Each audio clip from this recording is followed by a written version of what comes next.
Hey, how's it going? It's JPChivalry going live with Umineko when they cry. So, it's not the usual time. it's midnight. So we're live now because we have plans on tomorrow and Friday. I think we'll still stream tomorrow, but it's gonna be at midnight again. But yeah. So it's fine. We got stuff to do in the afternoons and the nights, so schedule scuffed. It's fine. But yeah, I'm excited to get back into this. I think we're gonna finish chapter 1. I don't know. I haven't looked at any how long to beats or whatnot, so I can't really. I don't know for certain, but we're gonna enjoy the story for sure. I just have a feeling that because we're like 16 hours in, thereabouts. Well, we did like a 6-hour stream yesterday, didn't we? It's like it should be, right? It should be close, kind of. But yeah, we'll see how far we get within like 8 hours. If we start episode 2, then that's totally fine. But yeah, just make sure that we have some things ready, and then we'll get this show on the road. Man, and today's Thursday, so that means a new episode, but I can't watch. I could probably watch, but I don't want to risk it. Well, no, because the comments, right? The comments would spoil, so I can't. So I'll wait. It's fine. Yeah, I think we're good to go. So last time, also let me just make sure. Load. Okay. We're on page 1. Okay. 12:24. Did we? Yeah. So we stopped at 12. Wow. Okay. So yeah, last time. Oh, we have to check the backlog too, because I think we started in the middle of a scene, right? So last time, murders happened. So that's great. It's officially a murder mystery now. Then we got into more philosophical talking about detectives and personality traits of people. And then the servants and Maria... Well, first off, Maria did a creepy face. Spooked us a little bit. And then the servants and Maria can apparently see Beatrice, and Battler doesn't believe. So yeah, we'll see what happens to Battler. Would he just get murdered by Beatrice, or who's gonna do it? Also, Natsuhi has a gun, and yeah, that could potentially lead to some shenanigans. But all right, I think we're good to go. So let's check the backlog real quick.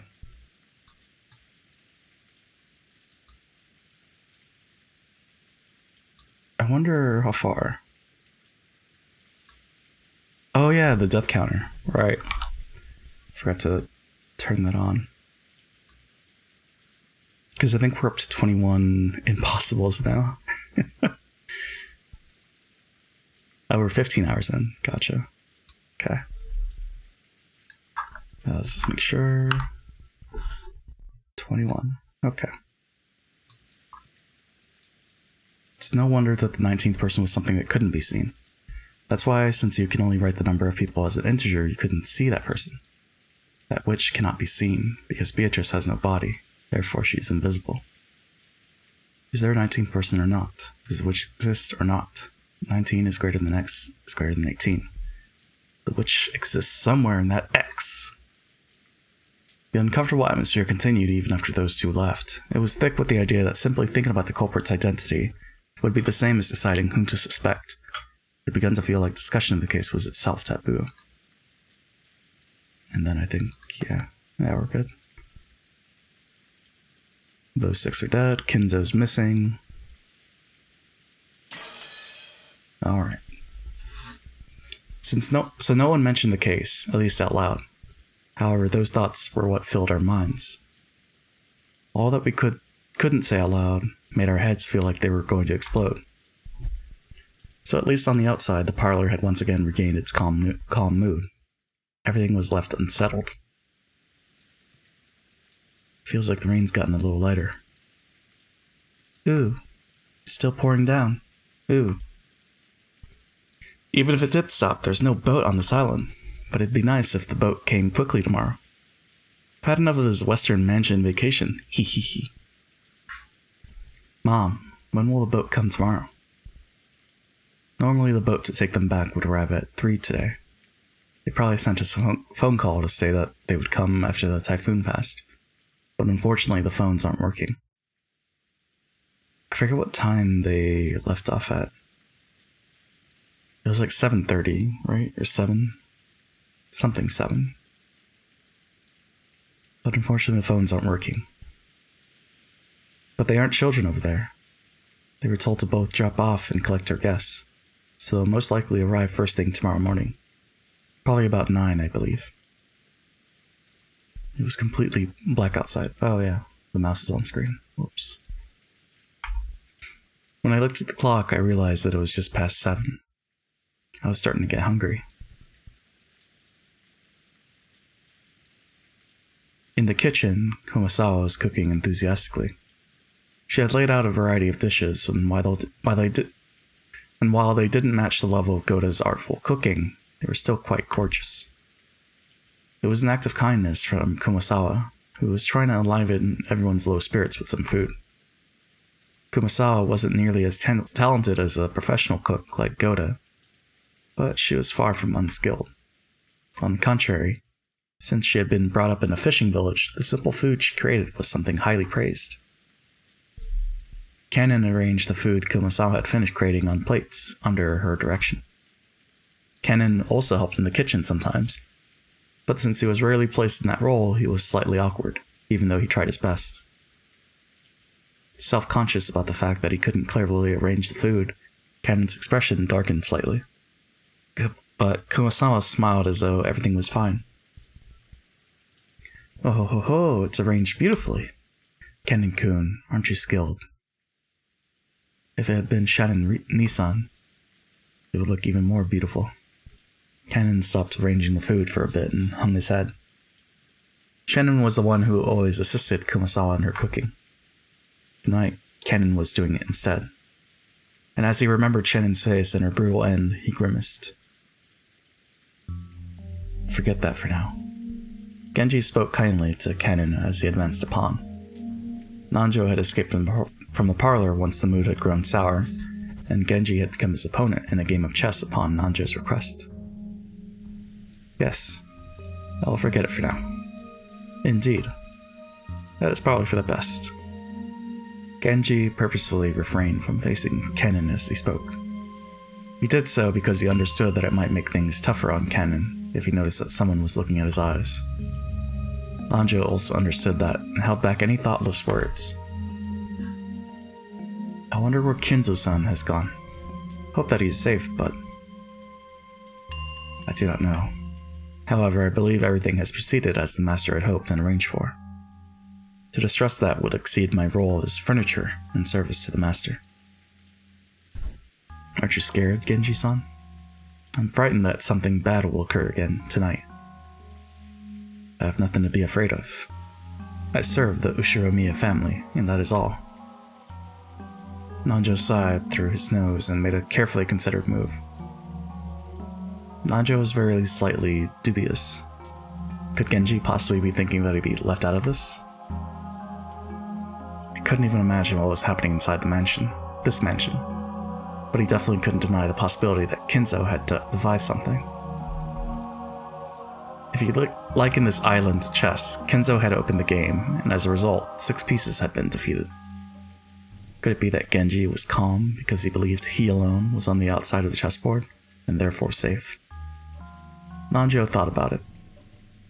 Isn't everyone just a piece on this chessboard, lined up equally without any exceptions?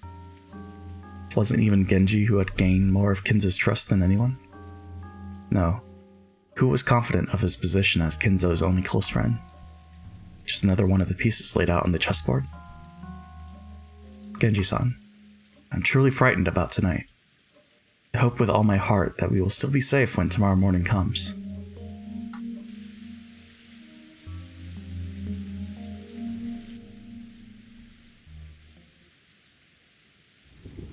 The guest room Eva and Hideyoshi moved into had originally been built to house guests before the guest house's construction. So until a few years ago, they had stayed in these rooms every family conference and were very familiar with them. This room was just like a room at a hotel, with a bedroom and a bathroom. So even though they were still shut in, it was far more comfortable than the parlor. Guess it's true you can relax more when you're alone with your family. Maybe it'd be better if everyone else also shut themselves in guest rooms and locked the doors. Natsuhi-Nisan said that no one could leave the parlor, throwing her weight around. I'm sure no one will be able to talk back. She's always been treated so coldly, so now that Nisan's dead, she's getting excited about finally having so much power. Seriously, how shameless can she be? Come now, don't say that. Natsuhi-san's doing pretty well. No need to jump on her like that. And about that receipt earlier, you went too far. Come on, if I hadn't said it there wouldn't be another good time to say it. Eva, sulking cutely and looking at the television, sat alongside Hideyoshi, who was lying on the bed.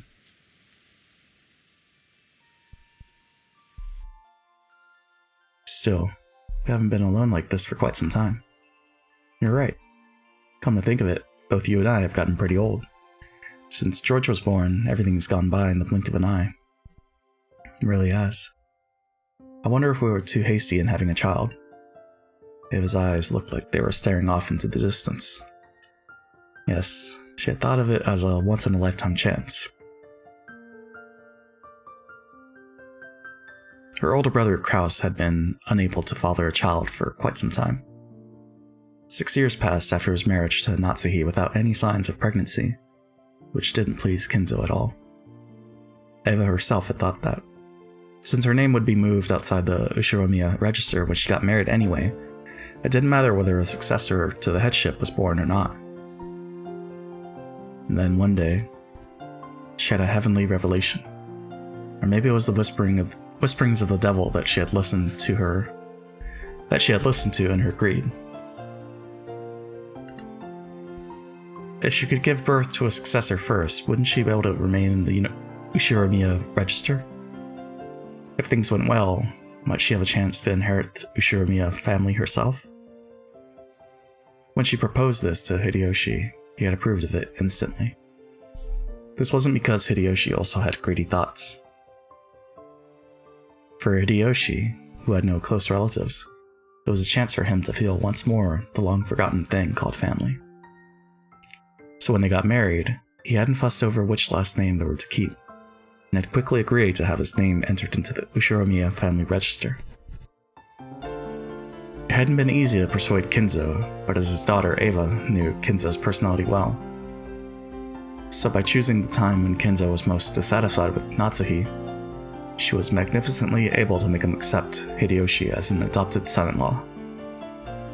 Looking at Hideyoshi, who had achieved success after starting from nothing, Kinzo might have seen a little bit of himself. He quickly grew to like Hideyoshi and approved his transfer into the Ushiromiya register. George would eventually become the successor to the Ushiromiya family. They had raised him strictly with that purpose in mind. He had been worth their while and had grown into a fabulous young man who wouldn't disappoint no matter where he went. That was why he had not been permitted to fall in love with a servant like Shannon.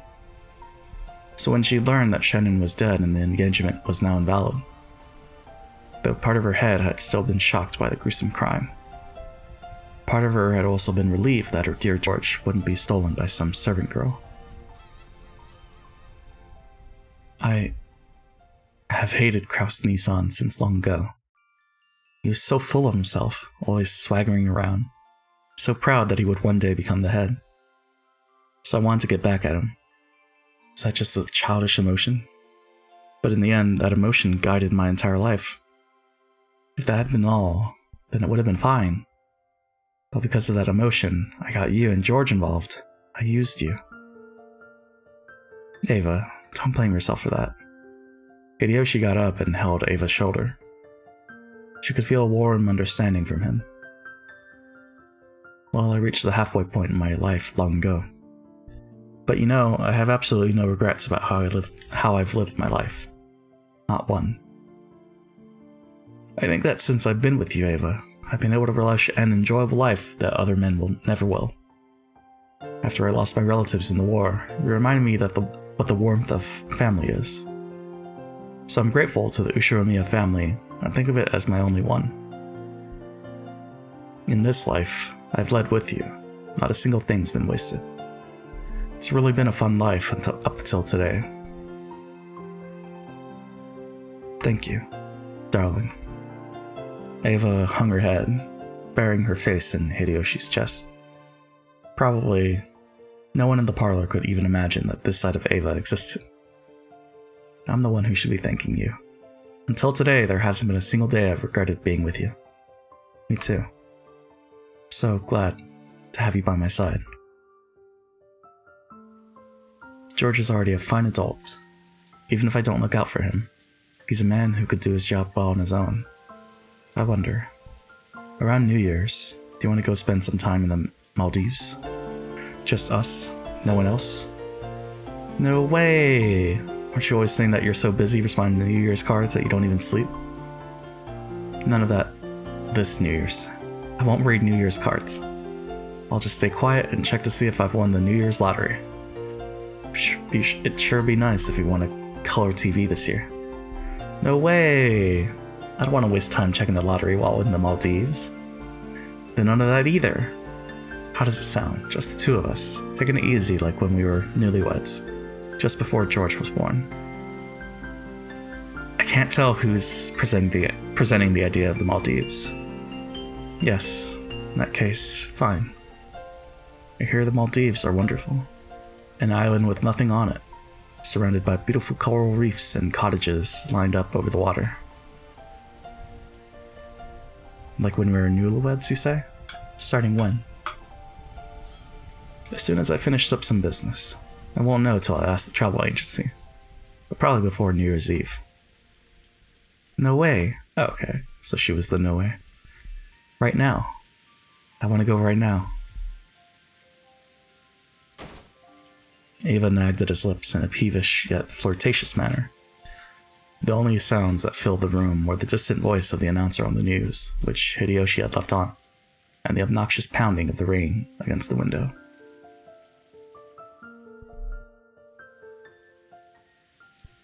So wait, they get the TV, but they don't get the radio and telephone? What?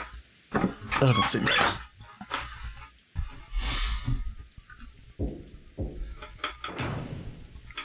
There was a knock on the door and Genji-san entered.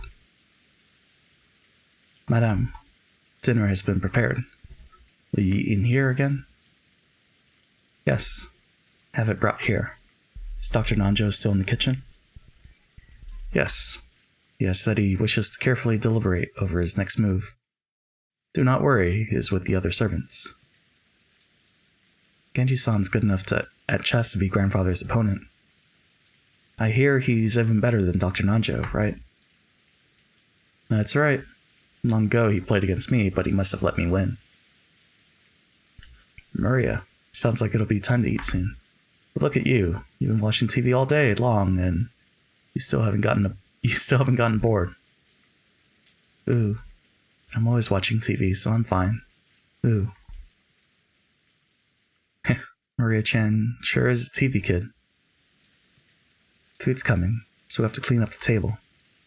Earlier, we had torn several pages out of Maria's notebook, and there was now a mess where everyone had been drawing together. Jessica began cleaning that up quickly. Still, everyone here really can draw. I'd never guessed. Genji. Ask Eva-san and Hideyoshi-san whether they'd at least like to have dinner with us. Although they would probably turn us down.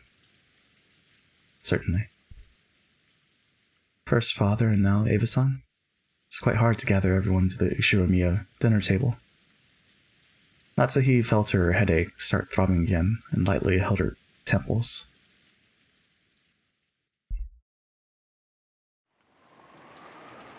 The distance from the kitchen to the parlor wasn't that great, so Genji had gone and come back by himself, but the guest room was a little farther away. Natsuki had warned him to avoid being alone whenever possible, and just now Nanjo had also admonished him, saying it would be better if he held a little more concern for her safety. Kennen accompanied Genji, and the two of them went to visit Eva and Hideyoshi in their guest room. Genji knocked on the door. Eva-sama, Hideyoshi-sama, dinner has been prepared. He waited a short while for them to come out, but there was no response. Genji-sama, look at this. Kennen pointed under the door. What? A Western envelope had been inserted under it. Normally, when something was inserted this way, it would be interpreted as a message from someone outside to someone in the room. So, since this might be a private note meant for Eva and Hideyoshi, it was not something that Kennen and Genji were supposed to take interest in. But this Western envelope was one of Kinzo's, the same kind as the one Maria had taken out last night and surprised everyone with. There could be no mistake. It is one of the Master's envelopes. Okay, I was like, that's the music, right? Or could it be... Even though this was one of Kinzo's envelopes, the letter Maria read aloud the previous night hadn't come from Kinzo. Genji continued knocking a little harder and called out in a loud voice. Eva-sama! Eva-sama! It is Genji! Are you there? Please answer, Eva-sama. But there was no response from inside. Sometimes, when the servants went to call some guests for a meal, the guests would be sleeping so deeply that they wouldn't wake up. In times like that, servants would stick a letter in the door to show that it was time to come out and leave the guest be. But despite that, Genji beat even harder on the door and called out Eva's name. However, there was no answer. Kennen stuck his ear up to the door, held his breath, and listened for any sounds coming from inside. I hear something that sounds like the television. I don't sense anyone. The room might be empty. Genji took out a handkerchief and, careful not to touch it with his bare hands, gently pulled out the envelope that had been stuck under the door. It was sealed with deep red sealing wax. Without a doubt, the mark on that sealing wax had come from the Ushiromiya family head's ring. Eva-sama! Eva-sama! Please, answer! Are you still in your room? But there was still no answer. There was a chance that those two were aimlessly walking around the mansion. This is the home Eva had grown up in. There was plenty of reason to think that she had gone out on a casual stroll.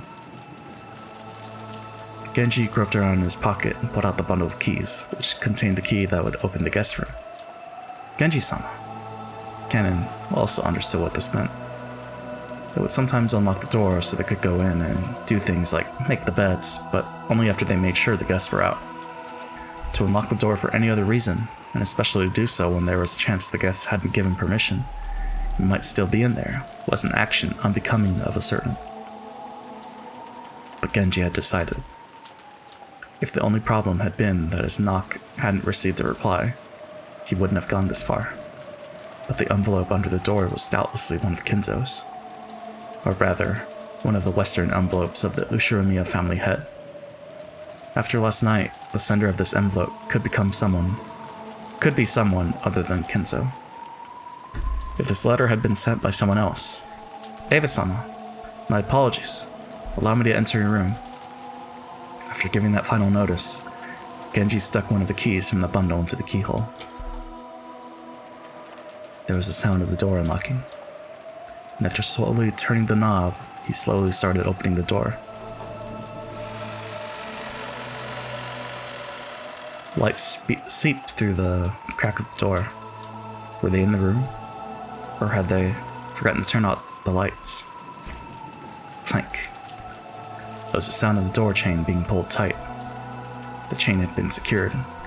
The chain couldn't be secured from the outside, so it also proved that they were in the room. The sound of voices on the TV seeped out of the room. The lights, the chain, and the TV. All of these things made it clear they were in the room, but there was no sign of them.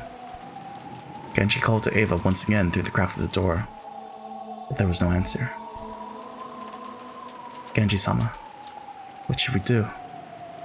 As part of their job, the servants were able to unlock almost any lock in the mansion, but they had no way to open a door with the chain. The only way to get by the chain was to cut it. That was certainly not permitted as part of a servant's usual work. A creepy chill had already rushed up their backs. Kennen held his breath once again and tried to sense someone through the door, but even so, he was not able to sense anyone. I will call Madam and return. Kennen, cut the chain. Yes. As Kennen hurried away to get a cutting tool, Genji called him to a stop. Wait, Kennen! Return to the kitchen and take Kumasawa with you. You must not act alone. Yes, certainly. Looked like Kennen was wondering why he had to do something so troublesome in the middle of this urgent situation. But Genji had said it out of wariness. He didn't care what happened to himself, but in the worst case scenario, he didn't want anything to happen to Kennen. Oh boy. In the kitchen, Kumasawa was piling food on the serving cart. Najo was waiting for Genji, apparently wanting to show him a move he'd finally thought up that might turn the tables on him. But Genji's appearance immediately told him that something was wrong. Oh, what has happened, Genji-san? Dr. Najo, my apologies, but please allow this match to be suspended for the time being. Kennen, take care of the chain. Kumasawa stopped setting up dinner for now and accompany Kennen. I will go over to Madam. If you would come with me, Dr. Najo. Has something happened? Genji took Najo, who still didn't know what was going on, and quickly left the kitchen. Kumasawa-san, my apologies, but please come with me. What has happened, Kennen-san? Kumasawa said almost exactly the same thing as Najo, unable to take in the situation, and chased after Kennen, who had flown out into the hallway. Taking Kumasawa with him, Kennen went to a storage room and looked through the tools packed in toolboxes and hanging all over the walls, trying to find something that could be used to cut the chain. What are you looking for? Let me help too. We're cutting a door chain. Where was that large wire cutter? A door chain? Why would you do something like that? The chain to Eva-sama and Hideyoshi-sama's room. Even though they should be inside, they didn't answer when we called them. It took Kumasawa some time to figure out how cutting the chain and Eva and Hideyoshi not answering were connected, but she did realize that this was an urgent situation. That one will probably do the trick. Kennen took down a very large wire cutter that had been hanging on the wall. It was called a cutter, but maybe it'd be easier to understand if we said it was shaped like a large pair of pliers. Kennen remembered once being warned that this dangerous tool could easily cut through one of your fingers. Oh boy. Kennen took that and rushed up the stairs. He already knew instinctively. He should fight for every minute, every second to open it quickly. Or perhaps it was already. Please wait, Kennen-san. Hurry. Kumasawa eventually caught up with him, gasping for breath with both hands on her knees. When Kennen changed his grip on the wire cutters and looked up at the door, he let out an awe, struck speechless. Oh? Oh shit. What is this? Eat? Kumasawa screamed weakly, her face pallid. There was no surprise. That was no surprise, because right there, on the door, just like the magic circle that had been drawn in the shutter of the Rose Garden storehouse, there was another eerie shape drawn with a blood-like paint. However, it would be odd to call this one a magic circle, because unlike what most people would expect, it wasn't a circle with shapes drawn inside it, but a slightly more complicated geometrical shape. However, those strange characters filling in the gaps, which weren't from the alphabet, were the same kind as the ones on that magic circle on the shutter. But the thing that Kennen had Cunnin struck speechless wasn't how eerie the magic circle was. It was that something like this hadn't been here a short while ago. First, he had taken a trip back to the kitchen. After that, he'd gone to the storage room to grab a tool and headed right back. But those two together, it couldn't have been more than 5 minutes. How could someone add something this creepy during that period of time? As though it had just been drawn, almost like the door itself was bleeding. Several unsettling vertical red lines slowly dripped down, getting longer and longer. Eep, eek! Kumasawa's knees gave way, and she sank down on the spot. If Kumasawa hadn't done this first, then Ken surely would have wanted to. Beatrice-sama. Eek! It's the work of Beatrice-sama. How horrid, how horrid! Ken gulped, then readied the wire cutter and approached the door. He didn't want to get close to disturbing the magic circle, when he really didn't want to touch the steadily dripping substance that looked like blood. But if he didn't get close, he wouldn't be able to cut the chain. Fighting this cold feeling, he gulped again, and after gathering his courage, he went even closer, putting the wire cutter up against the chain. He then pressed with all of his strength, managing to cut through the chain far more easily than he'd anticipated. The cut chain fell into 2 separate parts, which continued to climb as they swayed back and forth. Kennen-san, there's an envelope by your feet. And isn't that the master's? Looked like Kumasawa had also noticed the western envelope at the bottom of the door, and that the sealing wax had been sealed with a head's ring. Kennen hesitated for just a second over whether he should open the letter first or check inside the room, but he eventually decided on fulfilling his original purpose. Kennen pulled a handkerchief out of his pocket. This is so he wouldn't leave fingerprints on the door. If his worst fears were realized, the police would want to investigate this room too. He slowly pushed the door open. He was able to more clearly hear the sound of the television, which had been seeping out faintly this whole time. Eva-sama? Eva was lying face up on the bed with her shoes still on. Kumasawa, who had fearfully entered after Kennen, and who was hiding behind his back, screamed a short eek again when she saw Eva like that. Eva's shoes had been the first part of her that Kennen had seen, so the oddness of wearing shoes in bed was the first thing to strike him. But when Eva's head shifted into his line of sight, Kennen couldn't help but let out a short scream like Kumasawa. Right in the middle of Eva's forehead, something had been placed. Something was growing there? No. Right in the center of her forehead. Was it an old-fashioned knife? That or some weapon like it was sticking out. Well, at the base of where it was stuck in, blood dripped down, staining the sheets on the other side bright red. Kumasawa's knees gave way once more, and she sank down on the floor. Her mouth kept flapping open and closed, but she couldn't even scream.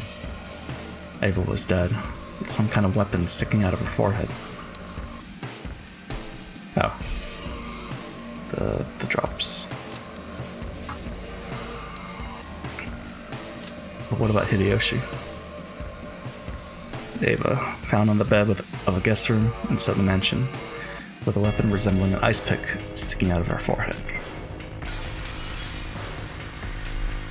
Both eyes were open wide, and the image of the person who killed her must have been burned into them. But the only mouth capable of naming that person had been shut for all eternity. Yeah, need to take a sip real quick.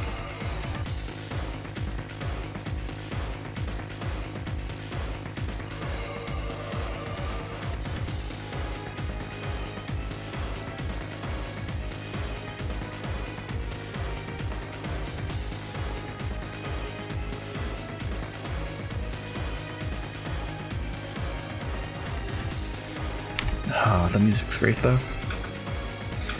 Even though her forehead was the last place they wanted to look, they couldn't tear their eyes from it. Right there, the weapon was stuck into Eva's forehead, standing almost perfectly upright. And on the handle was a complicated design that you wouldn't expect to see on an ordinary weapon. That thing could be summed up with the word occult. It was a vulgar object with a design that might have been of some demon. What about Hideyoshi-sama? Hideyoshi-sama? Eva was on top of her bed, but the other bed was empty. Where was Hideyoshi?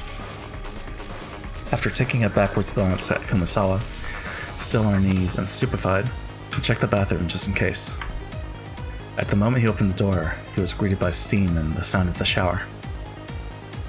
The bathroom was of the same familiar style as most hotel bathrooms. When taking a shower, a waterproof curtain was used to keep water from flying out. Oh shit. That waterproof curtain was half open, and lying tumbled down in the bathtub was Hideyoshi, completely naked with both eyes open. Jesus. And pointing right at Kennen. Just like Eva, a weapon with demon-like design was stuck into his forehead. Since his head had been under the shower's hot water this whole time, his face wasn't half covered and filthy with blood like Ava's had been. But the sight of him dead while still taking a shower was tragic enough. So there's the found in the bathroom of the same guest room that Ava was found in. Like Ava, there was a weapon resembling an ice pick sticking out of his forehead. Can't see either of them by looking through the gap of the door while the chain is set. Can't see them, so you can't reach them. Hey, how could a human possibly kill them? Hee. Okay.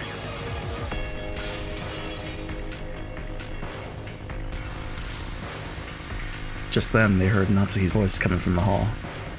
She was probably coming to Genji. Again with this graffiti? What about this letter? What does it say inside? I don't know. I haven't read it yet.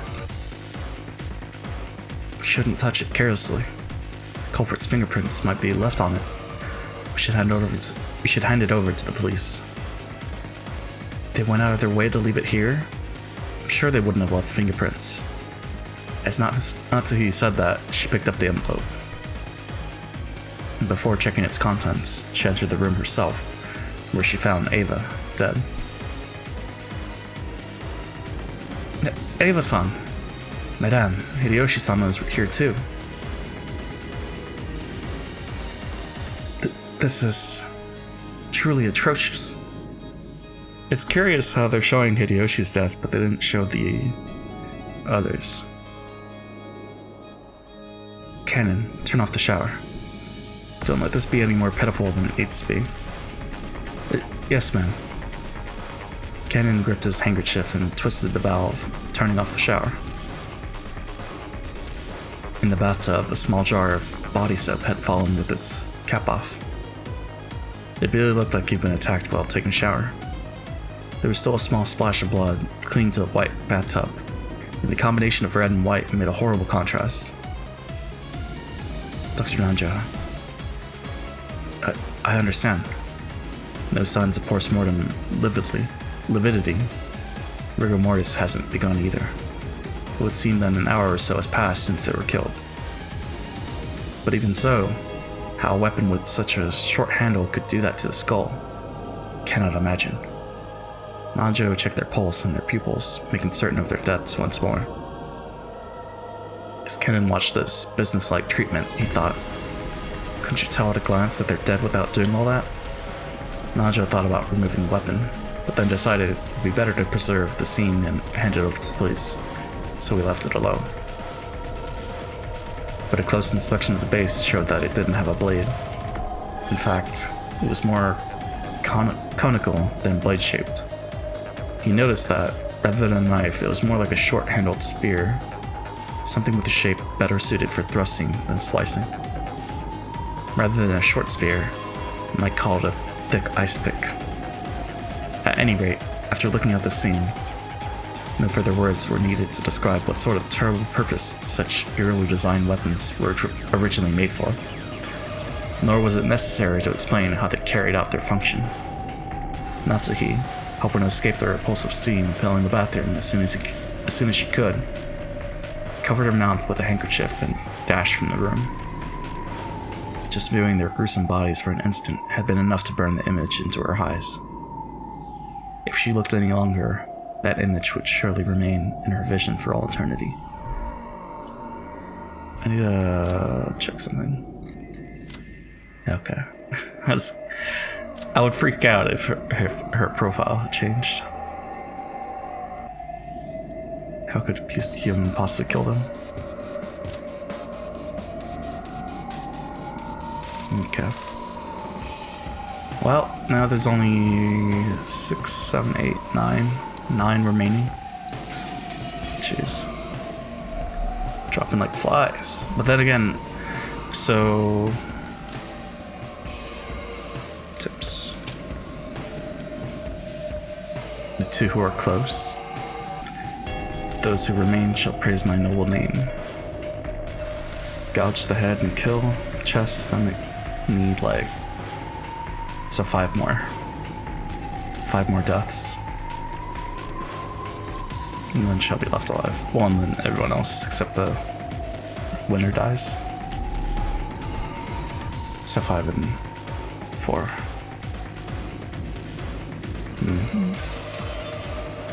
Guess we'll see. The rising urge to vomit was exactly the same feeling she had had that morning at the gardening storehouse.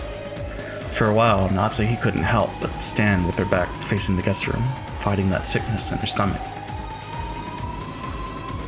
At any rate, can't let George-kun see this room. Seal this room with all haste. Yes, we mustn't let them see. If George-san saw his parents in this brutal state, they could tell that those fiercely racing footsteps in the hallway belonged to George, even before he came dashing into the room. George and the other children had been waiting in the parlor. However, when they saw Genji speak to Natsuhi, when they saw her turn pale and fly out of the parlor, they felt a sense of foreboding. And when they saw a large group of people gathered around the guest room, they were sure of it. Father! Mother! What is this? Another magic circle? Aunt Eva and Uncle Hideyoshi are safe, right? Hey, Kennen-kun, what's this all about? Butler-sama. Kennen didn't have to say anything. George's scream after he ran into the room told them everything they need to know.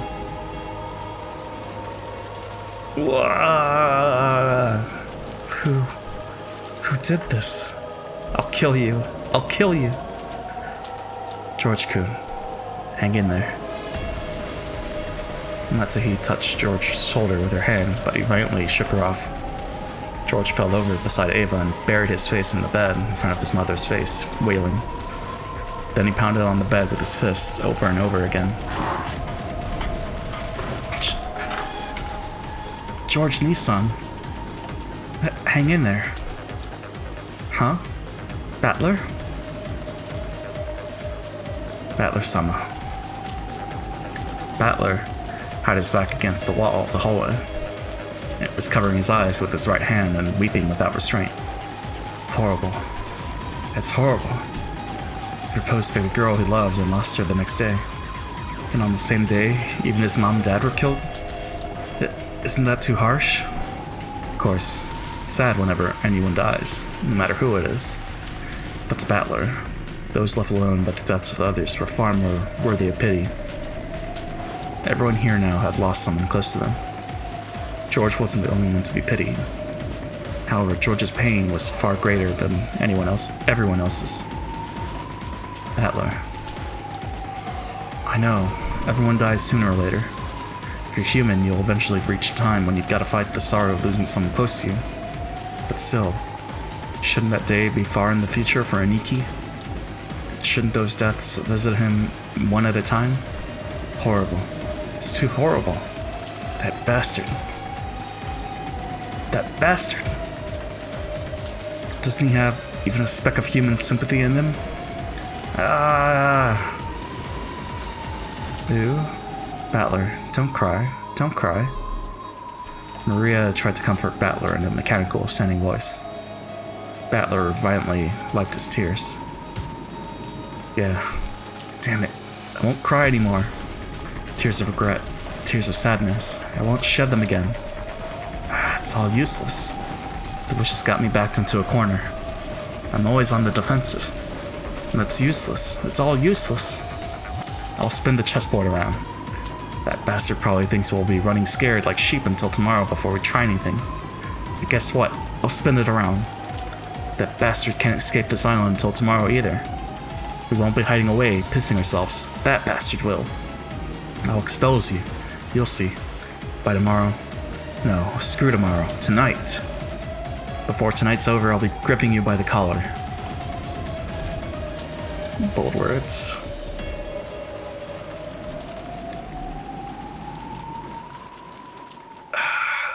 I want him to win.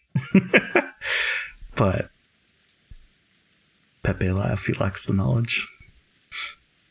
At any rate, we'll lock this room and leave everything at it as it is until the police come. No objections, I take it. Natsuhi announced it as though she didn't care whether they agreed or not.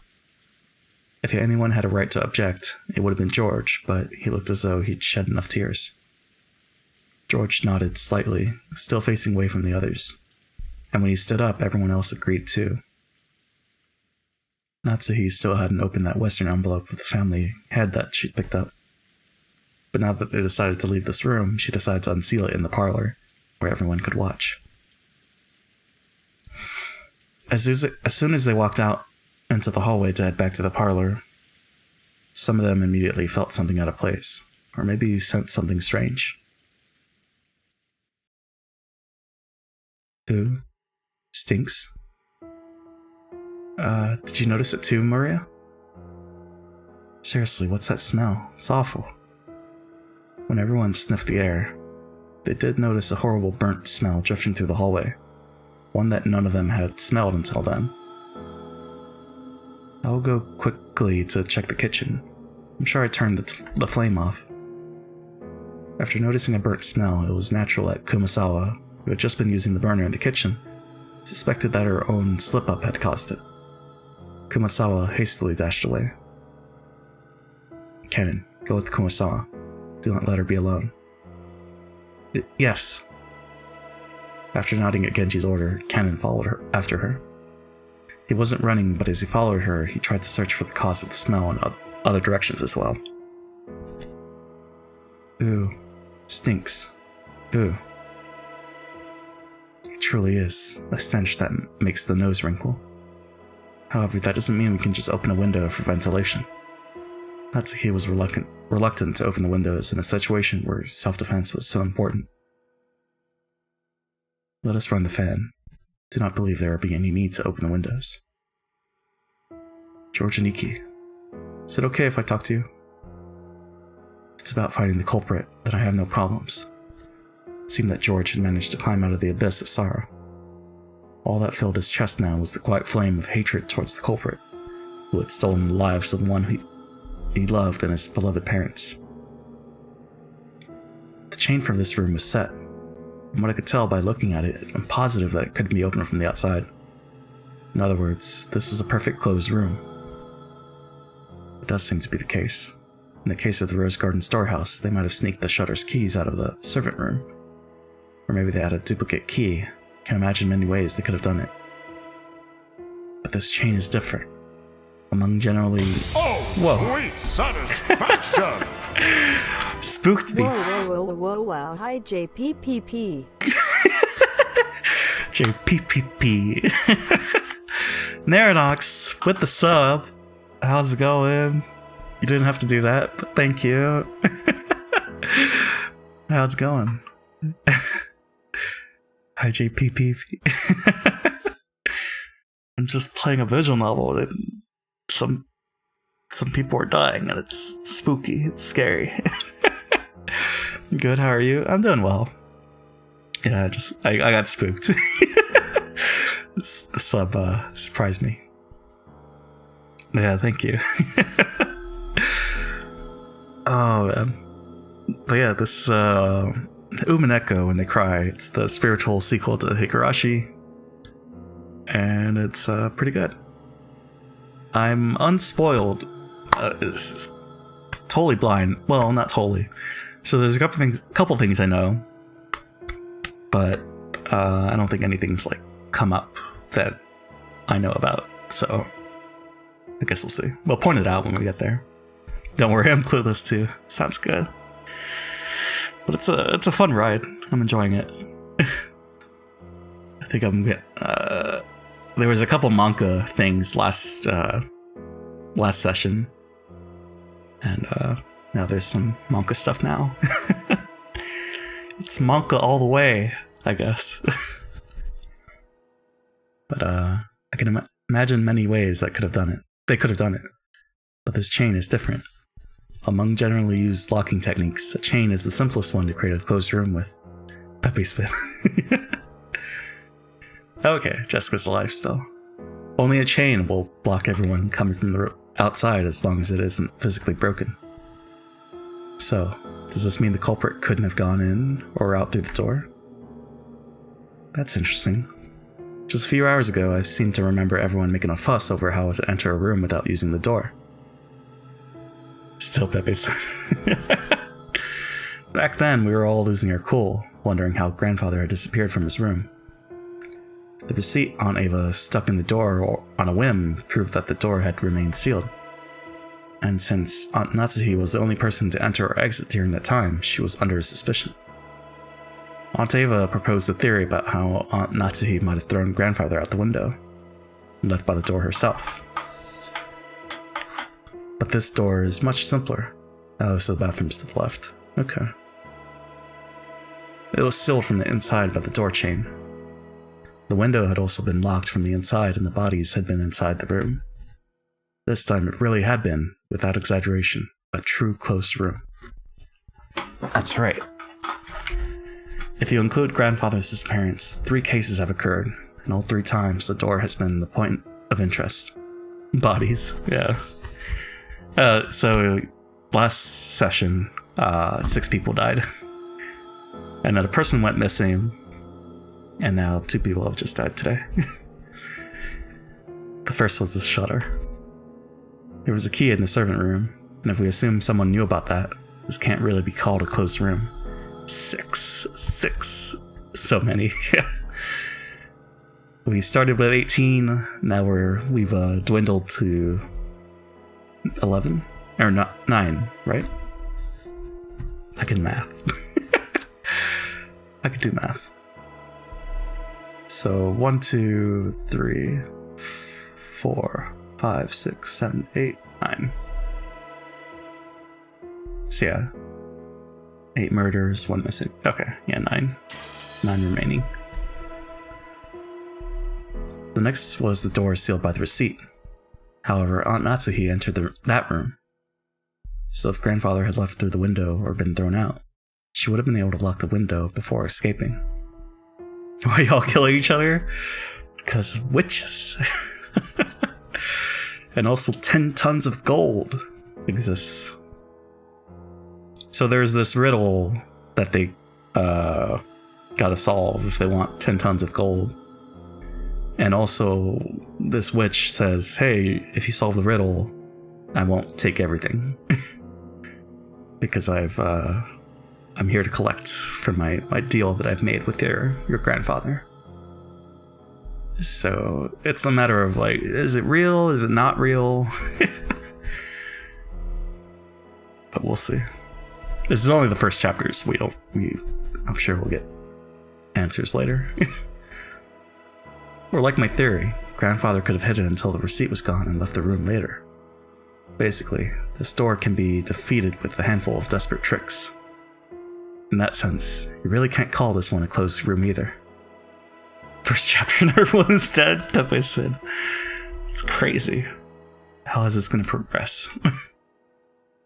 And now we have the door sealed with a door chain. Finally, we have to give up. The window, the door, everything had been locked. It was a perfect closed room. I'm sure there's a hidden room or something. What about the vents? The first hadn't been a closed room because everyone could be suspected. The second hadn't been a closed room because Aunt Natsuhi could be suspected. But this time, no one can be suspected. This was a perfect closed room because the door chain formed a seal that blocked everyone equally well. In that case, did the culprit carry out the crime without entering the room? With some method from outside the room? Good point. Even though the chain makes it impossible to open it wide enough for a person to fit through, you can open it a small crack. Oh yeah, that portrait in the background is the witch. It's a portrait of the witch, Beatrice. Did the culprit knock on the door to make them peer out before attacking them? Wait, am I missing something? Yeah, you are. If Aunt Ava's body had been lying right next to the door, then it might have been possible. But she was on the bed at the back of the room, and Uncle Hideyoshi was even in the bathroom. Looking from the crack in the door, you couldn't even see them. You couldn't reach them with your hands either. Damn it, it's all useless. I don't have a clue. Something was tugging softly at my sleeve. It was Maria. Oh boy, is she gonna... Ooh? Satisfied? What do you mean satisfied? Oh god. Hehehehehehe. Battler, since you didn't want to suspect any of your relatives, you made a wish, saying you wanted the culprit to be a Beatrice, right? Well, Beatrice granted that wish. Just as you asked, she did something that was completely impossible for a human to make you believe in the witch. And now you're complaining? How selfish. Hehehehehe. Ouch! I tapped Maria, who was laughing unpleasantly, on the head with my fist. Sure, thanks for granting that wish. That just now was to thank you, and also to teach you to stop laughing when it's inappropriate. More importantly, tell me, there was another mysterious scribble on the door to Aunt Eva and Uncle Hideyoshi's room. Is that another magic circle? Hehehehe. That one had a really memorable and characteristic design, so I'd hoped you'd at least know what it was. Ouch. I don't know, which is why I'm letting you take the credit. Quit whining and explain. Sure are violent, Battler. Won't tell you if you're too mean, get it? Ouch. Ooh, I'll say it, stop hitting me. That's the first magic circle of the moon. What does it mean? What is this magic circle's effect? What does the Hebrew writing mean? The words are from the Old Testament, Psalms 107, verse 16. Isn't that the same verse as last time? For he has broken gates of brass and cuts through bars of iron. This magic circle has two effects. First, it can open a door regardless of which method has been used to lock it. That sure is convenient. So you're saying they're trying to make it look like they're a witch because this closed room has a door that can't be opened without relying on magic? And the other effect? When you're blocked by unopenable doors in all directions, it opens the door. By using it in a difficult situation, it gives you a solution you hadn't even thought of until then. Generally speaking, you receive the powers of observation and discernment, inspiration and intuition. Hehehehehe. Beatrice is trying to provoke you, since there's no way lowly humans like Battler could figure out how this door was open. Hehehehehe. Ouch. Okay, good work. So shut up. Sounds great. I'll accept this challenge from the witch. Maria-chan, things like witches and demons don't exist in this world. Someone killed father and mother. I don't know whether that was someone I know or not, but either way, it was definitely a human. Yeah, but how? How did they reach those two through that crack in the door? Couldn't have been more than 10 centimeters wide. At any rate, I can hardly stand this stench. What in the world could it be? Oh, that's right, the smell. Kanon and Kumasawa, who had gone on ahead, realized the smell wasn't coming from the kitchen even before they arrived there. That was because they noticed an even thicker wave of stench rising up from the stairs leading to the basement, which they passed on their way to the kitchen. The boiler room. I wonder if there's something wrong with the boiler again. Oh shit, is it Kenzo? Those stairs led to the underground boiler room. The mansion's boiler was old and in poor condition. Both of them had witnessed problems with the boiler on several occasions, but they had never smelled the boiler belching out a stench like this before. Slam. Oh, what was that sound? The thing they heard from the basement was definitely the sound of a door closing. Kumasawa had phrased it as a question, but she already knew it couldn't be anything else. Kumasawa was so surprised at the sound that her knees gave way yet again and she cowered. After all, at that very moment, no one could have been in the boiler room. Just a few seconds ago, everyone had been crowded together around Eva and Hideyoshi's room. So who caused the sound of a door closing just now? Kenzo. Kanen-san. After taking a second to sort out the situation, Kanen ran down towards the basement. Ghosts! It's Phasma all over again. Since they'd heard the sound of a door closing just now, and there was no sign of anyone coming up the stairs, the person who'd closed the door had to be inside the boiler room now. If the boiler room had been a dead end, Kanen wouldn't have rushed in so hastily. But Kanen was a servant, so he knew. There were two entrances to the boiler room, one that opened to the mansion, and one that opened to the courtyard. If he didn't chase them now, they might slip away. Kumasawa reached the same conclusion long after Kanen did, but she couldn't let him go alone. The thing in the boiler room was the culprit, an opponent who had easily killed 6 adults in the first murder. And no matter how Kanen confronted them, he wouldn't be a match. Of course, with this argument, even if Kumasawa had joined him, it wouldn't change anything. At any rate, after a delay, Kumasawa decided that she mustn't let Kanen go alone, and she rushed down the stairs. So Kanen went to the courtyard? Or down the stairs? At that time, Kanen was already in the boiler room. Okay, I guess he went down. Okay. The boiler room's characteristic damp heat tormented him. It had always been an unpleasantly smelly and hot place. And on top of that, the room was full of that horrible stench, which made Kanen feel like he was going to be sick. There was no doubt that this room was the source. In that case, Kanen should have been searching for where the smell was coming from. However, Kanen kept gazing straight forward as he grabbed a hatchet from a tool shelf just off to the side of the door. He hadn't stretched out his hand because he wanted a hatchet. He wanted to grab a weapon, any weapon. Why? Well, to defend himself.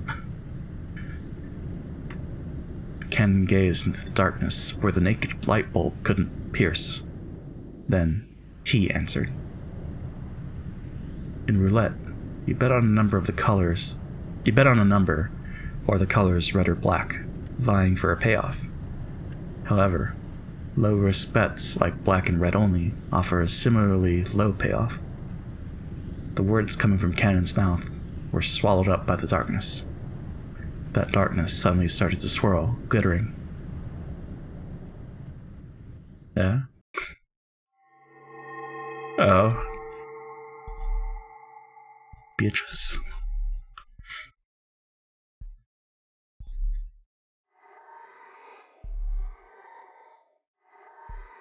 It was such a fantastical scene. Golden, sparkling butterflies that hid in the shadows all over the boiler room flapped their wings, twinkling beautifully, and gathered in the darkness, disappearing. High AF. Kanen continued speaking, directing his words at the darkness as it swallowed the butterflies up. But as the butterflies gathered in the darkness, they they would certainly laugh. But Kanen continued to speak without faltering in the slightest. However, if you bet on something with a lower probability, your payoff increases proportional to the risk. The master called succeeding despite an astronomical risk a miracle. and called the astronomical payoff gained as a result magic. I have no interest in what kind of magic you and the master were seeking when you spun that roulette, but you forgot something. You've forgotten that in roulette, there's a pocket that's neither black nor red. Roulette has a special pocket called 0, which means that the house takes everything in certain variants of the game. This means that all the coins bet on the table will be swept up, just as though everyone has forfeit. I set my heart on just one thing. I decided that if Shannon were to be killed and I was left alive, I'd sacrifice this life of mine and bring this roulette of yours to ruin. This isn't one of the master's rules, and it certainly isn't one of yours. I made this rule myself. I'm not furniture anymore. I'm the 0 on your roulette. Oh shit. Cannon's face twisted with humiliation. It was clear that his defiance against his own weaknesses was being ridiculed somehow. Cannon's brow creased even further, and a fierce expression that he'd never shown to anyone appeared on his face. The hand grasping the hatchet was shaking. His sweat became drops, which slid downward. It was clear that the emotion causing Cannon's hand to shake wasn't just anger. However, Cannon suppressed that emotion. Is it getting louder? I won't let your words lead me astray again. This is where the demon's roulette ends. What? Wait another 1,000 years in hell for your next summoner. Beatrice! Is he gonna blow the whole house up? When Cannon raised the hatchet and tried to dive into the darkness definitely sneered. It sneered at that courage, as if it were vulgar, lazy, futile, and meaningless. Oh boy.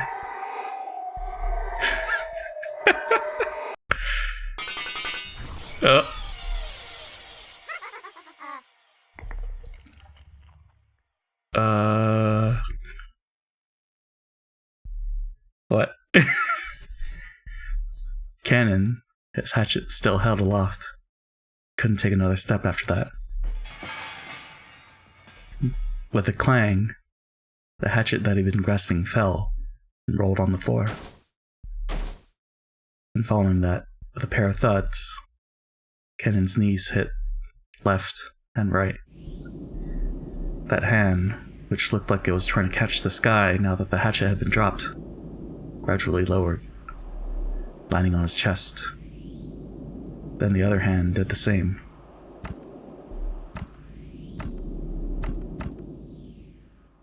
Did he get hit? Right there, a handle with the demon-shaped design was buried into his chest. The same type of weapon that had been stabbed into Ava and Hideyoshi's foreheads was in Cannon's chest. Damn. So wait. But it's not the head.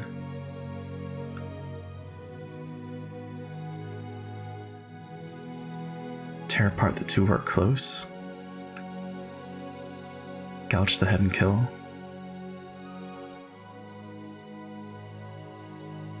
I mean, I guess if we skip some, then...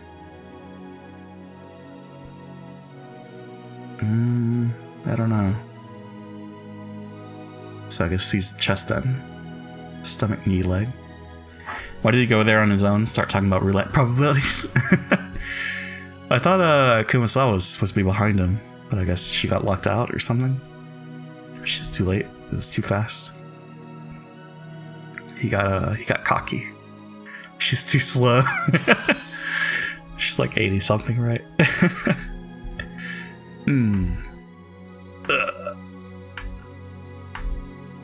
Cannon was curled up in anguish, fresh blood dribbling from the corner of his mouth. It was makeup too extreme for Cannon's white skin.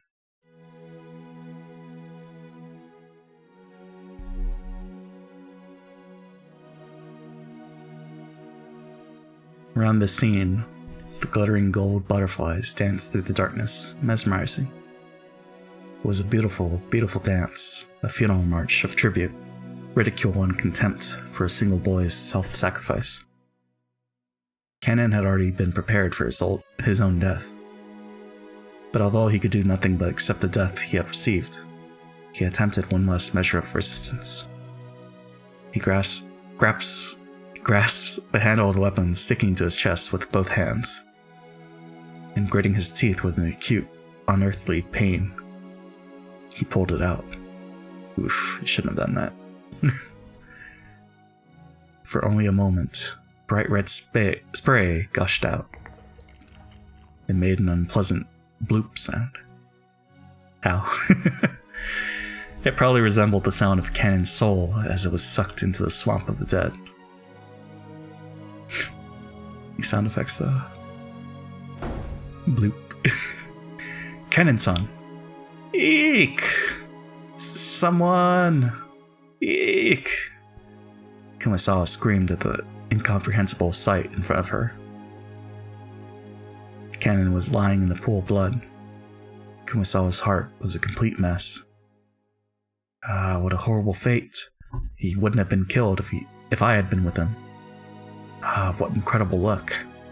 If I had been with him, I might have been killed too. As she screamed, her expression was filled with complete confusion, and all of the muscles of her face were pulled up, almost as though she was smiling while crying. But no one could have made fun of an expression like this. What is it, Kumasawa? Answer me, Kumasawa. The first one to dash in was Natsuhi, holding the rifle. Battler and Genji dashed in after her. Normally, they probably would have started discussing the origin of that violent stench filling the boiler room. But after they saw Kanin, who was lying on the ground as if he were drowning in an ocean of his own blood, the stench wasn't important anymore. Kanin, answer me. Genji, bring Dr. Nanjo in here. Natsuhi realized that even though Kanin was on the verge of death, he was still conscious, so she sent Genji to get the doctor. Natsuhi, holding the rifle aloft, faced the darkness in the center of the boiler room and shouted, "Who is hiding over there? Come out quietly. If you don't come out from there, I'll shoot without mercy. We need light. Natsuhi, let's light them up."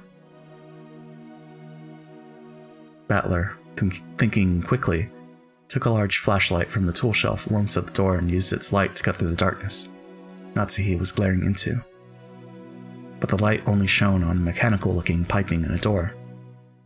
The door had been left open a small crack, and it was obvious that someone had left through there in a hurry. Aunt Natsuhi, where does that door go? Genji, where does that door lead to? The courtyard, right? The courtyard. Like hell I'd let you get away, you damn bastard! Battler let out a war cry as he slammed into the door. Cool air from outside suddenly rushed in. There were some thin, rough stairs leading up. Battler ran up them, shouting, "Wait, Battler-kun! It's dangerous to be on your own right now." Natsuhi was also rushing up the stairs, chasing after Battler. "You damn bastard!" Hey, Shrimp. How's it going? Now Battler is gonna get stabbed. He's off by himself. Oh, man. So what's next? Is it stomach? Oh no, it's right there. Stomach, knee, leg. Is this a visual novel? It is! We started visual novel month early. They don't learn, Pepe Hands. They got 8 chapters to learn. But this is Umineko, When They Cry, which is a spiritual sequel to Higurashi. So it's a murder mystery. It's pretty good. They're all gonna be dead by chapter 2. Curious how... Yeah, I don't know. I guess it's spoilers for Higurashi, but I guess we'll see. They were in the courtyard. The courtyard of the mansion had been built strictly for lighting purposes, so it wasn't a very elegant place. Because it was surrounded on all sides, the air was calm and completely undisturbed, even though they could hear the sound of strong winds. There was only the gentle, sorrowful rain. As he ran through the cold and scattered raindrops, dashing up the stairs into the courtyard. Battler looked in every direction. Of course, the odds of him finding a suspicious silhouette just standing around nonchalantly were pretty much zero. Battler spun, looking all around. He turned again and again, kept spinning until he almost lost his sense of direction. He prayed that he would see the culprit somewhere in the scenery, but there was no chance. All he saw as he spun was more and more of the mansion's heartless walls and windows. Furthermore, there were 2 entrances into the mansion from the courtyard, and neither of them were locked. Because the courtyard couldn't be entered from outside the mansion, the doors had been built without locks. He didn't know which one they had left through. He had to give up. Battler pounded the wall with his fist, swearing, "Battler-kun, you mustn't run ahead by yourself." "Battler-kun?" Battler pressed his forehead against the wall, which he scratched at with his fingernails as he cried. "Damn it, damn it, damn it! Aunt Eva and Uncle Hideyoshi, and now Cannon-kun, killed a full 6 people. That wasn't enough, so he had to kill 3 more. Are you kidding me? Are you fucking kidding me? Aunt Eva and Uncle Hideyoshi were always kind and fun. I just met Cannon yesterday, but I'm sure I'd have gotten along fine with him. Why did you kill them? Why? Why? You know, when people die, they don't come back to life again, right? They aren't going to quickly sprout up again like bamboo shoots. Avasti, a shan't be impeded." Hey, Zyko. How's it going? Oh, man. Hope things are well. Sprout up again like bamboo shoots, though? Why'd you kill them? Why? Why? Ah!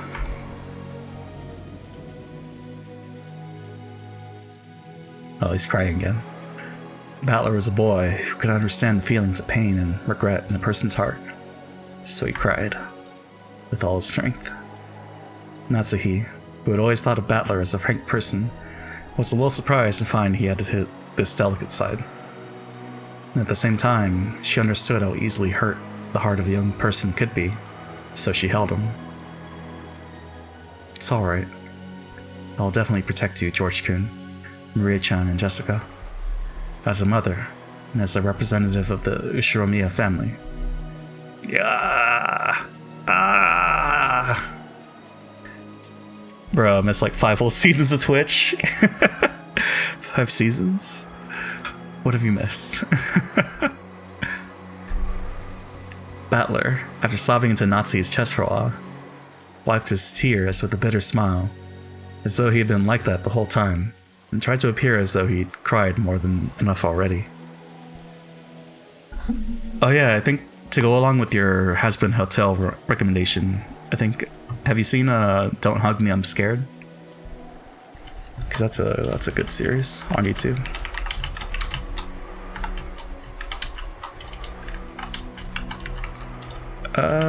Is it like that? Like that, I think.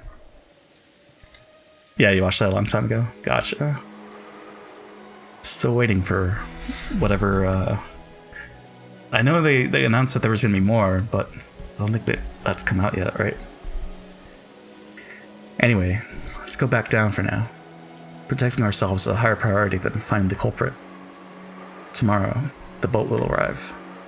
After that happens, the police will come, and everything should be brought to light. There's no way the culprit can escape this island, no matter how much they struggle. That's right. When the police come, when the seagulls cry, "Title drop," the crime will be solved. But for some reason, Battler felt a slight sense of uneasiness, as if the seagulls would never cry again. That couldn't be true. When the typhoon passes, surely the lively seagulls will return to the harbor again. You remember that?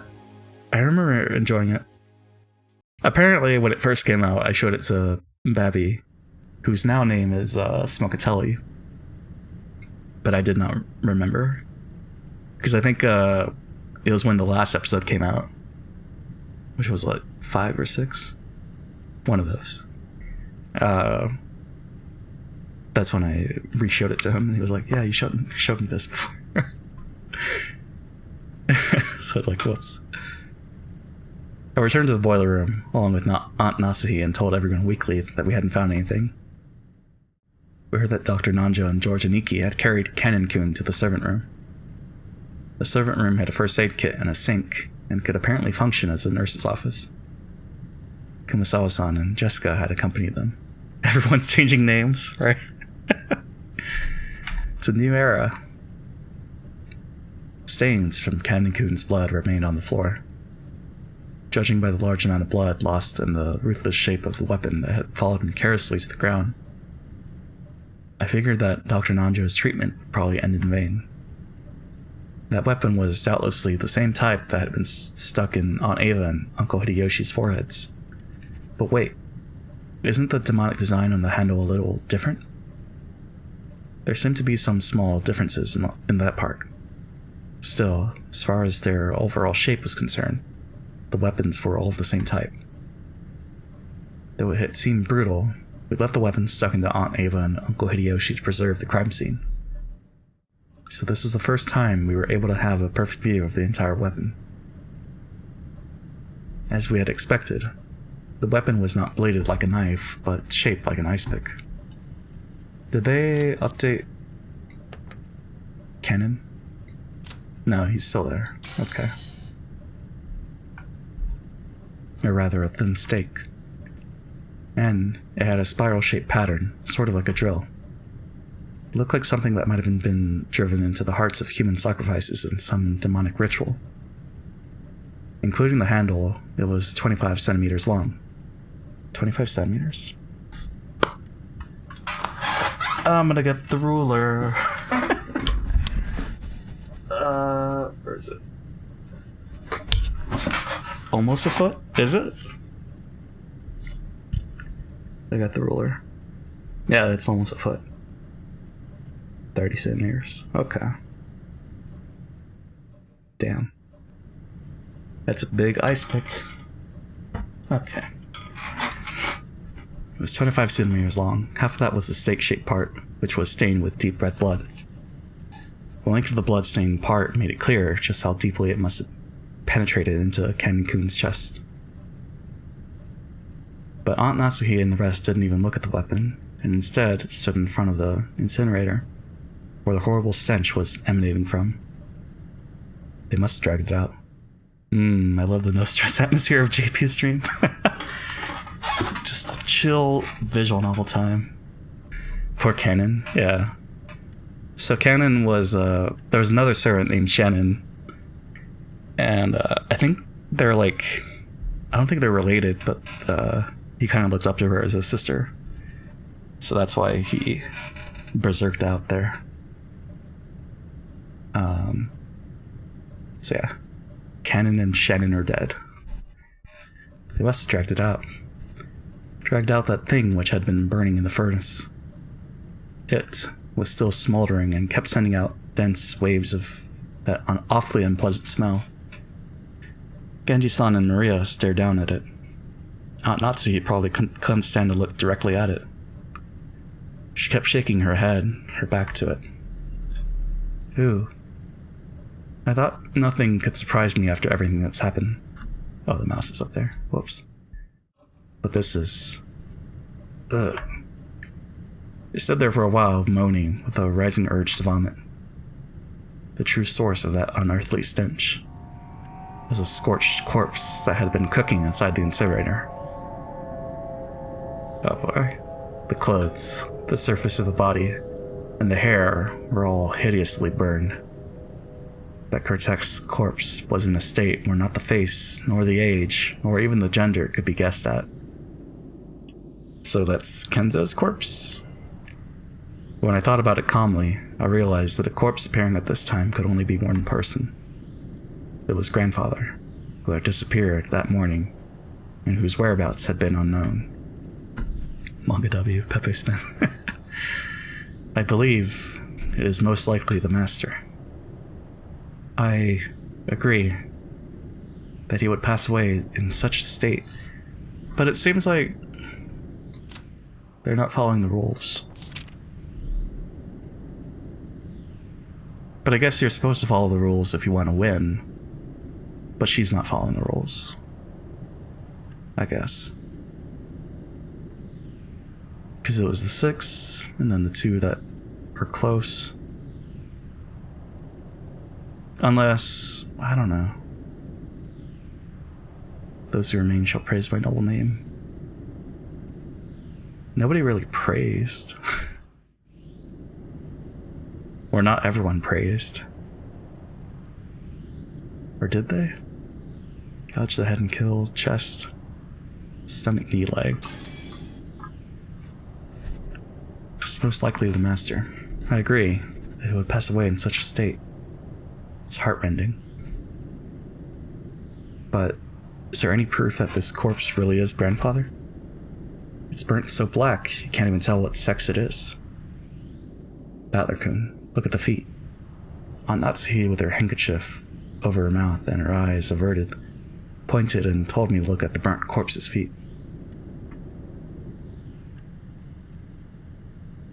Notice how there are 6 toes on each foot. Huh? Ah. You're right. 6 toes.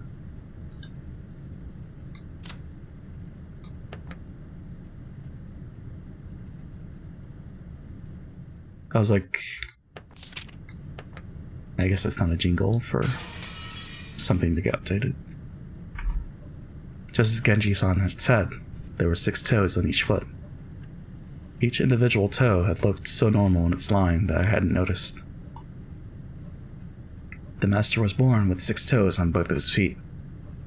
Consequently, the master was untrusted with the revival of the Ushiromiya family. I've heard that since long ago, cases of polydactyly were common in the Ushiromiya family. It's probably hereditary. I'm gonna look this up. Polydactyly.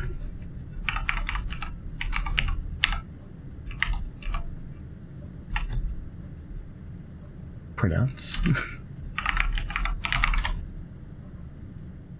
Polydactyly. Polydactyly. Okay. Ooh. Not a fan of 6 toes. Polydactyly literally means many fingers. Looked it up too and saw a lot of toes. Oh no. Because of a little mistake by God, when the person is born, one of their toes or fingers splits into 2, and the total number increases. But a big deal isn't usually made of polydactyly in the world at large. That's because it isn't a disease, just something people are born with. So while they are still babies, at about the time they turn 1 year old, they can be taken to the hospital and given surgery to make them normal. Even a child with polydactyly can be treated before they become aware, so they might not even remember it themselves. By the way, it seems that there's a possibility for this to occur in 1 of every 2,000 babies. So even though it's not usually seen, it isn't that rare at all. Speaking of which, I think Uncle Hideyoshi mentioned something to me long ago. Something about how even Toyotomi Hideyoshi, the man who unified Japan at the end of the Sengoku period, had 6 fingers on one hand. According to Aunt Natsuhi, among the many Ushiromiya family heads, the ones most praised for their wisdom all had polydactyly. JP, I've re-entered the late night lo-fi obsession phase again. Listen to some good tunes. Because of that, when grandfather was born, his relatives were all excited at the thought that he might become another wise leader. And when the leading relatives all died in the Great Kanto earthquake, it was apparently argued that grandfather should be the one to restore the family because of the auspicious sign of his birth. I've just been listening to Daft Punk, and then I heard the Banana Splits theme song, because I guess there was a movie that came out not too long ago that was like a Five Nights at Freddy's ripoff. So, tra-la-la-la-la-la. And I haven't heard that song. Well, I've heard it with the Boomerang commercials, I guess. And then again with Legion, because they referenced it there. one of those that I missed in my childhood. Totally unrelated to that, but ooh, do I have a song mashup for you? Put it into the Discord, Gus. Or Zyko. Damn it. But yeah, I'll listen to it later. If Grandfather hadn't disliked his position as the head so much, the sixth toe probably would have been pretty lucky for him. Come to think of it, I've heard about some country where it's believed people with polydactyly should be treated as gods and revered. Thinking of Princess Bride. This is beside the point, but it's fairly common in mystery novels for a corpse to be burned to hide its identity. But I guess that in Grandfather's case, just toasting him wouldn't be enough. And Grandfather's body was not simply burnt. Oh, now it got updated. Burned in the incinerator with a weapon resembling ice picks sticking out of his forehead. Oh, so they... okay. Blow stuff off Discord. You haven't been on Discord in a while. The old sorcerer's wish vanished before it could be granted. He always knew that this was one possible result of his risky gamble. But I mean, he expected to die, didn't he? It was not simply burnt. It was just like Aunt Eva and Uncle Hideyoshi. The thing that had been stabbed into Kanin-kun's chest. One of those demon ice picks was stuck into his forehead. I guess I should finish the page and then go check, because then that is spoils. The head's ring is not on his finger. So the letter last night was telling the truth. Father would probably be horribly disappointed. Natsuhi-san let her head droop and closed her eyes tightly. Now that one Discord admin has slowed to a grind. Nothing much to do since she hasn't streamed in like 2 months. Oh, damn. So it's been chill. This room had also become a vital crime scene for us to hand over to the police. It was decided that we would leave Grandfather's corpse here and lock the room, sealing it. It isn't clear when Grandfather's corpse started burning in the incinerator. Since, according to Genji, the strength of the flames hadn't been that strong, the body must have started burning a long time ago. So that stench could slowly creep out of the furnace and fill the room bit by bit, eventually pouring out and climbing up the staircase. Putting aside whether he was rare or well done, jeez, Grandfather had been brought out, killed, and burned, even though he had started out locked away in the closed room created by his autolock. There's probably no doubting this. However, according to Genji-san, the boiler room is usually locked. The possibility that someone outside our group had snuck in and committed the crime was overwhelmingly high. And there was also a good chance that this person was walking around with something like a master key. After all, doors and windows throughout the mansion had been checked. But despite that, the culprit was able to strut around the mansion freely. Not complaining though, it's been so nice. Well, that's good. Oh? Does this crime confirm that a 19th person exists? There's still that contradiction, since they're trying to tout their existence without ever showing themselves once. Along with Kirie-san's chessboard theory, I've been using this contradiction to deny the existence of a 19th person. By spinning the chessboard around once more, the very fact that this crime makes it perfectly obvious that a 19th person exists means that the existence of a 19th person is even less plausible. As long as that 19th person doesn't show themselves in front of us, if the culprit could get Grandfather out through the door sealed by the receipt, if they could kill Aunt Eva and Uncle Hideyoshi from the other side of the door sealed by a chain, then they could possibly go as far as to create a fictional 19th person through strange tricks and devices. Also, for people who want to listen to this pop, was that the one that you posted in Discord? Harry Styles. Thank you, Zyko. Watermelon. So we go there. Okay. Oh yeah, we've been keeping a death counter for how many impossibles have been uttered in this playthrough. So far, 23. So not as much, but still, it's just the first chapter. Impossible. We still want to believe that the culprit is among the 18. And the list of suspects has grown very short. The four of us kids, Aunt Natsuhi, Genji-san, Kumasawa Ba-chan, and Dr. Nanjo. 4, 5, 6, 7, 8. Oh, right, Kennen died. LB sub up me? One of these people has to be the culprit. Wait, we can't be sure of that. Just a second ago, we started doubting whether the corpse here was actually grandfather's, right? Maybe we can think of the other bodies in the same way. For example, the first 6 all had their faces horribly smashed. Some of the bodies had kept enough of their faces for us to confirm who they were. But that old bastard, for example, had lost his entire face, so the whole thing had been neatly peeled off. We only figured out which body which was which by their clothes and surroundings. Did the culprit prepare a fake body beforehand and alter it to make it look like they've died? Even though they were actually hiding somewhere after committing the crime? It may sound ridiculous, but it wouldn't be an impossible trick to pull off. Ew. Yeah, it's been gross. It's too early to give in to this 19th person. No, this witch. They didn't show it, but they described it. So the only one that they showed was the one of the ones in the forehead. That was Hideyoshi in the bathroom. Maria-chan, you mustn't stare so fixedly anymore. Come on, Battler-kun too. I'm worried about Cannon's condition, and we mustn't remain in a place like this any longer than necessary. Let us return.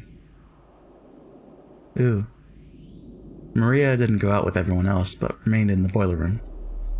The thing she was staring so fixedly at probably wasn't grandfather's body, but the demon's ice pick sticking out of his forehead. It was probably the sort of item that an enthusiast couldn't bear to ignore.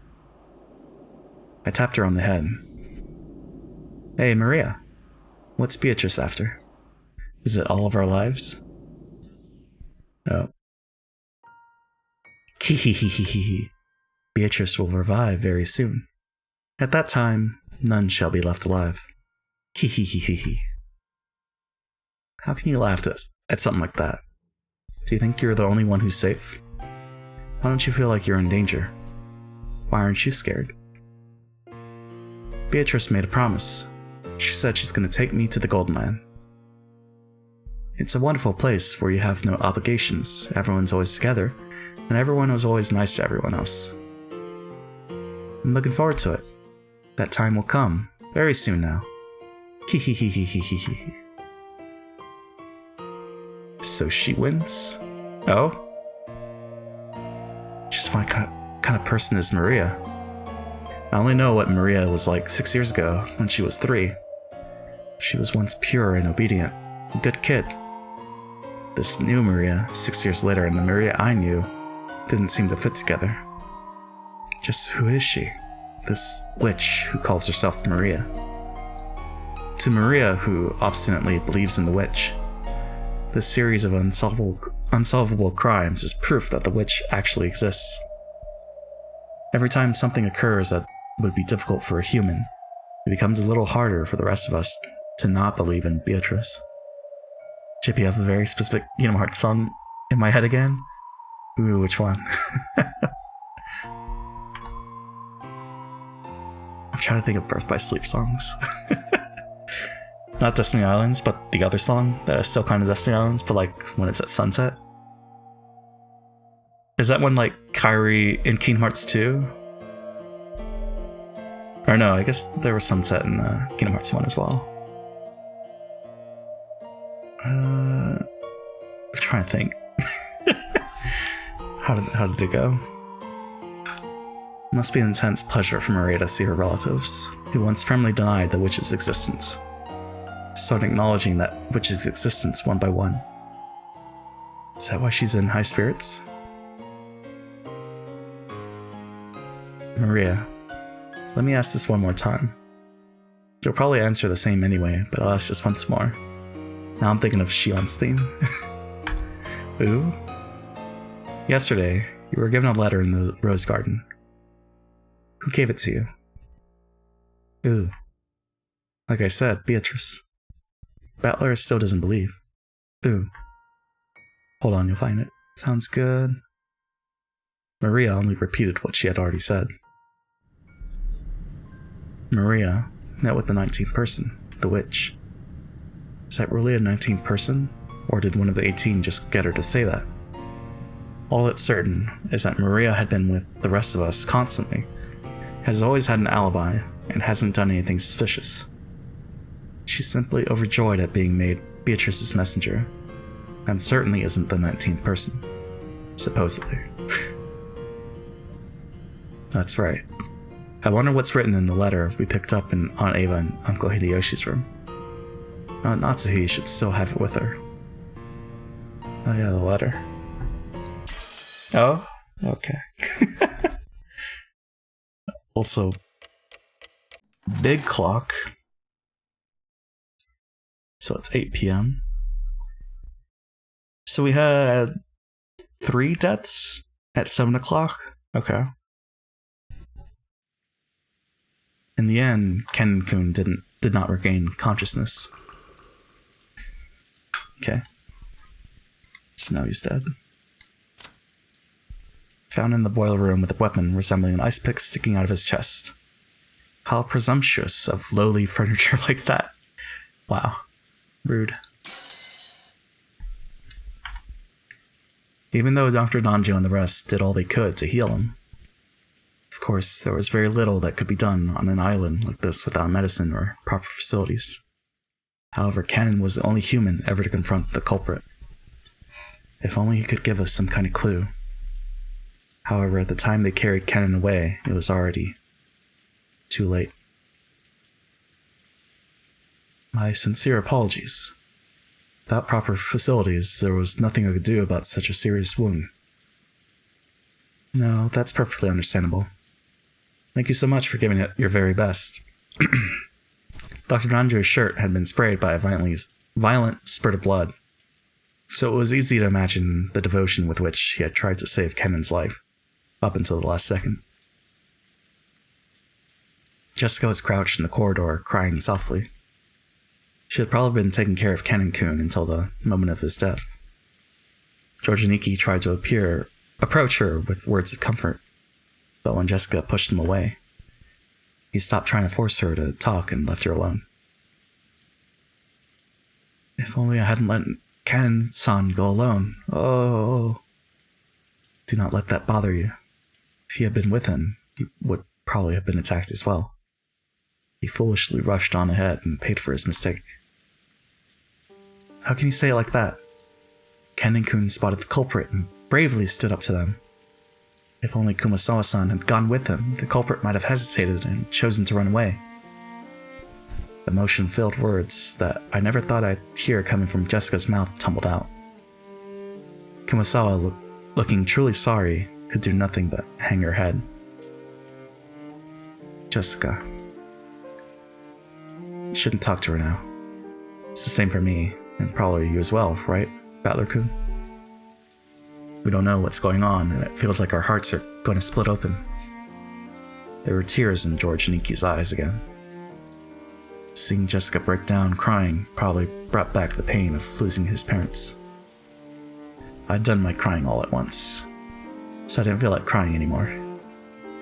However, I understood how great the pain in their heart was. Their hearts. It's okay, Jessica. You'll be able to meet Cannon again soon. Stop it. I don't need you trying to console me like that. Beatrice will resurrect the dead and even love that has been lost. So you'll definitely be able to meet him soon. Then everyone will be able to live in peace. So the one who killed Kennen-kun is this Beatrice who supposedly gave you that letter yesterday? Where is she? Where's she hiding? I'll find her and tear her heart apart. Tear her apart. Tell me, You know who the culprit really is, don't you? Oh? What do you know and what are you hiding? Tell me, damn it! What the fuck is up with this little girl? She wants to be a witch.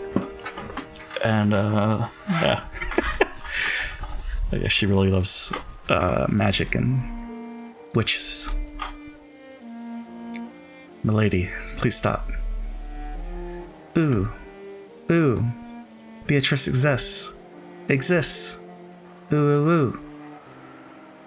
Damn it. Let go of me, Genji-san. Maria knows who the culprit is. And she's hiding their identity even though she knows. She must be telling them what we're doing, guiding them as they kill us. Ooh. Jessica, be silent. Jessica grabbed at Maria. Genji tried to stop her, but Jessica could not be calmed. The next thing I heard was the sound of Aunt Natsuhi slapping Jessica's face. Oof. After that, only Jessica's sorrowful sobbing voice resounded throughout the hall. Maria-chan, I know there's no way you're the culprit. You've been with us since the beginning, and there was no time for you to communicate with any culprit. So I want you to tell me something. This Beatrice, who handed you the letter yesterday, who was she? Although those words seemed kind, they clearly showed that George still had some remaining doubts about Maria. Didn't actually grab at her. However, he felt exactly the same way Jessica did. Aniki. I already asked her the same thing a second ago. Her answer was the same as before. I want to hear it from Maria's mouth. Who is Beatrice? JK, it's the Destiny Islands thing, the KH2 version. Let's see.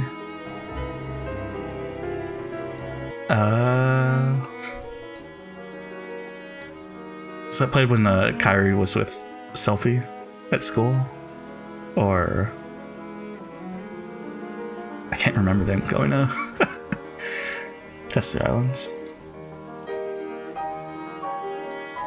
That's the one that's living in your head. ...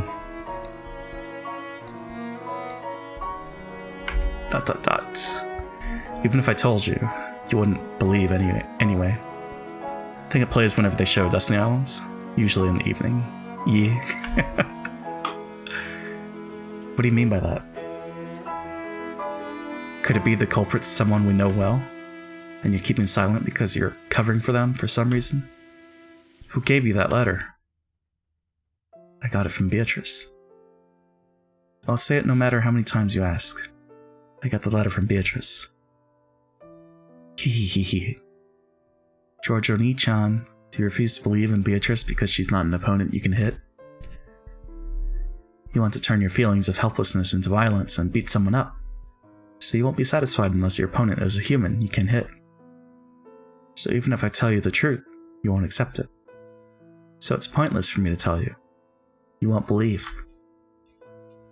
But I'll keep on saying it. Because it's true. Beatrice exists. Kihihihihi. The door to the Golden Land will soon be opened. I'll go there. Beatrice promised. In that world, Mama is nice. Papa is with us, and is also nice. I want to go there right away. Everyone is afraid of Beatrice. But that's only natural. So calm yourselves. Beatrice said so herself. By the time the typhoon has passed, I'll have ended everything, she said. Ouch. Battler. Maria. I don't mind you being talkative, but let's leave it at that for now. I'll bet this is all a pretty happy situation for you, since you're always going on about how witches exist. But keep that to yourself for now. Don't try to force that on other people. Ooh. I know I've been creeped out by this girl for a while now. Oh? But there really is something wrong with her. Don't you think so too, Battler? Genji-san? Kumasawa-san? What about you, Mom? Maria knows who the culprit is and she's hiding it. Okay, maybe she hasn't done anything directly. But she's definitely working with a criminal. That's right, she's a spy.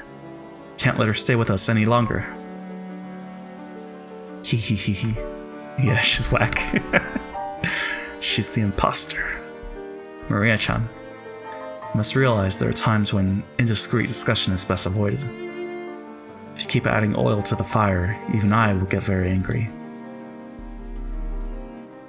Oh my god. So did you fare the winter apocalypse fine though? Forgot to ask. Yeah, what was it? Last Thursday? Or the previous Thursday? Last Thursday. It was last week, right? That Thursday is when I got back. Power was on, and there was no outages after that. So, yeah, that was a shitty situation. But we'll be better prepared for next time. For sure. I'm just very lucky that I had my siblings' house. That they had power. They had power, so. Albeit it was uncomfortable sleeping there, but it's much better than freezing. So, yeah. No more winter apocalypse, please. Aunt Natsuhi glared at Maria with frightening eyes. Maria was used to Aunt Rosa's loud style of scolding, but she apparently hadn't built up a resistance to Aunt Natsuhi's quiet sort of scolding. She shrugged and kept her mouth shut. Desolate feeling filled the room. Felt as though things would just get more complicated if anyone spoke. How many people have already died? 6 people in Dad's group. After that, both Aunt Ava and Uncle Hideyoshi, Kennen-kun, grandfather. There were a whole 18 people on this island, supposedly, and 10 of those people have been killed. That's more than half of us. Right now, there's absolutely no proof that the remaining 8 people will be safe. 10 already? Yeah. Because the 6, the 2, Canon, and grandfather. At any rate, this is no time to quarrel. Now that we are certain the culprit can enter and leave the mansion at will, and strike out of nowhere, we must give our undivided attention to surviving until tomorrow. I agree strongly with Aunt Natsuhi. We can figure out who the culprit is at our leisure tonight. For now, though, we're better off finding a place to barricade ourselves in. But she said after the typhoon passes, and the typhoon passes on Monday? Because it's Sunday right now. As I said this, I pointed out the clock to everyone. It was already 8 at night. We had been receiving shocks over and over again since the early morning, and our bodies and minds were both completely tired out. There's still a long, long time until tomorrow. We need to find some place to barricade ourselves in so we could rest our bodies and get even the smallest amount of relief. Holy shit. What's up? It's Thursday already? Is it? Oh yeah. I agree. Everyone is already pushing their mental and physical limits, myself included. I believe it would be wise to take that into account as we move forward. That's right. There's a high probability that the enemy's got the equivalent of a master key. Were Shannon and Kennen-kun and Goda-san holding master keys? Yes. They were supposed to have them on their person during work. We didn't want to disturb the scene, so we didn't investigate that closely. We can't eliminate the possibility that someone stole a key from them. My brain still thinks it's Friday from last week. It's been a fast week. So Monday is when I took the final exam for the course that I'm taking, so then I passed that. Tuesday was when we started this. And then yesterday was Wednesday. Wow. It's going by too quickly. In the first place, we know the culprit may have visited the servant room at some point to unlock the garden shed shutter. It's conceivable that they obtained a master key from there early on. There were many servants serving the Ushiramiya family. Because of that, there were several master keys. Furthermore, every time one employee started or finished working, the keys were passed between servants. And we had to acknowledge that this had probably gotten a bit sloppy at times in the past. Even if they borrowed a bundle of keys from the pockets of one of the murdered servants, is there any safe place that even those keys couldn't open? Because of the nature of our job, we have been entrusted with the keys to all of the rooms. All of them in the mansion and in the guest house. So in other words, no matter where we hole up and lock ourselves in, it'd just be pointless. Fine. Who cares about locking up? If you're gonna come, bring it on, damn it. I'll beat you at your own game. I don't know about that. Cannon tried. The enemy won't approach us from the front. I don't know about the first 6, but if we look at what happened to my parents and Candy-kun, and even grandfather, the enemy has only gone after isolated people. They don't have the power to assault all of us openly in a secure room. That's right. It's just like Aniki says. And maybe Aunt Natsuhi's rifle can serve as a deterrent to stop them from attacking. I hope that is so, but... Maria, I know you want to say something, but keep it to yourself and stay quiet for a while. Ooh. Maria probably wanted to say something about how witches weren't afraid of things like guns. But if she were to say it out loud, the atmosphere around here would start to get pretty edgy. I had noticed and decided to put a stop to it. If I may, I do know of just one place that cannot be entered, even with the servant key rings. Where is that? That would be the master's study. I'm against this. I don't even want to think about going in grandfather's creepy room. How many keys can gain access to that room? There are 2. I always have one on my person. The other was held by the master himself, but just now, I found this on the corpse in the boiler room. Kanji took a handkerchief out of his pocket and opened it, showing us the burnt and filthy study key. Then he showed it alongside his own key, which he had once lent to Natsuhi. Normally, it would have been proper to leave the master's key for the police, but because of the master's orders to protect the safety of the study, I borrowed it for the time being. I see. Which means that Kinzo-san's study is the only place where we can be safe. It would appear that way. I don't even want to think about being shut up in that strange room all night, but it appears we must acknowledge that his room is safer than anywhere else right now. Even though grandfather locked himself up in that safe room, the culprit brought him out and killed him. You can't be certain that it's truly safe. According to your theory, grandfather cleverly found a way around that receipt trick and left the room of his own free will. If so, the room might be a good place to barricade ourselves in after all. You're too optimistic, Aniki.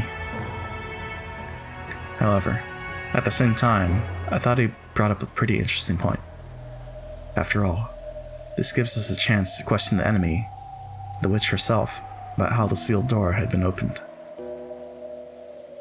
If we assume the culprit used some technique to kidnap grandfather from his study, they'd have to show us the same trick again if they wanted to assault us in the study.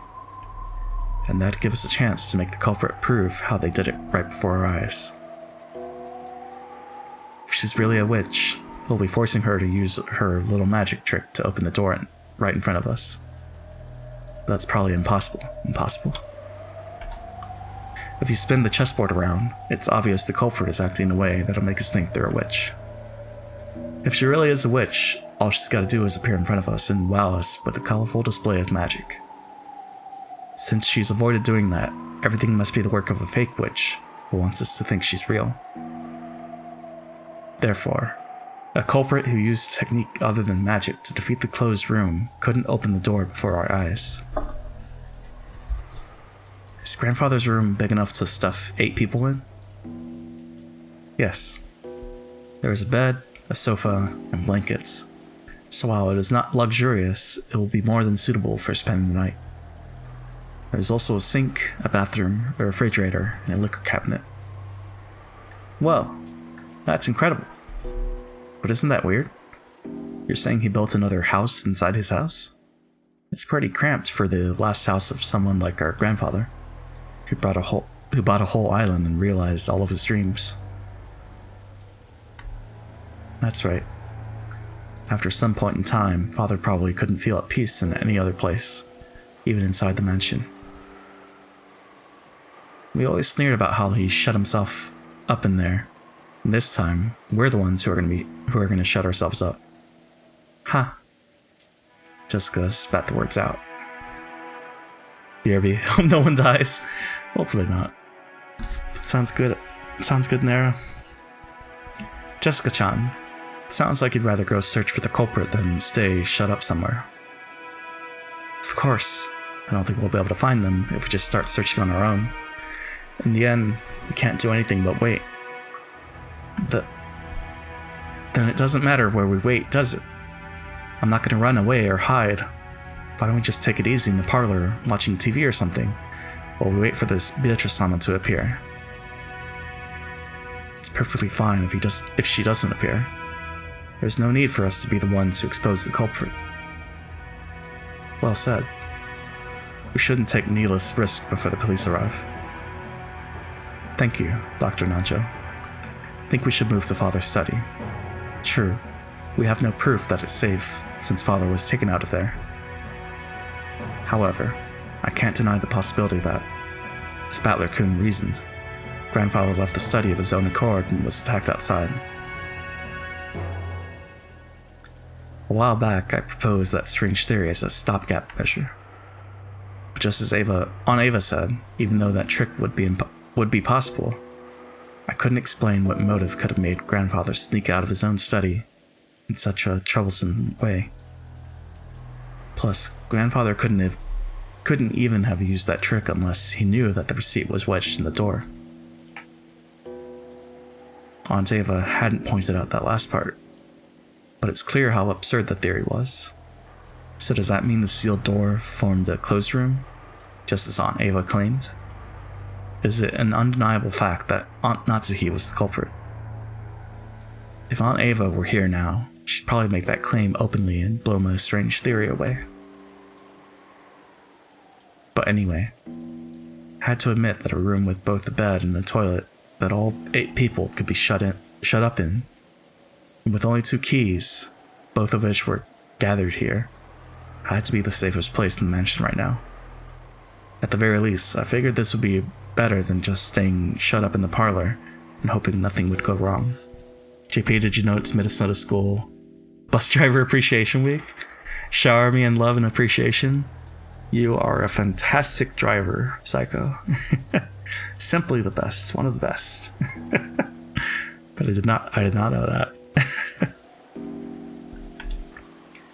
But wait, have we been safe only because we've been shut up in the parlor? What if leaving that room and moving to an unexplored location is actually more dangerous? Oh, you shouldn't have. It's useless, it's all useless.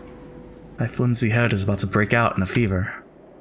I keep spinning the chessboard around. Right and wrong will keep switching places over and over, and I won't be able to believe anything. When it seems like the culprit is one of the 18, I want to believe in Beatrice. And once I start believing in Beatrice, I start wanting to find the culprit amid the 18.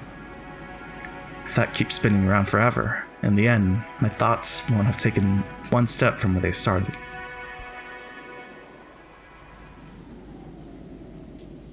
How far back in the past was it that Kirie-san taught me about chessboard thinking? That was in the first stream. But high key, my job's got a place in mind for one of them vaccine things. Oh, okay. So you're scheduled to get one. I think I can schedule mine now, next week or something. Well, that's good. I think one of my family members is getting theirs tomorrow. Their second one. Because it's 2 shots, right? Or is there more? But yeah, I think I have to schedule mine soon. 2, yeah. Okay. That concept of examining the situation by spinning it around and thinking from the enemy side. I seem to remember being so interested by it back then. I used it to guide all my thinking. By the way, Kirie-san was Dad's coworker back then. I never dreamed that she'd someday be added to our family. Didn't Kirie-san tell me something once?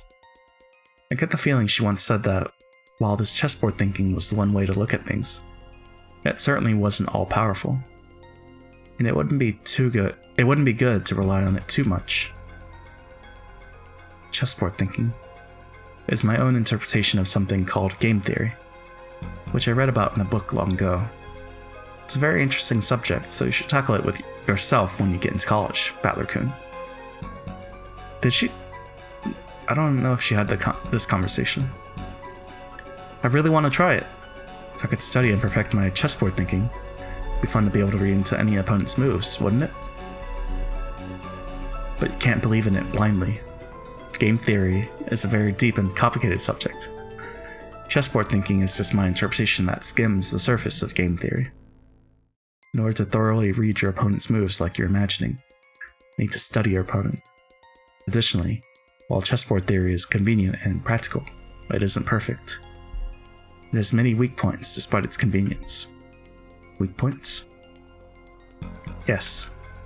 Chessboard thinking is founded upon game theory. When you thoroughly investigate game theory, it boils down to math. Do you know what the weak point of math is? It's noise. Noise? In math, when you write 1 + 1 = 2, that process will always result in 1 + 1 = 2. No matter how many billions of years pass, nothing more, nothing less. That's because there's absolutely no noise mixed in. But for example, unlike math, the Japanese language has noise mixed in. Kanji are a good example. Old kanji and new kanji are slightly different, which represents an introduction of noise created by the changes between time periods. Isn't history the same? There are dozens of policies that seem foolish in the modern era, but were meaningful at some point in the past. Came back. Did 5 people die? No, not yet. Because the rules of chess are fixed, when a pair of experts are discussing one particular layout, it's possible they could reach the same conclusions whether they're from 100 years in the past or 100 years in the future. We're talking about game theory now, and chess thinking. As for the characters, I think they said that they're going to stay in the study, which is supposed to be super safe. However, if the rules of chess had gone through massive changes over time, it's possible that a discussion about the same layout would have changed as well. That's right. Events in the world of humans are normally full of noise. Aren't human emotions that way? Even if the exact same things occur more than once, there's no guarantee that humans will always act in a predictable fashion. The moment we try to use a math-based theory to predict someone's actions, we must be aware that our theory has built-in weaknesses and limits. Simply put, chessboard thinking is extremely weak against noise and fickleness, as well as mistakes or incorrect knowledge. That's right. Hideie-san definitely said that. Chess has always been a game where both sides play by the same rules and fight with the same conditions for victory. That's why it's possible for both sides to predict the other's moves. It's possible to read your opponent because you can always suppose they'll make the best moves they can find.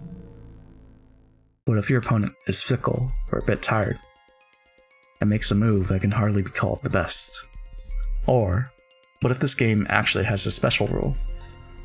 Some unknown thing that only the enemy knows about and can use. In fact, what if the opponent actually has some goal other than victory? Think from your enemy's perspective. That's the basis of chessboard thinking.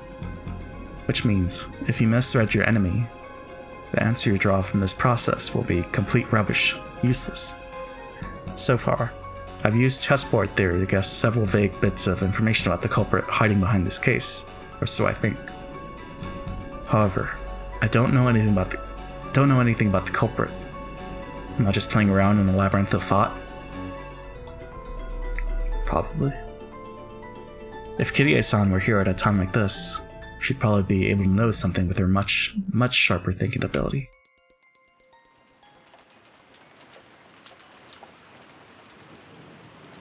Until the very last moment, Jessica resisted moving into grandfather's study.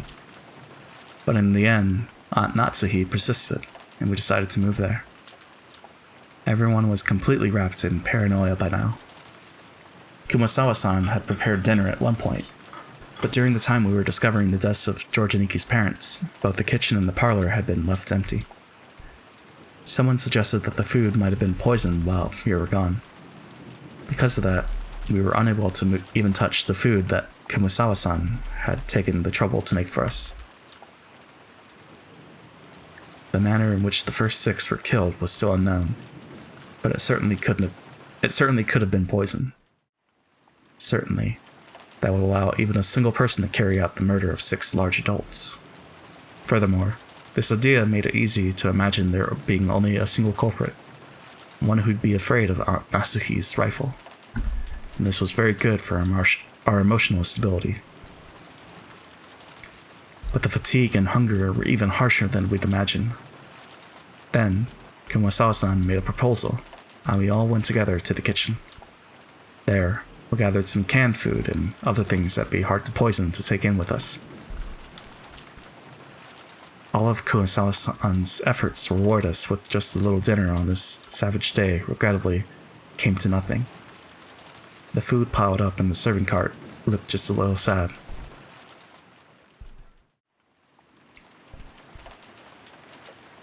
We all started climbing the stairs. Aunt Natsuhi, who was in the lead, warily stared into the darkness with both eyes in the barrel of the gun. Once we dragged ourselves up to the 3rd floor, just as Aunt Natsuhi had warned us of beforehand, there was a mixture of a chemical smell and a sickly, sweet aroma, a stench hanging in the air that felt like it was eating into our heads. I see. This kind of stench probably would give you a headache if you were shut in with it for a whole night. I know it's a little late, but I'm with Jessica. I vote against going into the grandfather's study. Felt like the stench was floating out from this magnificent door. It was the door to the forbidden study, which should defend against any who would enter. While Genji-san unlocked the door, Maria stared at the door and the doorknob with great interest. Ooh. Incredible door. Looks old and strict and like it'd stop any jokes cold. A perfect door for grandfather's study. The power to ward off spiritual menaces is strong here. Beatrice probably couldn't open this door. Oh? What does that mean? Maria pointed at the doorknob. Oh, it's got the scorpion crest. No, a design like a magic circle arranged around a scorpion, was inscribed there. That design, that's right. Isn't it just like those keychain charms Maria gave Jessica and me yesterday? The 5th magic circle of Mars is a strong ward against magic. Additionally, this magic circle was very diligently constructed and is full of power. Such a magic circle can be quite troublesome to beings of magic like Beatrice. Isn't that comforting? Are you saying we can escape even Beatrice's clutches in this room? Our little witch here sure is reliable. And how did Beatrice get grandfather out? Just as Battler reasoned, Beatrice can't go inside. However, she has both magic and familiars. Using them, she might have been able to get grandfather to leave the study of his own accord. Ah, I've read about that in manga. I've seen a bunch of scenes where vampires were frightened of crosses, so they couldn't get close. But their familiars were just fine, so they made the familiars attack. God, Beatrice, get a life. Hey, Cheese. JP! Oh, Beatrice. How's it going, Cheese? How is the Final Fantasy? Those scorpion keychain charms I gave you yesterday also had the 5th magic circle of Mars on them. The power dwelling within them was weak, but they should be enough to protect you until we leave the island. Although it sounds like you've lost yours, right? Hehehehehe. I have missed you. I'm not obsessed. I missed you guys too. You brothers, Quinn. Everybody. It's been a busy couple of weeks because I've been mostly working on schoolwork. But school's done. Well, that course is done, at least. So I've got some free time now. But you're not obsessed. How's that going? I passed the final exam for that, so now I just have to wait until they give me the okay to go to the next part of the course. So that'll be in March, late March, basically. So yeah, I'm playing this in the meantime. It's Umineko, When They Cry, spiritual successor to Higurashi. Visual novel month is a couple months early now. Scorpion keychain charms? The charm I gave you yesterday was something I got from Maria. I heard it would repel magic if you put it on your doorknob, and at the time I thought maybe it'd be better if you had it. Is that so? Thought it was an odd thing for you to be carrying around. Nice art style. It is pretty good. Like the sprite work. Aunt Natsuhi put that on her doorknob? Yes. Last night, after hearing about it from Jessica, I hung it from the doorknob on the inside of my door. Then, Aunt Natsuhi, you're really fortunate. If you did that, Beatrice probably couldn't have even lay a finger on you yesterday. I think Beatrice must have been really annoyed. Hehehehe. Beatrice annoyed? Couldn't lay one finger? Natsuhi thought back on that eerie scribble she'd seen that morning, as though someone had been tearing at the outside of her door with the blood-soaked hands, and gasped in surprise. Could it be that this witch who called herself Beatrice tried to enter through the door to Natsuhi's own room? But the magic-repelling charm had been hanging from the inside, so she couldn't break through the door. So she was annoyed. So she scratched at it? Malka. Quit it! Don't talk about that. Witches don't exist. The culprit does. And they're human just like us.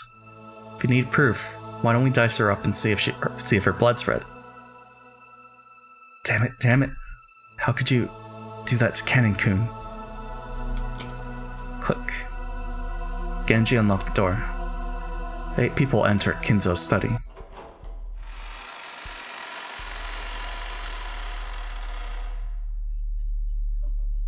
Grandfather's study. I'd heard rumors about it beforehand, so I wasn't that shocked. He had done nothing more than fortify it thoroughly with his occult hobbies. If Grandfather's hobby had been chasing after pop idols, these walls might be buried beneath idol posters. Even if I didn't understand it, I did realize that this room was a bundle of all his pastimes. Even so, I couldn't help but remain dumbfounded by the smell of his creepy medicine and the sweet stench that seemed to melt my head. Grandpa was a perv. Grandper. He drank a lot of absinthe. He has a cool knight armor statue. Suit of armor. He's in blah blah blah blah. He's into all the black magic and witch stuff. When the door was closed, it automatically made a clunk. I see. This is the auto lock that's activated whenever the door is closed. And there were only 2 keys that could open this door from the outside, both of which were in this room. In other words, it had become a closed room. The shutter, the receipt, the chain, and now the auto lock. This 4th door had the most magnificent lock yet, and this was doubtlessly a closed room. Just to make absolutely sure that the room was secure, we checked all over for ways in or out. The window was tightly locked. That should have been enough, but just in case, we tried knocking all over the walls. After all, we had talked about there being a hidden door in this room, but we couldn't find anything suspicious. Grandfather's study was very large. Even though we called it a study, it wasn't really a single room. It could be divided up into 4 basic sections: a study section, a bedroom section, a toilet/bathroom section, and a section for cooking that had a sink. I see. This study really does have enough in it to live in. Now I see how grandfather could live this whole life in this room without ever leaving. It seemed grandfather wasn't in the habit of watching TV because there was no television, or even a radio in this room. Can't do anything except pass the time listening to the sound of the rain until tomorrow morning. So all he did was just read books, play chess, I guess. I would get bored. Dr. Nanjo looked closely at the chessboard that sat on the table in front of the sofa and muttered. It was apparently the partly finished chess match he'd been playing with grandfather until yesterday. The black had the white pretty well cornered, and it looked like checkmate would be reached within a few moves, the last part of the endgame. Even though checkmate had almost been reached, the endgame had been rushed, and in the end was never completed. Kinzo-san, it seems we weren't able to see this match through after all. Dr. Nanjo. I was Kinzo-san's friend for a long time, but I never knew about more than half of him. I believe 2 Kinzos existed, a wise one, and one trapped by some madness. I never understood anything about him. Especially when it came to Beatrice-sama. It would seem like his personality changed. In the direction of Kumasawa-san's upward gaze, a portrait of Beatrice could be seen. It wasn't massive like the one hanging in the entrance hall, but small, made for this room. Grandfather probably spent every day in this room, and so much of his time, talking to the witch in that portrait. Who was Beatrice to grandfather in the first place? Right now, you couldn't just explain it away by saying it was a story made by the parents to frighten children away from wandering into the forest. While eating the canned food we brought from the kitchen, we talked together about who Beatrice was. Whether the culprit was Beatrice herself or someone pretending to be her. Whether they were a witch or a human, that was besides the point. The woman in this portrait was strongly related to the roots and background of this case. We couldn't talk about this case without talking about her.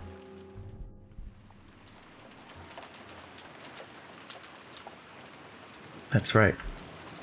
Mom, you picked up the culprit's letter in Aunt Ava's room, right? Yes. Still haven't opened it.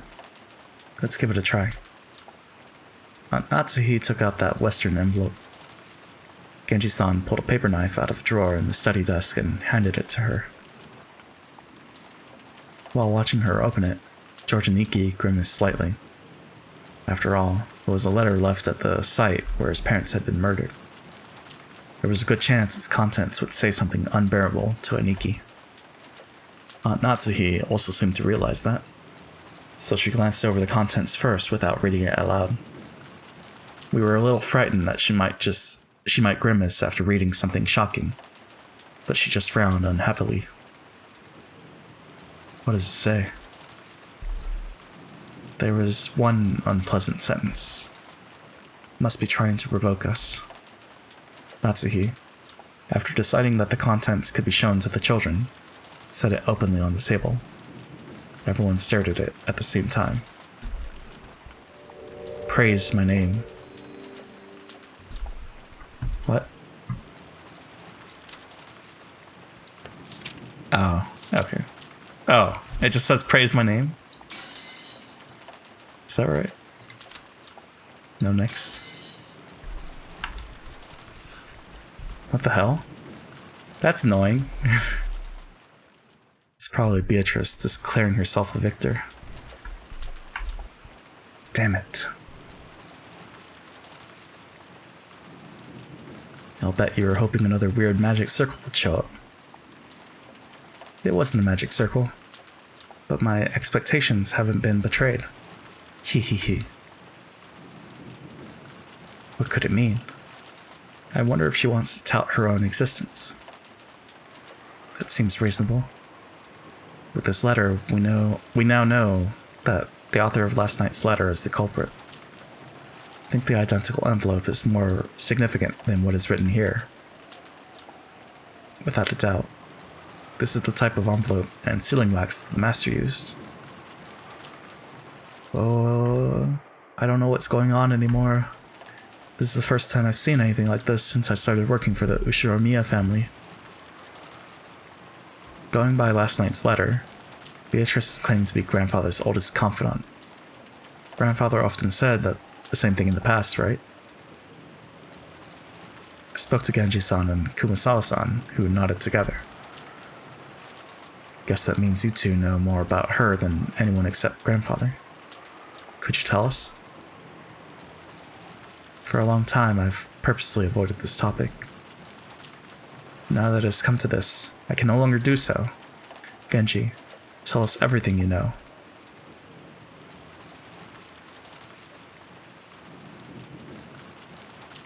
Genji-san didn't answer. Did he remain silent despite his knowledge? Or did he know nothing at all? Still, I had a good guess. The ghost story of the witch Beatrice had long been deified among the servants.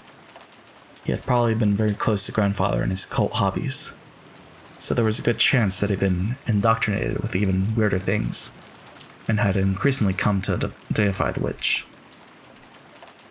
As grandfather's most trusted servant, who had sworn loyalty to him, he might be the most influenced by the illusion of the witch that grandfather had created, and he sneezed. Okay, I sneezed. So there was only one reason for Genji-san to remain silent. He could speak, but it would definitely cause a backlash, so it was better if he kept his mouth shut. And it wasn't like we'd believe him anyway. Something along those lines. A short while ago, Maria had been more than willing to speak bluntly and unrestrainedly. That had earned her a scuffle with Jessica. It was natural for Genji-san to keep his silence.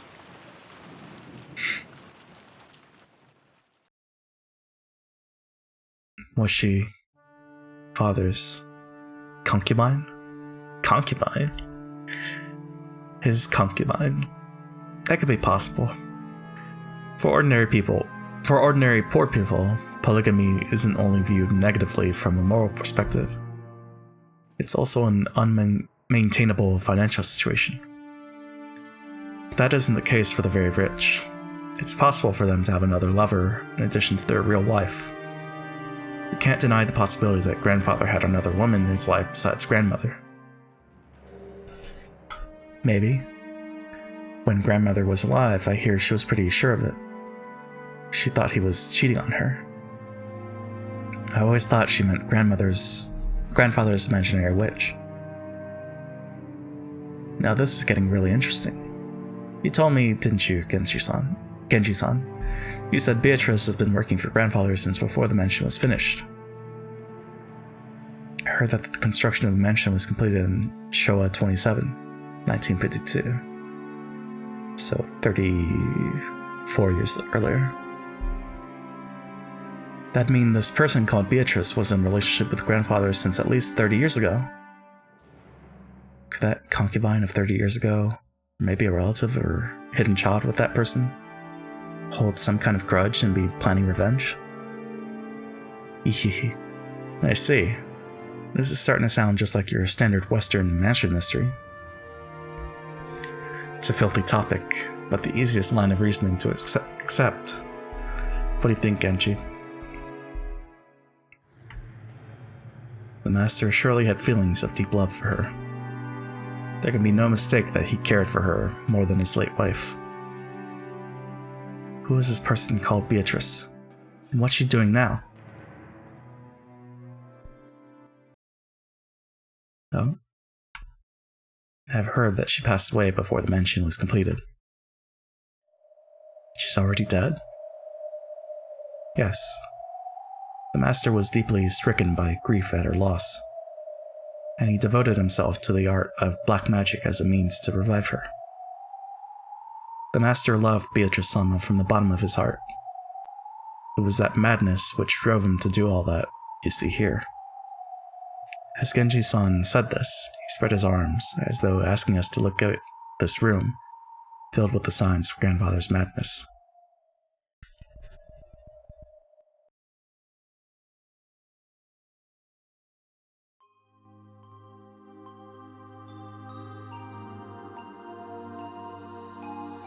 We were all at a loss for words. Normally, black magic seems like it'd just be creepy, and it's really hard to imagine why someone might be so enraptured by it. Since Kinzo was just an eccentric who had restored the Ushiromiya family amidst his madness, nobody had tried to understand him. The only thing on grandfather's mind had been the loss of a beloved woman, and his inescapable sorrow. Earlier, this room had seemed creepy, but in an instant, it had changed into something we could understand completely. The creepy books, the magic circles, the medicine, all of it. It all existed simply because he wanted to revive the face of a single woman who had left this world over 30 years ago. The master only told me about Beatrice-sama's story once, when he was very drunk, although I have forgotten the details. It was a deep, deep love, enough to make a woman like me jealous. When Kinzo-san succeeded the headship of the Ushiromiya family, his marriage to his late wife had already been decided by the last few surviving family elders. So...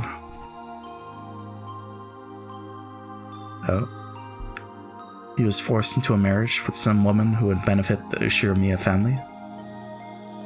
That is correct. Kinzo-san was installed as the head of who would revive the family, and had to bear the entirety of that heavy responsibility. I do not pretend to know the details of when or where Kinzo-san first met her. Guess it'd be rude to say any more than that. That was when grandfather truly fell in love for the first time. Just how deep was his affection for her? That was easy to see just by looking around us. This room was covered with piles upon piles of things having to do with black magic.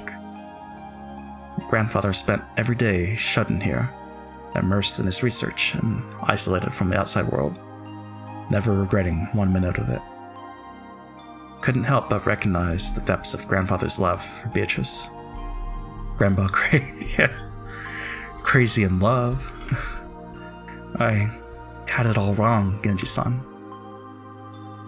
What do you mean by that?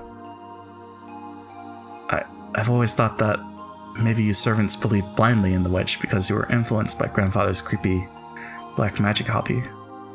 But that's not how it was, right? But acting as though Beatrice's soul at least had been restored and existed inside the mansion, they might have hoped to soothe grandfather's heart. With closed eyes and the expression of one remembering something from the distant past, Genji had broken his long silence. In making that confession, he probably felt like he was betraying his one and only master in the most serious way, even though that person was already dead. So, Grandpa was basically a tier 3 sub to Beatrice. Beatrice has revived as a witch, and she is in the mansion even now. Genji had said it. Had believed it. Had made people believe it. And would take that with him to the grave. This might have been the last service he could offer up to his master. The legend of the witch, the mysterious tale of Rakanjima that was still whispered of amongst the servants. Its true nature was a sad lie. No, it was an act of kindness towards grandfather, who had lost the person he loved above all else. I remember denying the witch's existence in front of father on multiple occasions. Now I finally understand how much that must have wounded him. Right now, I can understand very well. If I thought I could revive Shannon using black magic, I'd immediately become the next owner of this room and start researching. Aniki. Another strand of tears dropped from dripped from George's eyes. Maybe his tears were infectious. Tears rose to Jessica's eyes too, and she sniffled. Beatrice has said it. Very soon, she'll be able to revive people. You'll be able to meet them, she said. Very soon, the door to the Golden Land will be opened. In the promised land that glitters gold, the souls of all the dead will be resurrected, along with the love that has been lost. Then I will sleep in a world of peacefulness for all time. Did she say that? Beatrice who gave you the letter? You don't believe, do you? Hee hee hee hee. If only grandfather were here. I'm sure he'd be happy. I'm sure he'd be jumping for joy now that Beatrice is about to be revived. In that case, I believe. If grandfather gave up half of his life for this research, trying to resurrect the soul of the woman he loved and spend the rest of his life believing, I'll believe too. Battler? When you love a single woman for so long, the people around you catch on to it, and it becomes the truth. Maybe you could say they're just being polite for the sake of your feelings. Right here, now, I like to call that magic. It isn't just being polite. It really is magic. She's a witch. Hee hee hee hee. Looks like nobody else. Looks like nobody can see Beatrice after all. Some time passed. As we listened to the sound of the rain, we considered what kind of love and madness must have possessed the owner of this room, as he spent half his life here. But I guess because she's a witch, I don't know, it's weird. The whole ritual aspect of it. If you ask me as a woman, then, well, I'd like to be understanding of father's feelings of true love. It did leave mother in an awkward position. Haha, I agree. Cheating is cheating. No way to make it pretty. Yeah, that's right. Gotta feel sorry for grandmother. So, have there been any rumors about a child between Beatrice and grandfather? The key word, Beatrice, has been hidden in every corner of this case, so it's natural to suspect more relatives of hers. No. I have not heard of anything like that. Hold on. Doing something. Well, that's not how you type it. Talking. There we go. Because of the cheating. No, I've not heard anything like that. There was one, a memento of his most beloved person. He surely would have given him all of his affection. Since he ended up immersing himself in black magic instead, maybe we should assume that there was no such child. Come to think of it, that reminds me of a rumor I heard. You know it, right? That story about how grandfather heavily supported an orphanage called the Fukuin House? Enough of that. That is nothing more than slander which would desecrate father. Tell us, Aunt Natsuhi. I think even you'd agree that this is no time to hide things from each other. It's a worthless story. Father made massive donations to an orphanage and had the orphans employed as servants at the head family to give them some on-the-job experience. The story in question is simply some drivel spread by fools who claim that father was using those orphans for some filthy hobby. For a while, some guys even said he was collecting human sacrifices for his black magic. And he really is doing weird experiments and ceremonies in this room all the time, so I half believed it myself. And these servants who came from the Fukuin house are... There are several of them, but Shannon and Cannon were the two scheduled during the family conference shift. To resurrect Beatrice, he brought in servants from an orphanage as human sacrifices. Grandpa's cray. After all, everyone grandfather selected as a servant was young, about the same age as Shannon or Kennen-kun. I was sure it was because grandfather had some bizarre hobby. Jessica, mind your words. When Aunt Natsuhi scolded her, the atmosphere instantly went sour and everyone felt quiet. It's just a rumor.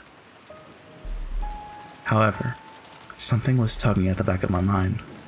Sacrifices. Sacrifices. Human sacrifices brought over from an orphanage. What is it? Freaky words like sacrifices don't pop up often. And yet, I've seen or heard that word recently. Some part of my memory is tugging at me. Oh, the letter. Or the epitaph. Hey, Beatrice. What do you know? I had arrived in front of the portrait of Beatrice. It wasn't as massive as the one in the entrance hall, but that portrait, which must have been drawn by some famous painter, was still just as intimidating in this smaller size. Below it, just like in the entrance hall, was the epitaph that supposedly hinted at the location of the hidden gold. Ah. Sacrifices. Here. What the hell, Battler? You're creeping me out. 6. Sacrifices. Ah. Both of my eyes were as wide as plates. Everything's been predicted right there from the very beginning. Everyone crowded around, and the same expression of shock rose to all of our faces.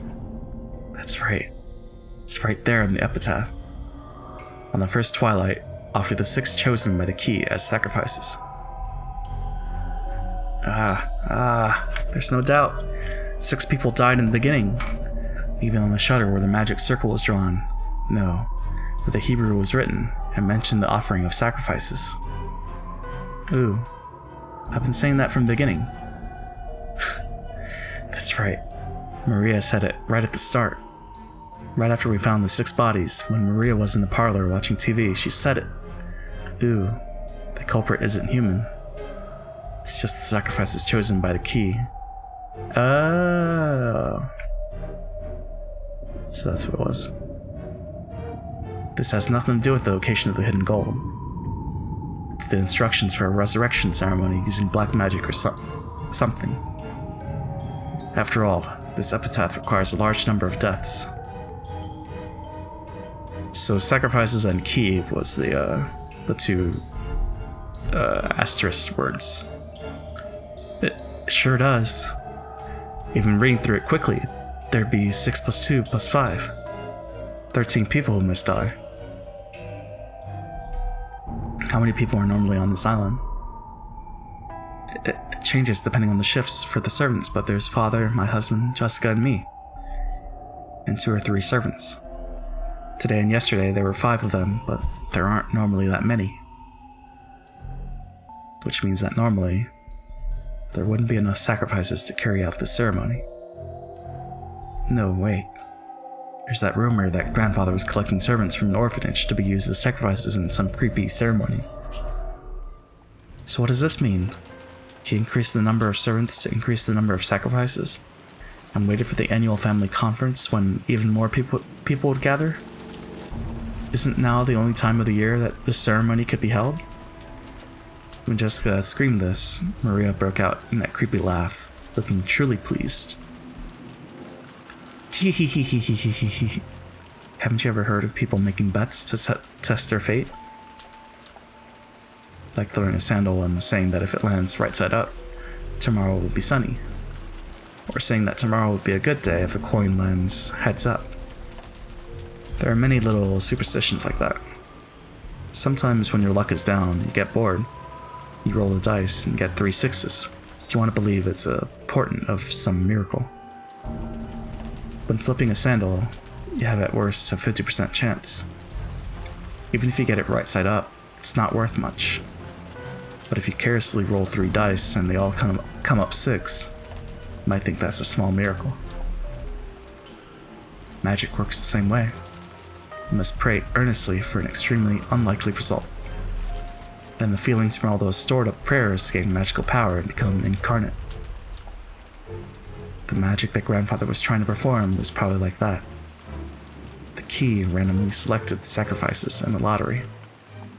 So reduce the chance that he himself was selected. He chose the day with the greatest number of people on the island to carry out the ceremony. Ridiculous! Are you saying that this entire situation was caused by a mere ceremony for some bizarre magic? Natsuhi yelled. She couldn't quell the fear that a scorpion charm might be the only reason she was still safe. If I hadn't received that charm from Jessica and hung it from my doorknob, would I have been killed, mixed in along with those 6? And the strangest part is, even though I hung the charm from the inside of my door, they couldn't get through the door. That door. The culprit noticed the charm from outside the door and gave up trying to open it. A human couldn't have perceived that. The charm meant to stop something that was not human, had done exactly that. Impossible, impossible, impossible. 3. But Natsuhi-san, the epitaph certainly does continue to fit even after that. Impossible. On the second twilight, those who remain shall tear apart the 2 who are close. Could this be talking about Eva-sama and Hideyoshi-sama? Painful as it may be, you must reach that conclusion. And after the culprit killed them, they left the words from the third twilight in a letter there. That's right.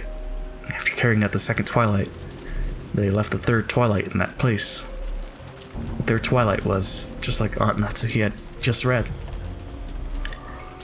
Is the impossible count supposed to be on stream, or do you just have it on the side? It's on the side. I don't want to, have that on screen. But I'm keeping track.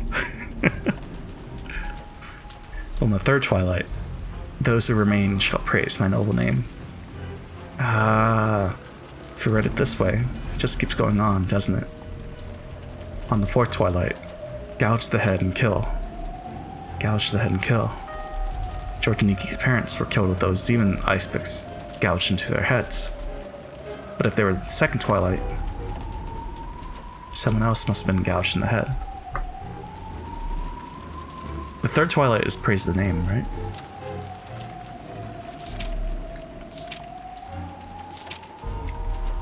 Yeah. But they didn't praise the name. The order's all wrong. Stomach, knee, leg.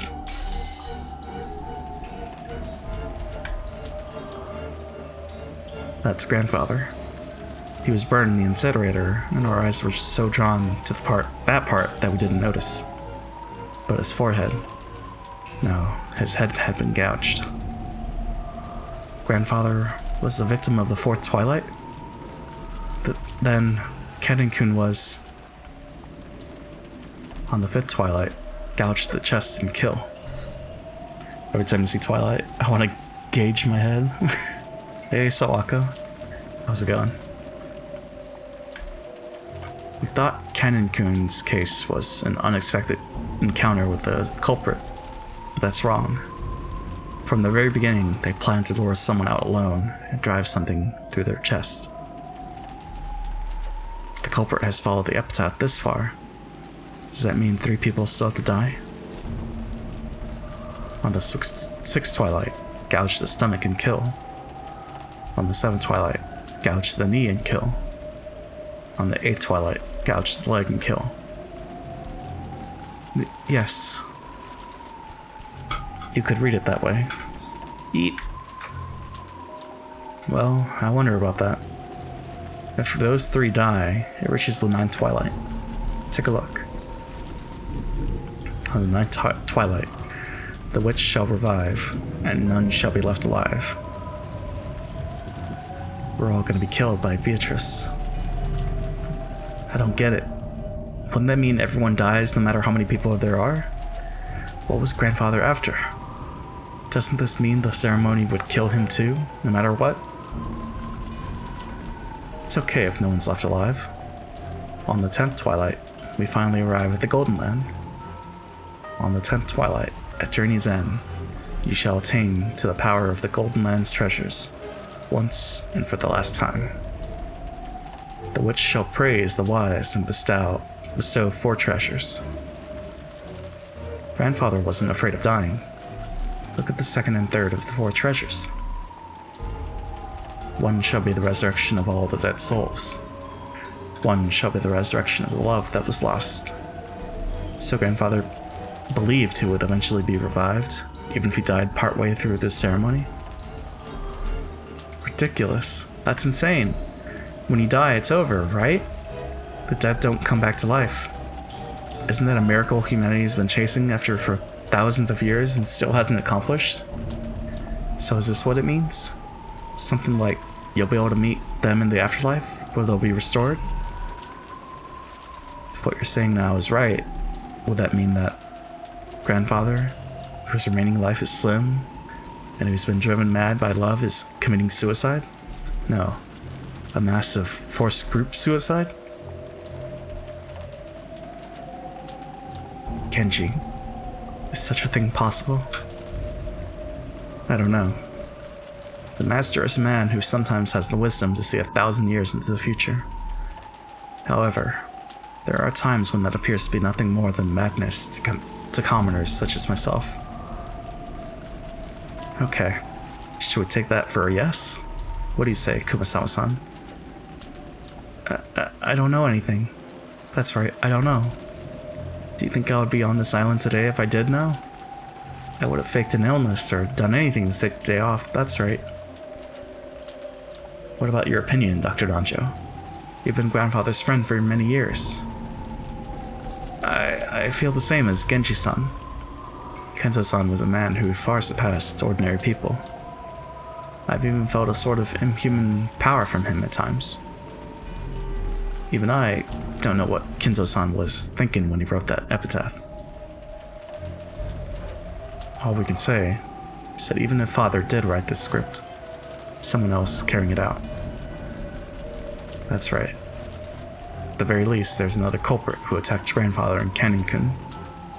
Furthermore, that person is still continuing the crimes, just as the epitaph says. The letter in the beginning that we didn't think deeply about. What was it that was written there? Thought back to the recitation of the letter last night. Beatrice had proclaimed something inside it. She had proclaimed that, according to her contract with Kenzo, she would collect everything of the Ushiramiya family as interest. But then she had also revealed a special clause. If someone discovered the location of the gold Grandfather had hidden, that right would be lost. When the letter was read, Grandfather was still alive. But at that time, it had already been sealed with wax by the head's ring, which meant Grandfather had handed the ring over to Beatrice while he was still alive. If we take a straightforward approach, maybe we should assume Beatrice is carrying out that strange contract, with Grandfather guaranteeing her that right. In other words, this was the same as saying Grandfather knew of and approved of the contents of that letter. In other words, it's basically a joint message from Beatrice and Grandfather, telling us that Beatrice will start collecting interests if we don't solve the riddle. In other words, Grandfather and Beatrice were demanding that we try and solve the riddle of the epitaph. And if we couldn't, they were saying that the massacre would be carried out according to the epitaph. What does that mean? What do they want? I don't have a clue what it means.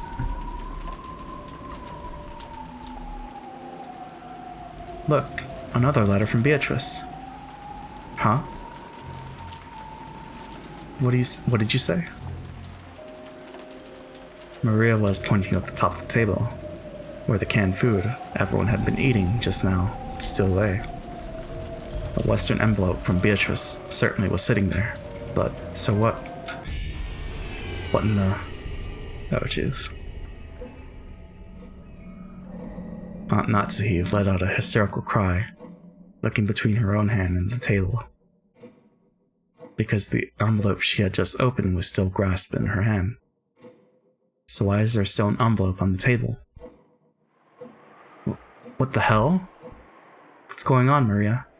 Where did that envelope come from? Just now I looked and it was lying there. Ew. I don't know anything. This isn't funny. There's only the 8 of us here. There's no way some ninth person snuck in. There wasn't enough time during the few seconds that we gathered around the portrait, right? Oh boy. Oh. Oh shit.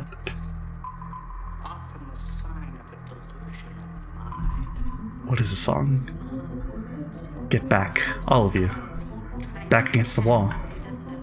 My Nazi was pointing the rifle at Genji and the others, bellowing at them. Genji-san was overpowered, his face looking like he didn't have a clue what was going on. Oh, and I like this track too. Of course, I felt the same, but a few moments late, I reached the same conclusion Natsuki had. Until just a few seconds ago, there had been no letter like this on the table, and nobody entered this room. That means someone among us placed it there during the few seconds when everyone was looking away, preoccupied with the portrait. Battler-kun, open that envelope and read what's inside. Sure. I picked it up. It was still sealed with wax. Even without disturbing its contents, I realized that this was an as-yet unopened envelope. An unknown envelope.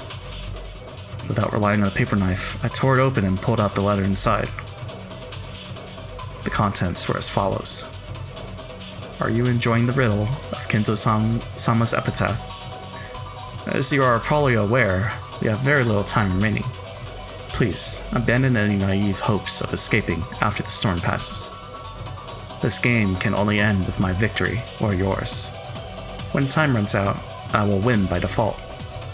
There will be no ties. Make sure that you do not misunderstand your current situation. That's what it says. It isn't clear who put this letter here. There. However, I've been able to narrow down the list of suspects. It's you all. Madam, that's just too horrible. Just before I moved towards the portrait, I set a can of food down here. At that time, there definitely wasn't anything as strange as this letter there. At that time, Jessica, George-kun, and Battler-kun were already in front of the portrait, and they didn't leave the spot in front of the portrait until the letter appeared. So the person who set the letter down is one of you four. Beatrice is here. Ooh, we aren't Beatrice. Beatrice exists. Silence. I don't know whether I should suspect one of you or all of you, but without a doubt, at least one among you is the culprit. That's right. There can't be a 19th person. There's no way witches exist. Even when Kanin-kun was killed. Yeah, that could be explained if Kumasawa-san was the one who did it. The truth is that Kumasawa-san entered the boiler room with Kanin-kun and killed him. Then she lied, saying he had already fallen when she got there. You're making a mistake, milady. Why would I do something like that? I don't have the slightest idea how my parents were killed in that closed room. But when they were killed, everyone except for the servants had an alibi. The only ones who didn't were the servants. But does that really mean it's okay to suspect them? Yes, now that you mention it, they have no alibi for any of the cases. Ugh. Should we really be so quick to make that judgment? But this time, in this room, in this place, in this moment, in this minimally small bit of time and space, it's obvious. Only one of the four of them could have set the letter there in our blind spot. Can't tell who put it there, but it's obvious that one of the four did it. Natsuhi-san, please, calm yourself. A lot has happened today. I understand how much strain is on your mind right now. Dr. Nanjo, it truly pains me to call you suspicious. However, you're our father's personal doctor and his closest friend. You have been by his side for many years and you might even know about Beatrice. Could you be hiding some kind of old obligation? Of course not. Calm yourself. It was pitiful to watch Dr. Nanjo frantically pleading his innocence. It was probably a normal reaction that anyone would give if they were suspected. Kumasawa was the same. Ever since Jessica voiced her suspicions of Kurosawa murdering Kanin, Kumasawa had been totally flustered. That was why Genji's still calm appearance looked so bold. On Natsuhi pointed the barrel of the gun. Genji, your grandfather's #1 subordinate. Was Beatrice an illusion you showed to father, with you as the performer? If by suspecting me, you recognized me as the master's greatest servant, then I count it a great honor, regardless of the circumstances. However, I'm not the one who put the letter there. Do you expect us to just accept that? Must be the ringleader. Maybe Kurosawa and Dr. Nanjo are your accomplices. And Maria-chan, too. Mia? Not content to suspect just the adults, Aunt Natsuhi pointed the gun relentlessly at Maria, too. But Maria acted as though nothing had happened. Or maybe she thought she would be fine even if she was shot. Maria-chan, by this point, we can no longer remove someone from suspicion just because they're young. So for the last time, let me ask the question that everyone's had since last night. Yesterday, who was the Beatrice who handed you that letter? Ooh, the song is kind of neat. What chapter is this? I must find it. It's in chapter 1. But if you can't find it that way, I guess the question arcs. But I don't know. I don't know how it's like separated. But yeah, chapter 1, question arc. Maria, don't dodge the question. Make it clear. Who gave you that letter? Kihihihihi. How many times do I have to tell you? It's Beatrice, the 1,000-year-old golden witch. If you want to know what she looks like, just turn around. See, she's right there. Beatrice is. Kihihihihihihi. Don't mess with us, Maria! Enough, Jessica. Maria, too. Don't you understand the situation? What are you hoping to gain by saying stuff like that? Stop stirring each other pointlessly. I don't understand. Who do you all want the culprit to be? You only believe in Beatrice when you don't want to suspect one of your own. When you're trying to settle a grudge because someone who's close to you has been killed, only then do you want to believe in a human you can attack with violence and deny Beatrice. That's why you can't see her. Beatrice exists. You all can't see her. Too lazy to look for it now, but soon. Soon. Silence. I don't want to label you as the culprit, but there is no longer any doubt that you enjoy making the situation unpleasant and are providing assistance to the enemy. Then what will you do? Shoot me? I don't mind. Very soon the door to the Golden Land will be open. Then all the dead will be resurrected. So what's next? Stomach, leg, and knee? Or stomach, knee, leg? Right now, death is nothing to be afraid of.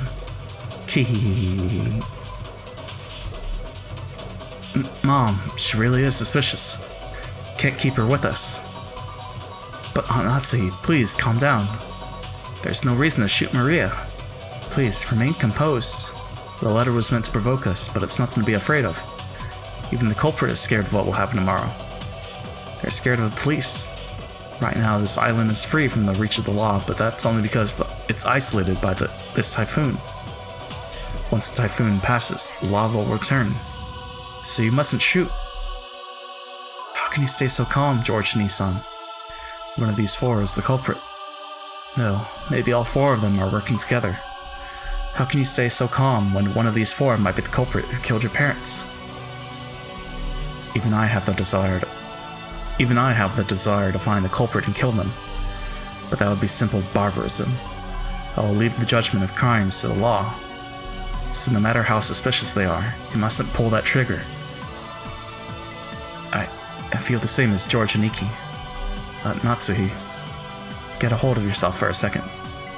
Anyway, it'd be bad to shoot. In times like this, I hear you should tilt your head back and stay cool. Say, stay cool 3 times. Let me make this clear. Witches don't exist. Not in Rakanjima, not in the Ushiramiya mansion. I declare it as Ushiramiya Natsuhi, representative of the Ushiramiya family. There's no witch here. I won't accept Beatrice. No matter what you're planning, I won't let you lay one finger on my daughter or the rest of them. That's my duty as a mother, and as representative to the family.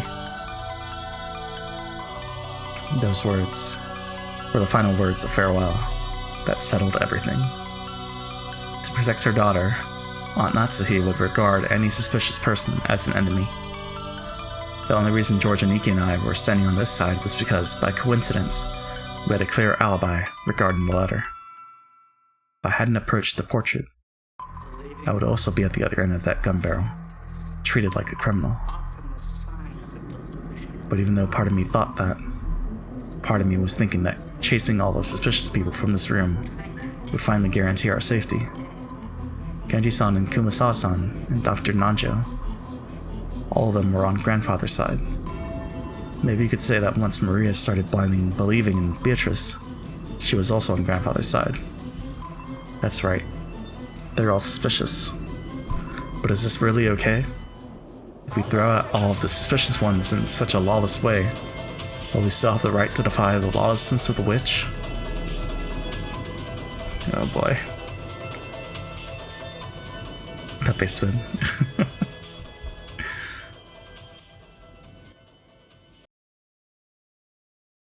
It's gonna happen.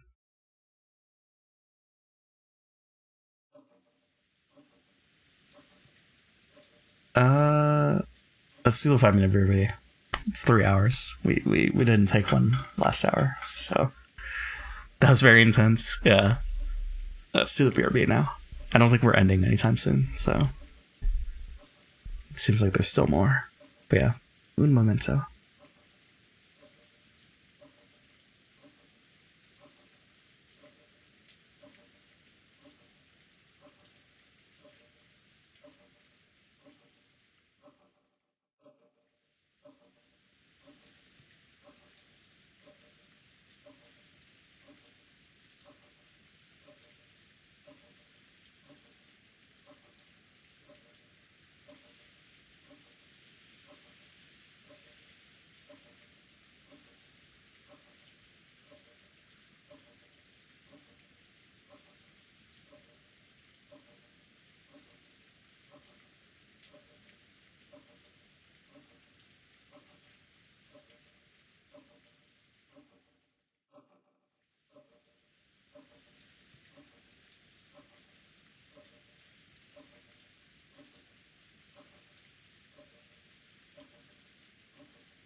Alright, I am back.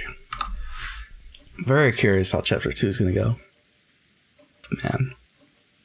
Like, I feel like we're close, but we're also, I don't know, still need events to transpire, I feel. Aunt Natsuhi didn't tell him to leave with her own words. But with wordless pressure, she induced them to say that themselves. Because if Dr. Nanjo didn't say those words, this cold silence would surely continue forever. Calm yourself, Natsuhi-san. Still, I understand your feelings well. I myself feel like there's something wrong with my head after all these strange repeated incidents. So I understand well why you want to suspect this. If you really have nothing to do with this, then my actions now would be beyond rude. However, please understand, just this once. Very well. Let's leave the room. What do you say, Genji-san? Shall we return to the parlor and continue our chess game? If that is what you wish, by all means. I don't want to. After all, that means we'll have to leave this room knowing that the wolf is among us, right? I don't want to. Madame, please forgive me. Eek! It was obvious what Kumasawa-san was trying to say. If she was innocent, then she was being ejected into dangerous territory along with the culprit. In the current situation, urging her to leave this room along with the suspects was almost exactly the same as letting her get killed. However, Kumasawa-san really was suspicious just for being the first one to discover that Kanin-kun had been murdered. At that time, everyone except Kumasawa-san had an alibi. Unless we could prove the existence of some contraption, or the existence of some 19th person, Kumasawa-san was by far the most likely suspect. I didn't want to believe it. However, Aunt Natsuhi and the rest of us were in such a difficult situation that we couldn't help suspecting her as well. So we didn't say anything to stop Aunt Natsuhi from trying to oppressively chase them from the room. We had stopped her from shooting, but we were passively agreeing to chase the others out of the room. On top of that, Maria spoke to the fretful Kumasawa-san. It's okay. Beatrice is kind to those who respect her. You believe that Beatrice exists. So it'll definitely be okay. I'll watch TV in the parlor. Let's watch it together. It's so boring here without TV. Kihihihihihihihi. Looked like Kumasawa found Maria's roguish laugh very frightening. However, the three other people had agreed to leave the room. Kumasawa couldn't fight the flow and had to agree, crying as she went. Aww. Well then, Natsuhi-san. That will be all for tonight. Let us meet again tomorrow. Yes. Please understand at least for tonight. When the police come, all of us will surely apologize for our rudeness. You may play chess, but do it in a safe place if you can. Genji, I leave them in your hands. Certainly. Oh, ho ho ho. Can't be helped, can it? They always say that the most frightening bears are those with their children. Genji, Kumasawa, my sincere apologies. Let us meet again tomorrow. Maria-chan too. Please forgive your cold aunt. Ooh, I forgive you. Ooh. Madame, the keys to this room. I'll hand both over to you. Genji-san pulled 2 golden keys from his pocket and handed them to Aunt Natsuhi. And I will also hand over my bundle of keys to the inside of the mansion. He took out a bundle of about 10 keys of various shapes and handed it over. To the servants, those keys were probably proof of their position. Being placed in charge of those keys meant that they were trusted, relied upon. When they were forced to return them, it meant that they had lost that trust. Thinking about it this way, to Genji-san, who had worked here for a span of many years, there could be no greater shame. However, Genji-san's usual indifferent expression remained on his face. Someone's gonna die. Genji. I had planned that, After Father passed away, I would reward you for your many years of hard work and allow you to retire. To treat you like this makes me feel ashamed from the bottom of my heart. I have already received the Master's favor. Everything I have done until today has been repayment for that. Please, do not worry over it. Well then, shall we, everyone? Good night to you all. Ooh, good night. Good night to you too, Battler. Ooh. Maria. Wait a sec. Knowledge of guilt made me call Maria back. I groped around in my pocket and took out that scorpion keychain. This repels magic, right? Wear it. Ooh? Didn't you say you dropped it? Back then, I got ticked off and just bluffed that I'd lost it. There's no way I'd lose the precious charm you gave me. Maria silently took the charm. I was unable to say anything after that. Well, Battler's gonna die. Well then, everyone, good night to you. We watched them leave, our expressions completely worn out, and we weren't even able to respond.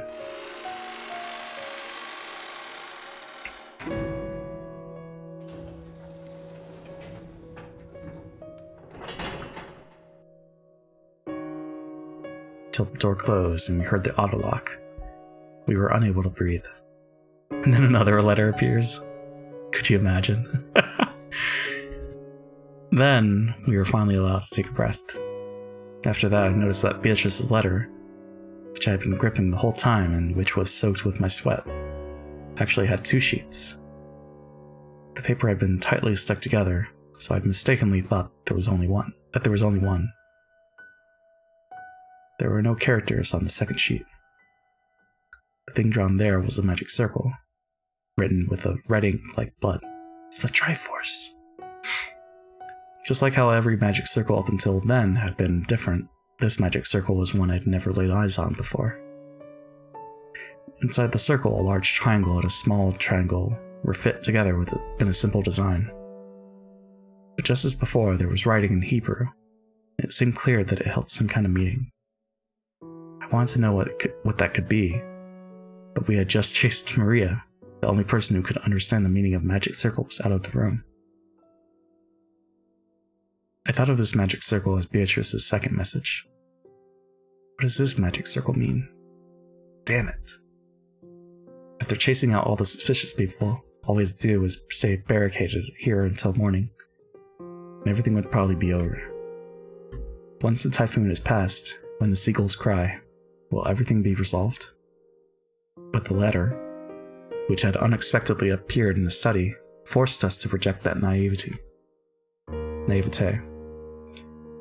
It had made it very clear that if time ran out, it would mean the witch's victory.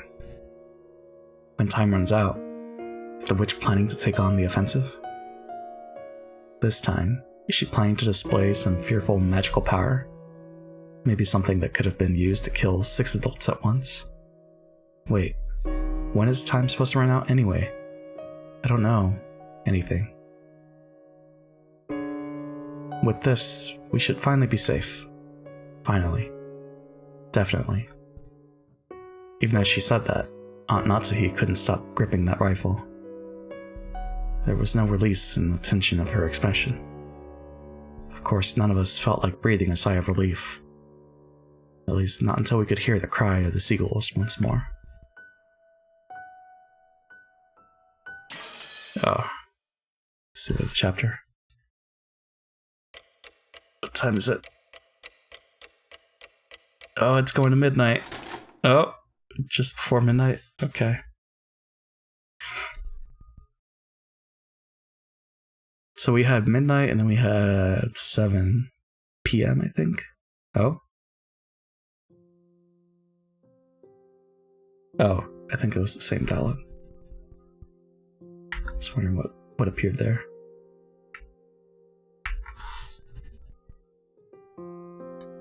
Or no, that was something, because it said like a course. Oh. I'm gonna have to timestamp that, because I want to see that.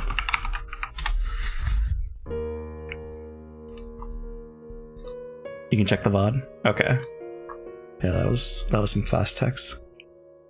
I wonder what that was. After we chased them out, nobody wanted to say anything. All of the suspicious ones had been driven away. Even though we knew there might be some innocence among them, we still did it. We chased them out of this paradise. Could you imagine how much better life would be if commercial brands could swear in their product names? Like, just imagine. Can't fucking believe it's not butter. Fuck yeah, I want some cheesy poofs. Stuff like that. Chase them out of this paradise, where people don't have to suspect each other. Exactly. But our motive for chasing them out was suspicion of one person towards another. The worst kind of crime for a human. If we had accepted the existence of a 19th person, of the witch, then we all might still be talking face to face, trusting each other. That would be wild. Just start swearing in commercials. In that instant, we had agreed to chase out all the suspicious people. But had that been the right thing to do? During this endless silence, we could do nothing but be quietly tormented by that sin. Aunt Natsuhi faced the door, without letting go of her rifle for even an instant, sitting far back in the sofa. She would probably spend the night staring at the door without a wink of sleep. But I mean, like, just actually printed on the product label? Oh, okay. Commercial bands, not like specifically commercials. I see. That would be silly. She was probably spending the night staring at the window without a wink of sleep. George Niki gazed. I'm thinking of a Game Grumps bit where it's like Kirby and the 7 stars, or Kirby and he's fucking pissed or something. The text that flashed was the same before the clock appeared. Oh, okay, it was the same. But I could have sworn I saw like an of course in there, so that's why I thought it was different. But okay, it was the same. Cool. George Niki gazed through a gap in the closed curtains by the window, looking down at the courtyard and the mansion that surrounded it. I didn't know whether he was checking to see if a suspicious shadow would become visible through the window, or whether he was wondering to himself about something. No, this felt like breathing. Oh, okay, gotcha. Thank you, Nara, for checking. I'm gonna create a company called Fuck Cheese Dip? Fucked it?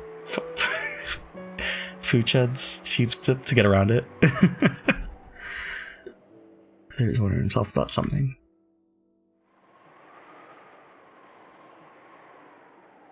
Fuckhead's Cheese Dip. Oh, I see.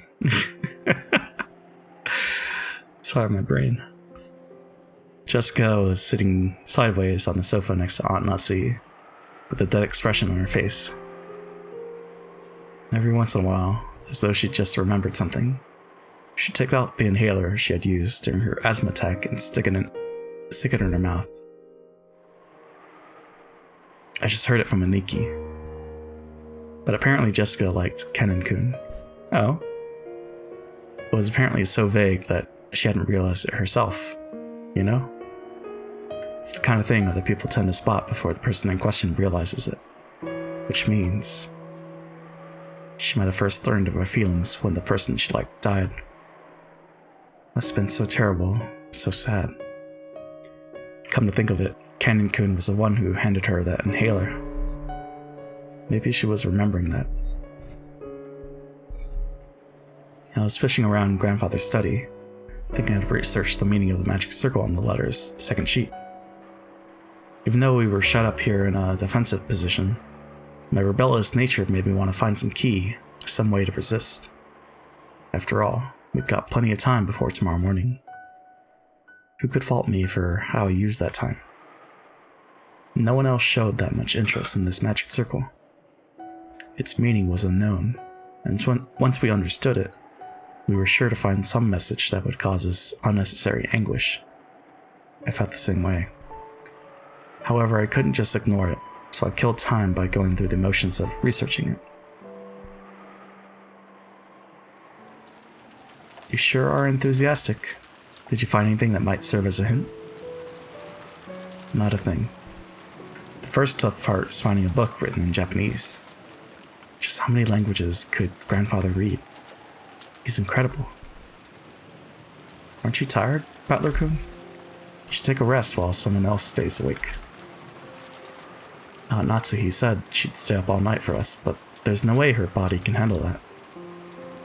We should take turns sleeping. Then you sleep first, Aniki. I'll keep researching until I get sleepy. You mean the magic circle just now? Yeah. We've got plenty of time to kill. Thought it'd be interesting to find out what kind of message Beatrice-sama put in it. Give it a rest. Mess around with stuff like that, and you'll end up getting possessed by something weird. Don't worry. I've been certified by Maria. She said I've got no spiritual talent at all. Hehehe.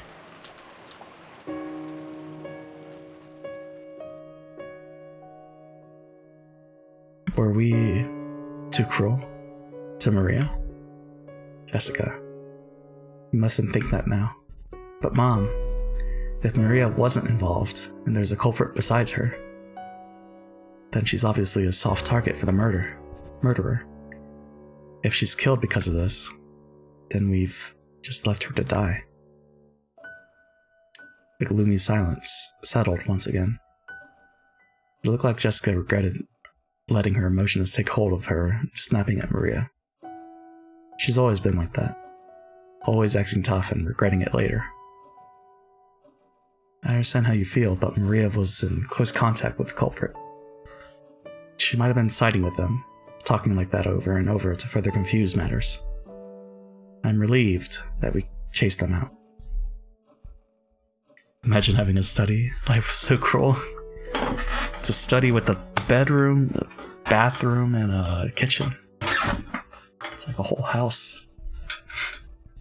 It's pretty harsh, Aunt Natsuhi. Couldn't it just been that nonsense of a whole 9-year-old girl? It probably wasn't very convincing to hear that coming from me. I myself thought Maria was creepy on several occasions, even doubting her true nature. And when Maria was chased out of this room, I couldn't deny I felt some relief. If that is the case, and tomorrow we'll apologize for what we did. I will take full responsibility for chasing them out of this room. This isn't something the rest of you have to worry about. I could feel a tragic determination in Aunt Natsuhi's words. To protect her own daughter, she had resolutely chased out the suspicious ones. And if, as a result, she had to watch the people who had unfortunately been suspected die, so be it. She was prepared to take full responsibility. Why does Maria have to keep saying stuff like that? She's bringing about her own ruin. I think the reason Maria-chan adores witches and magic so much might be Aunt Rosa. Aunt Rosa? What does she have to do with this? Didn't you realize it too, Battler-kun? Maria-chan's real father ran off somewhere a long time ago. Although Aunt Rosa tried to confuse the issue by saying he's on a foreign business trip. Talking about Rosa-san's family has become a kind of taboo in the Ushiromiya family. I think Aunt Rosa thought about remarrying.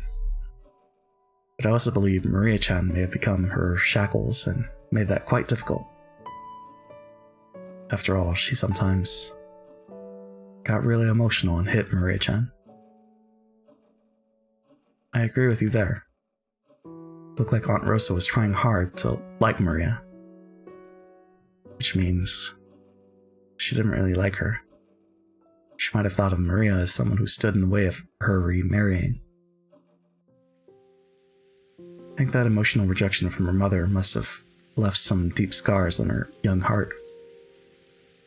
So she learned about this occult hobby from somewhere and immersed herself in it to bury the holes in her heart. Did you know? To Maria-chan, the image of a witch isn't negative at all. Remember yesterday at the beach when she showed us her notebook? Also BRB. Sounds good, Psycho. Yeah. It's full of all those fun-looking scribbles. Yesterday, when we were down by the beach, doubting the witch, Maria got all riled up and started explaining about witches. Not one of the pages had shown a picture of an ugly witch. They were all brightly colored, beautiful, cute witches who looked like they were having fun. There was absolutely nothing sinister about them, like a boy might have imagined. They were beings adorned with beautiful dresses who could grant anyone's dreams with their mysterious magic, and who made everyone happy. The sorrow of not being loved by her mother. Had Maria sought help from witches as beings who could give her happiness and save her? Someday, a witch would come and, using her wonderful magic, would bring Maria happiness. Even though she believed that, as she grew older, she had to face reality as her fleeting dreams were sliced to ribbons one by one. If something claiming to be the witch of Rakanjima appeared in front of a girl like that, whispering that she'd take Maria to the Golden Land, where Maria could be happy. Now that it's come to this, I want to confess what's in my heart. Throwing out Marie-chan. No, Genji-san and the rest too. It was probably the wrong thing to do, I think. It wasn't pleasant. Since Jessica had been the one to face them and slam them with words of rejection, her conscience must be tormenting her a lot right now.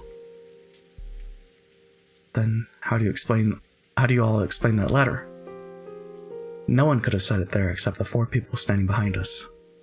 I made sure of that with my own eyes. Those 4 are innocent. How was that letter placed in a closed room with 8 people? That's right. When you put it that way, those 4 really do seem suspicious. But it's all useless. It's all useless. Useless? What is? Right. Might not be worth anything anymore, but let me spin the chessboard around again. In other words, if one of those 4 really was the culprit, isn't that weird? That's right. Wasn't setting that letter openly on the table the same as confessing that one of them was the culprit? You're right, that's weird. If they were going to do it, you'd think they put it in the crack of the door, for example, to make it look like someone had slipped it in from the outside. Of course, they should have known that they'd be suspected if they didn't make it look like the culprit was outside of the room. Yeah, that's it, exactly. If the culprit was one of those 4, setting that letter right in the middle of the table would be both risky and meaningless. But putting it aside whatever trick was used to set it there, if we assume that the culprit is someone other than those 4, in other words, someone who was outside the room, then they had a lot to gain from that letter. Enough, Battler-kun. It's meaningless to discuss such matters now. Natsuhi-san quickly guessed what I was getting at. No, maybe she had thought of it long before I had. It simply held her tongue. If the culprit's outside the room, then they'd be totally stuck the moment we shut ourselves up in a closed room like this. That's right. It's the same as my theory about how Grandfather disappeared from this room, isn't it? That theory was that Grandfather left the room of his own accord. The culprit used some tactic to lure him out, and Grandfather left of his own accord then. Come to think of it, when we found the scorpion magic circle on the doorknob to the study, Maria said it herself. BHS couldn't get through this door, but she could induce someone to leave of their own accord.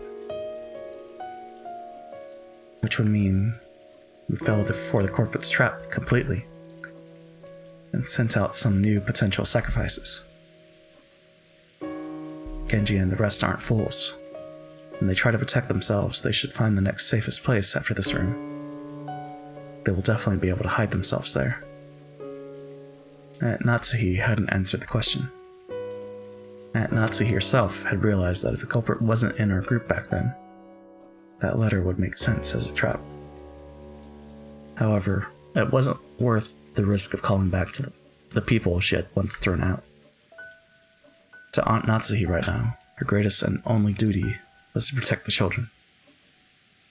By her thinking, in order to do that, a few sacrifices were unavoidable. Hey, Aunt Natsuhi. Let me say something a little harsh, okay? At that time, what if, by coincidence, Jessica had also been standing behind you? Would you have chased Jessica from the room too?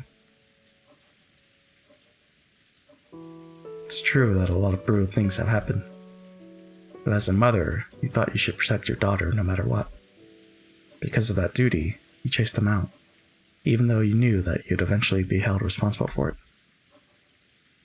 It's not like I'm condemning that, but I was just thinking about what a great mother Jessica has. That's right. You've been dealing with these incidents since morning. You've been pulling all of us along this whole time without losing your composure. If you were all confused too, the rest of us would probably be in the culprit's grasp by now. So I think we all have to thank you. Thank you. So what are you two trying to say? So what you two are trying to say is that you want her to act as Maria's mother too? I always thought of Maria as a real-life little sister and adored her. And yet, a few things happened. Got a little confused. And I've said a lot of mean things to her, hurting her. Mom, please. Let's stay together with Maria. No, everyone. There was no culprit among us. The culprit in this case is the witch Beatrice, okay? So, let's stop suspecting each other. Aunt Natsuhi closed her eyes for a short while. Was she coping with her throbbing headache again, or was she thinking of something?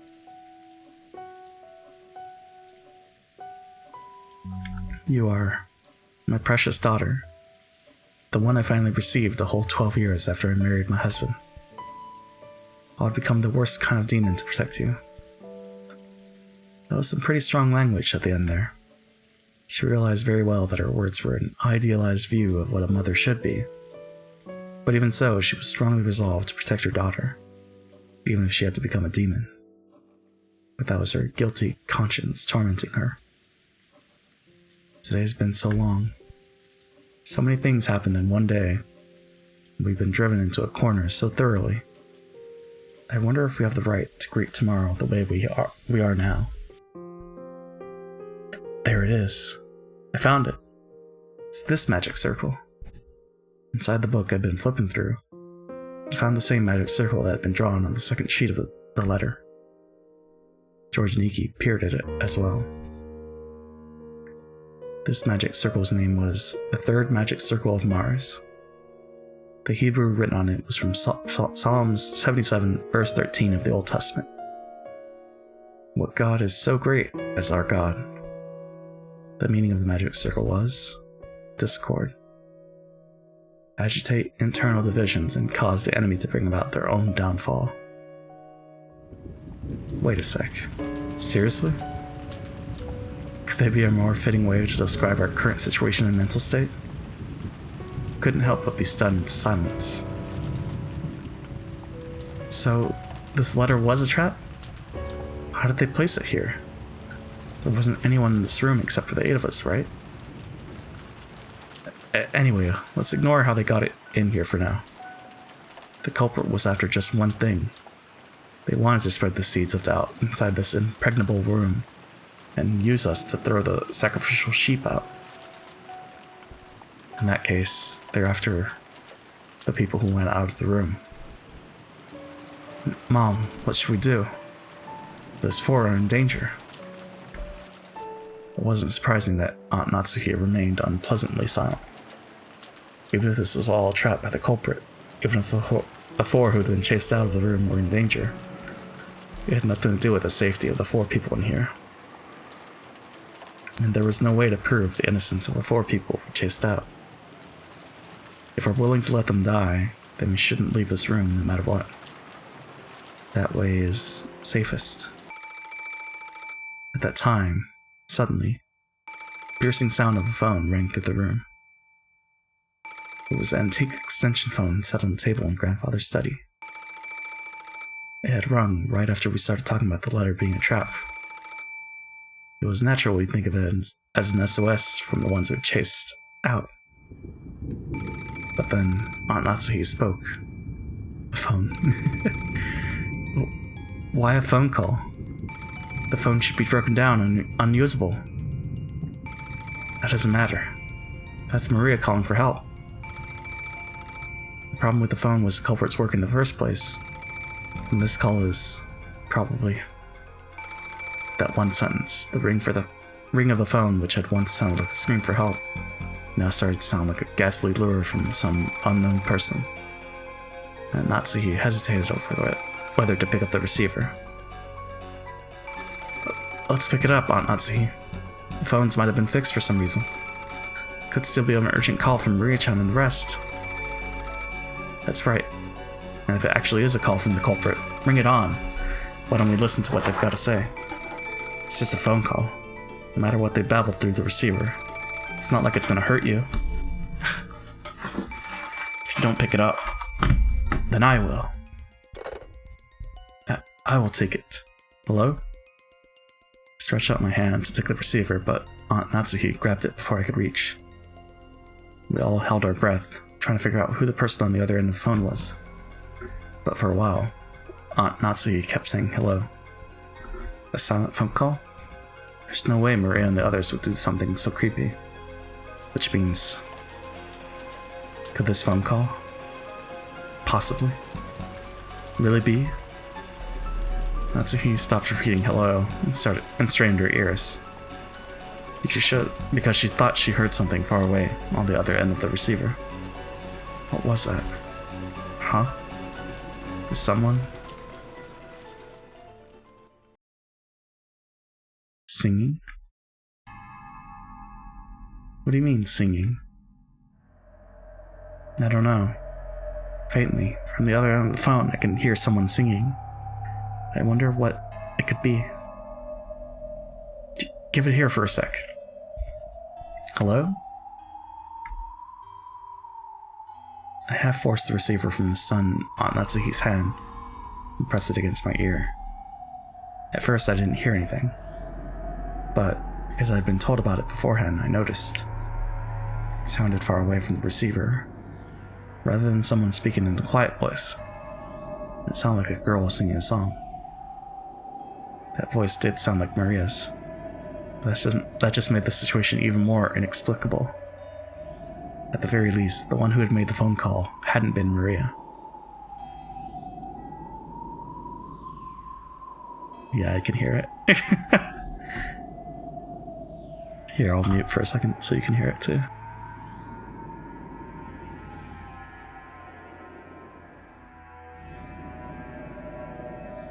Or it's gone. Okay. After all, Maria was singing some song far away from the receiver. In that case, the one who made the phone call should have been Genji-san, Kumasawa-san, or Dr. Nanjo. And yet, they weren't saying anything. Why? For what reason? The person who made this phone call, who was it? Hey.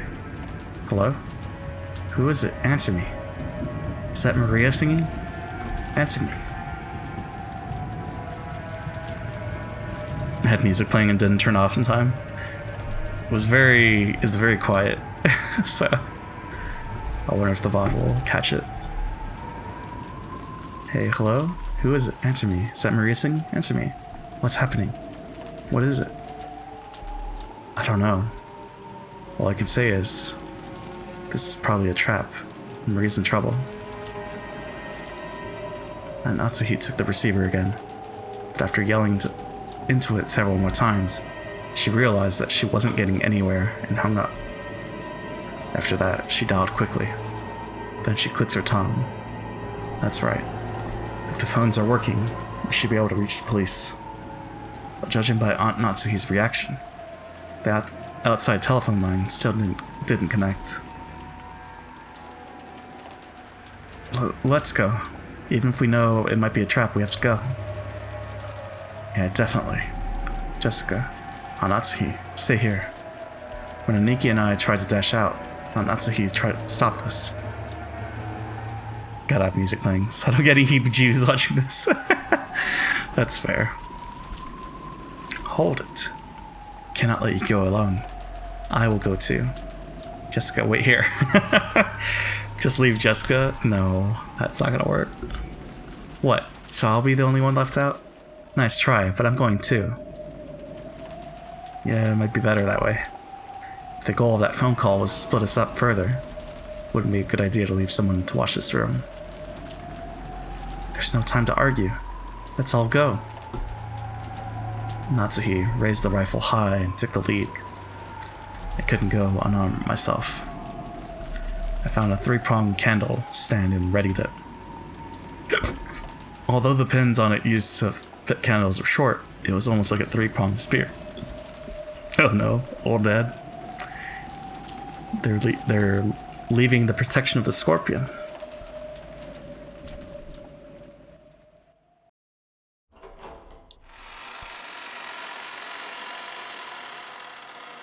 Then, the 4 of us left the study. We left the study, which should have been the safest place inside the mansion. By doing this, we had been lured out, even though we had barricaded ourselves in a safe, closed room. Perhaps we were doing exactly the same thing Grandfather had done when he disappeared from that room. Maria, where are you? Answer me. I listened closely, but didn't hear anything. The mansion was vast, and since the passing typhoon was making its last stand, the sound of the rain was even noisier than before. Maria-chan said she wanted to watch TV in the parlor, right? Let's try going downstairs. That's right. Let's try there. Everyone, be mindful of your surroundings. Yeah.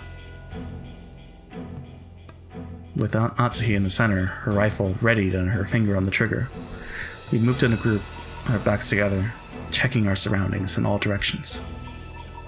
It was just as though the magic of that magic circle designed to spread discord had worked.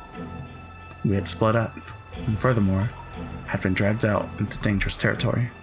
In other words, even now, we were doing just what the culprit wanted us to do. This was a separate world where it wouldn't be odd for anything to suddenly occur. Aunt Natsuhi nervously pointed the barrel of the gun at every dark spot and shadow. It felt like that motion was out of fear rather than caution. But the rifle she held in her hand should have been a trump card that the culprit feared. You know, I've been thinking. It wouldn't be impossible to stick one of those ice picks into someone's chest, like in Cannon-kun's case.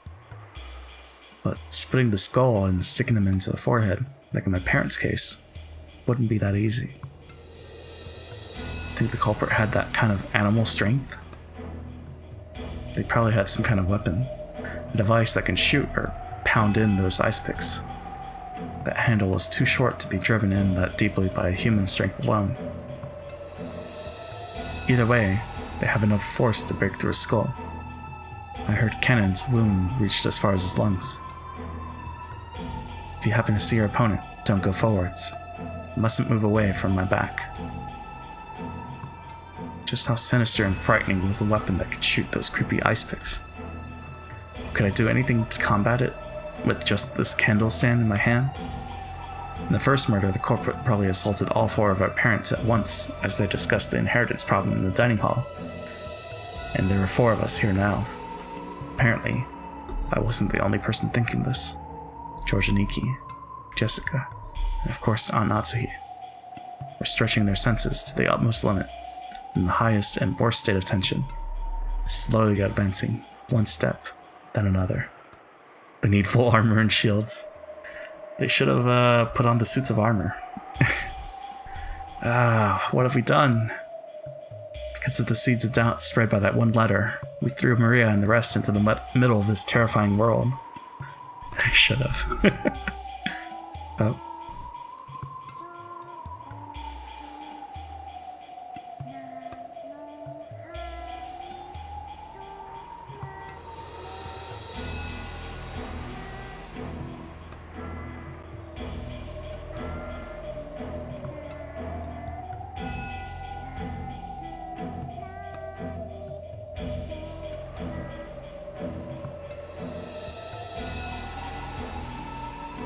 I mean, the singing's still going. But I mean, I don't understand it. You hear it? We finally reached the first floor. The parlor was just across the hall. When we listened carefully, we could hear it faintly. Maria's eerie singing voice. She wasn't singing naturally, as though she were in a good mood. She was singing mechanically, like she was at a graduation ceremony and she'd been ordered to. The song she sang was just a common folk song, one that everyone had probably sung in school at one time or another. But why that? In the middle of the night, alone, with all her heart, over and over. Why? Right after leaving the study, we had called out in loud voices, asking Maria where she was. But this time, no one said even a single word. We hid our breath in the sound of our footsteps and intensely focused on our surroundings to the point of being completely high-strung. We stepped forward. Oh god, it's getting louder. The doors to the parlor was closed. We could hear Maria's singing voice through it. And Natsuhi put her hand on the handle of the doorknob. When George and Nikki stopped her, I'll open the door. Natsuhi, Battler-kun, ready your weapons. Understood. Take care. They might attack as soon as we open it. George and Isan, watch yourself. Sure. Then I'll open it. Huh? Tried to open it, but immediately felt the hard resistance of the lock. My Natsuhi took the bundle of keys from her pocket and gave them to George. There were about 10 keys, and none of us had a clue which was which. Because of this, George had to fumble around loudly and test several of the keys. Since we had hidden our footsteps, preparing to make a surprise attack on the room, this felt almost fatal. The whole time, we could hear Maria's voice from the parlor, singing the same song over and over. It was like a broken, crazy cassette tape. We'd been in that room almost constantly since morning. All the frightening things had occurred outside that room. That had left us with the impression that only this room was safe. That baseless impression was quickly falling apart. It's open. Thank you. George-kun, Jessica, move behind me. Aunt Natsuhi. Let's jump in at the same time and split up in different directions. If we just stand around after opening the door, those ice picks might fly right through the center. I agree. Ready? Hehehe. I really wish I could say no. I've readied myself. If they're gonna be throwing ice picks, I'll whack them with this candle stand. Go! Natsuhi and I rammed into the door before flying into the parlor, quickly splitting up left and right, searching the parlor for someone who might be waiting for us. But what our eyes landed upon was an incredibly strange sight. Oh jeez. The parlor was stained with blood. This place, where we spent almost the entire day, where we pressed in together to protect ourselves from some unknown malice, had been stained with fresh blood, had become an ocean of blood. On the floor lay Genji-sama, Genji-san, Kumasawa-san, and Dr. Nancho. Their entire bodies stained bright red with blood. With the blood. Oh, wait, let's finish the page before I check. Oh god. But the only way we could identify them was by their clothes. Oh, their face.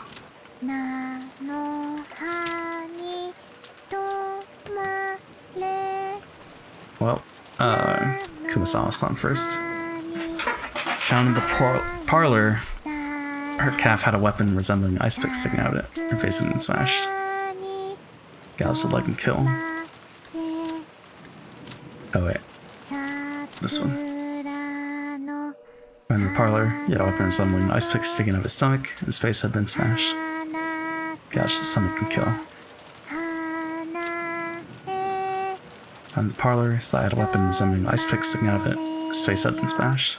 Gouged the knee and kill. Her calf. Thigh. Okay. Well, I guess there's still spoilers, but that's fine. That's because, that's right. That's how the whole tragedy started. Their faces. Just like her smashed up parents in the shed. You couldn't tell where their eyes stopped and their noses began. It was as though they'd rudely plunged their faces into tomato pies and all squished up. Wow! All sent out to die. And that wasn't all. Their bodies had other wounds. It was those demon ice picks. They were in Genji-san's stomach, Dr. Nancho's thigh, no, his knee. That's right, of course it's his knee. In the epitaph, the sixth twilight was his stomach. On the seventh twilight, the knee was gouged. So after seeing one of them stuck near Kumasawa Bachan's calf, couldn't help masochistically laughing. Ah, that's right. Never turn with good. Welcome back, Psycho. On the sixth twilight, gouged the stomach and kill. On the seventh twilight, gouged the knee and kill. On the eighth twilight, gouged the leg and kill. Now even the eighth twilight is over. And the next one, the ninth twilight, what was it again? Oh, with food. Maria was there. Oh?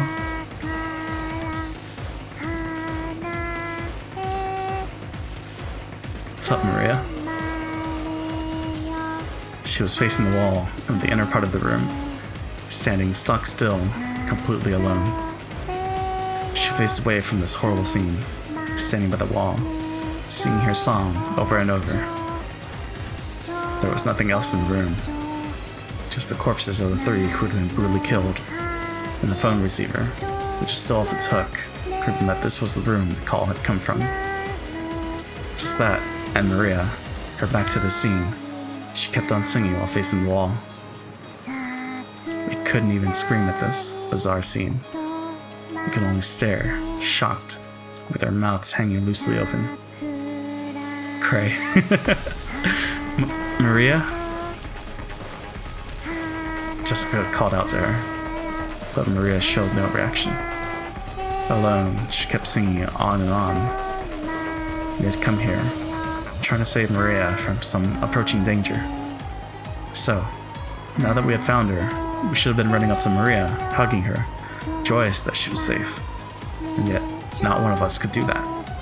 Everyone thought it, but they couldn't say it. After all, because that's right. Even if it's that crazy, no, it couldn't be. Maria! Stop singing. Are you listening? At some point, Anatsuki and I had pointed our weapons at Maria's back. I yelled at Maria in a violent voice, but there was no reaction. She just kept singing. With the candle stand still readied, I ran up to her, and forcefully, no, violently, slammed my hand down on her shoulder. Then I pulled on her shoulder, forcing her to turn around. Whoa! Maria's small body was quickly pulled down and fell. And as though unhappy at having her singing interrupted, Maria looked into my face with her usual expression. Even in this gruesome situation, she was just like normal. Maria, what is this? Who did it? Ooh, Beatrice. Cut that crap. Through the candle stand I've been holding against the wall. The violence of that reckless sound should have gone straight into Maria's heart. But Maria's expression didn't change at all.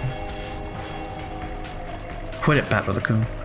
Maria-chan, this time, you should have seen the face of the culprit who killed these three. Was the culprit the same Beatrice who gave you the letter? Ooh, Beatrice. Well, in that case, it's certain. There is a 19th person. Beatrice does exist. Then, Maria will at least tell me this much. How did they kill these three people? What did they use to kill them in such a brutal way? I don't know. How could you not know? It happened in this room. Are you trying to tell me you were so absorbed in singing that you didn't notice? Calm down, Battler-kun. Maria-chan, talk to me, okay? Georgianiki, as he always did, crouched down next to Maria so their eyes met and talked to her very kindly. Maria-chan, why were you facing the wall and singing? Ooh. Beatrice said to face the wall and keep singing for a long time. Ooh. So did Beatrice come here? Were Genji-san and the rest still alive then? Ooh. Everyone came into the parlor together and sat down. Genji-san made sure to lock the door. It was locked when we got here, but then how did Beatrice get into the parlor? Ooh. Beatrice is a witch, so locks don't matter.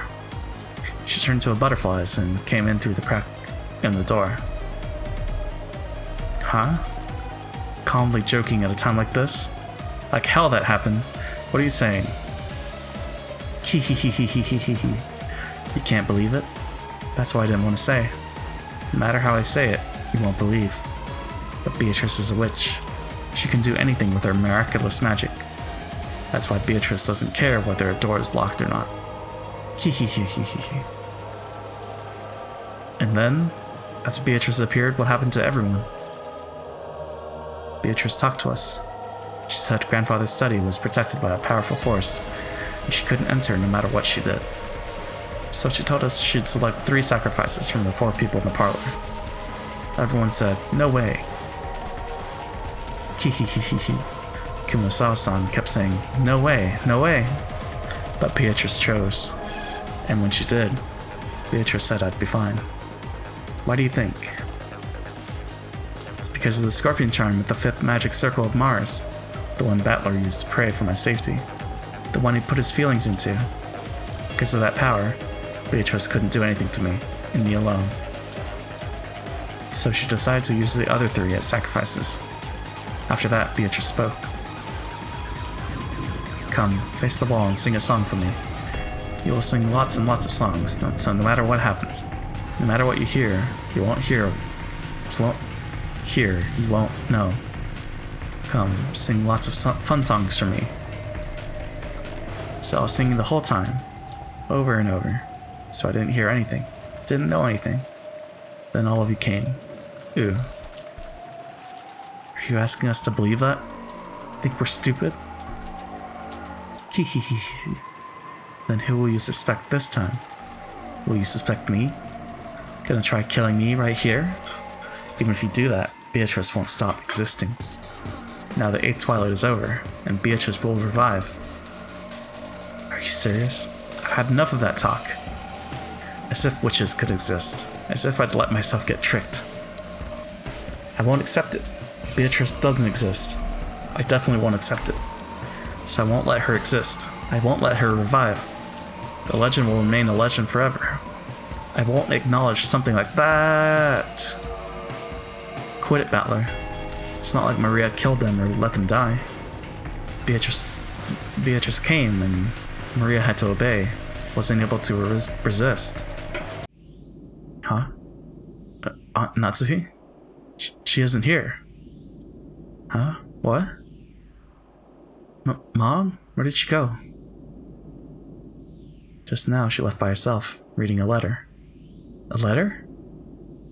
That makes sense. The culprit must be so exhilarated now that we've reached the 8th twilight. Might have left a letter so that they could brag even more. We were so wrapped up in questioning Maria that we forgot to look for a letter.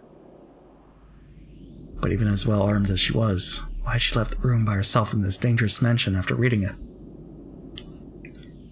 Jessica tried to trace after her and tugged at the handle to the door, but it resisted strangely and wouldn't open.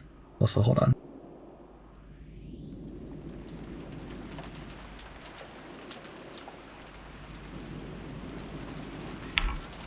Mom!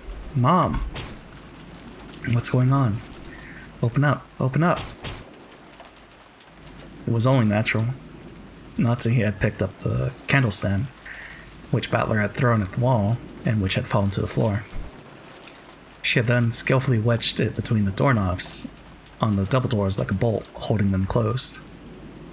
The intricate design of the candle stand caused it to get caught solidly, and it really did make a sturdy seal on the door. The tragic scream of a daughter for her mother. Did it reach Natsuki's ears or not? Probably not. She probably left already. Oh? Okay. I thought credits were rolling.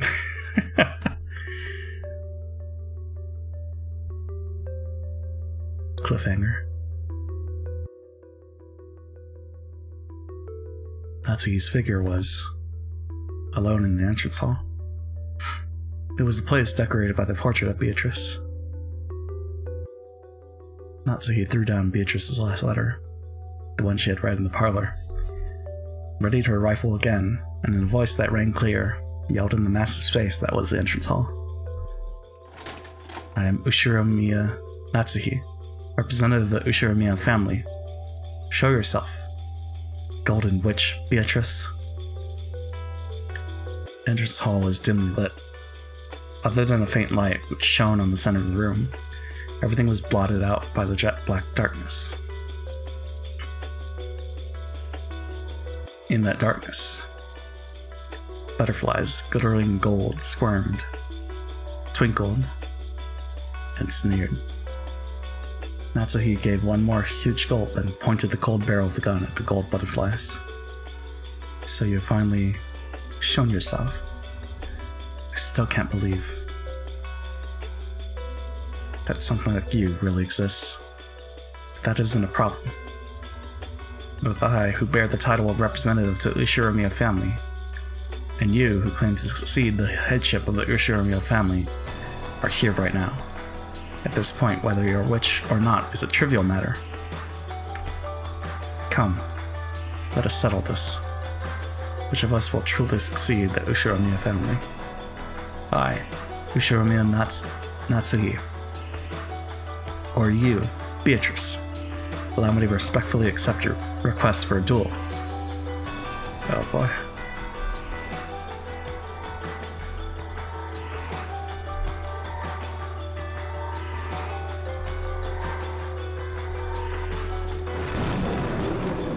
The gold butterflies slowly formed a human shape, which walked into the dim light. Natsuki readied the rifle, and glared. The witch raised her golden staff overhead, and laughed. Natsuki's finger slowly squeezed the trigger. And go! Battler made an all-out dash at the door and rammed into it, crushing the candle stand that had been barring it and making it possible for a big gap to be opened in the door. Kept kicking the candle stand through the gap, and the door was finally released.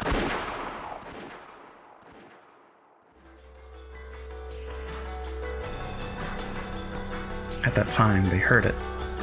They certainly heard the crisp sound of gunfire ring out once. Mom! Mom!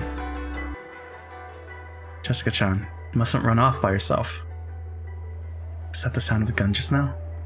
Did Natsuki shoot? At whom? At the culprit? You want to hug your mom now? The noise had come from the entrance hall. And the entrance hall looked like a stage. Like the heroine of a tragedy, on the ground and bathed in light. Arrayed in the beauty of that silence. Aunt Natsuhi lay face up, crumpled on the floor. Half crazed, Jessica ran up to Aunt Natsuhi. On Aunt Natsuhi's forehead, it was almost as though a sparkling shard of pigeon blood, ruby, had been placed there. What?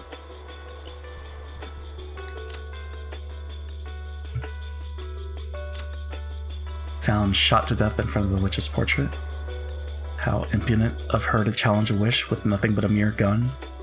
Of course she'd end up like this. Hehehe. So I'm gonna save. I'll save over this one.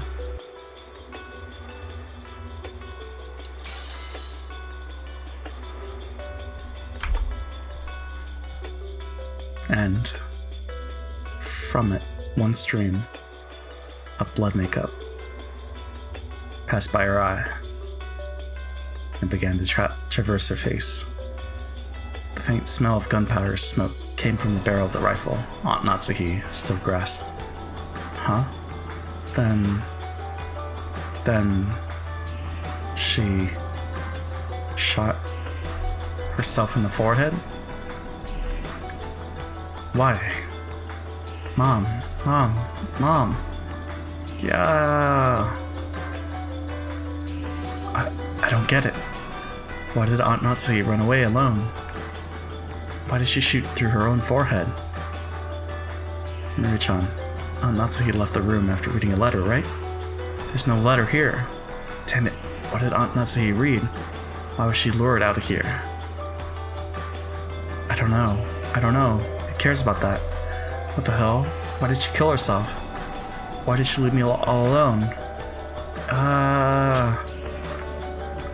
Jessica clung to her mother's corpse, crying earnestly.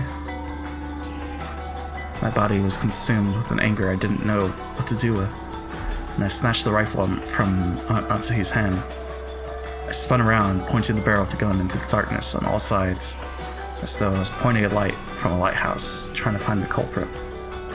Georgia Nikki, even in this situation, was trying to calmly figure something out, but that might have been a fruitless effort. And only Maria was completely indifferent.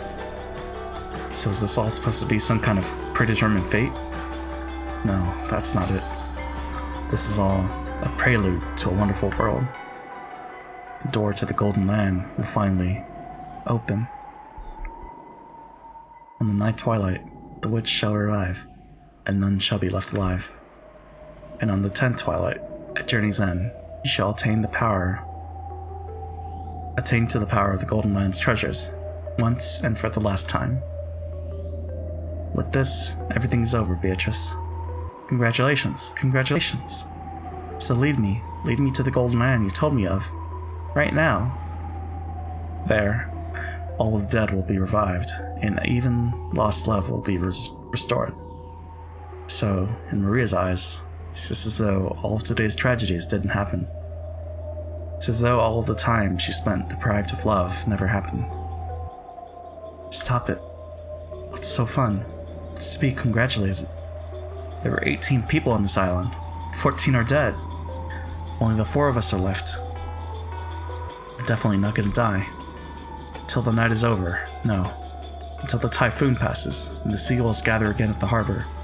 I'm definitely not gonna die. I'll stay alive. No matter what. Give it up, Battler. Guns are useless against witches. Survival and all that stuff doesn't matter, because it's over. The journey has already ended. See? Look at that. Look at the clock. Huh? The clock? Hearing those words, I looked at my wristwatch. Both needles were almost touching me at the top. Very soon, it will be 12 tonight at night. In other words, 2400. When you think about it, isn't 2400 it's like I'm gonna cough again, but then okay, I'm fine. Isn't 2400 is a strange time? It can be called 2400, and it can also be called 000. It's the hour at the culmination of the previous day. At the same time, it's hour 0 as the next day begins. Beatrice! Maria suddenly called out happily and ran towards the darkness. It was almost as though Beatrice was somewhere in that darkness, and Maria was running up to her. As Jessica hugged her mother's corpse, as Torchiniki stood there confused, I looked down the barrel of the rifle, gazing into the darkness. The space in front of Beatrice's portrait lay in that direction, and the thing Maria was running up to was... Oh.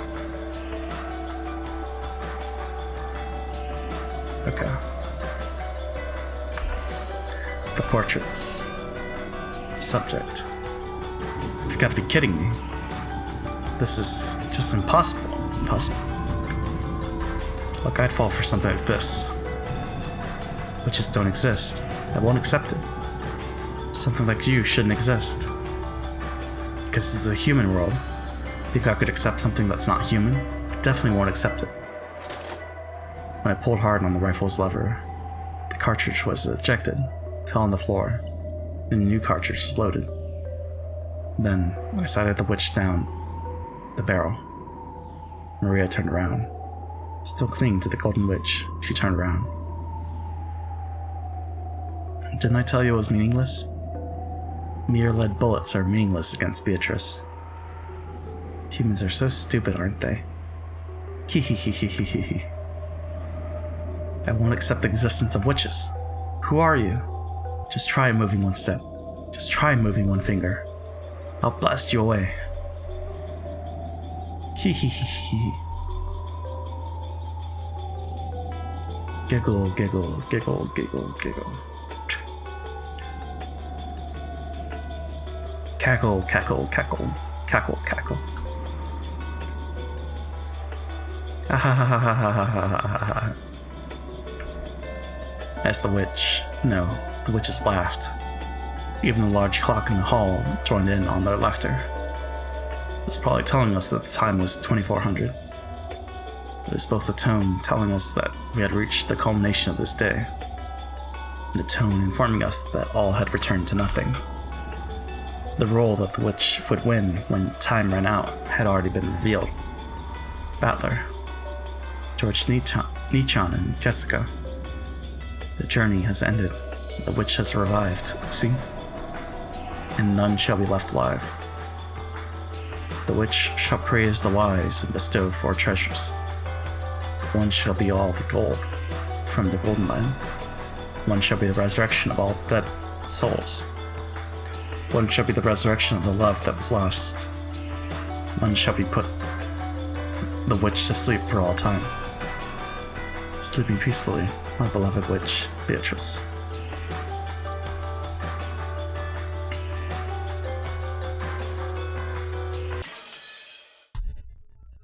Does it end there? What's gonna happen?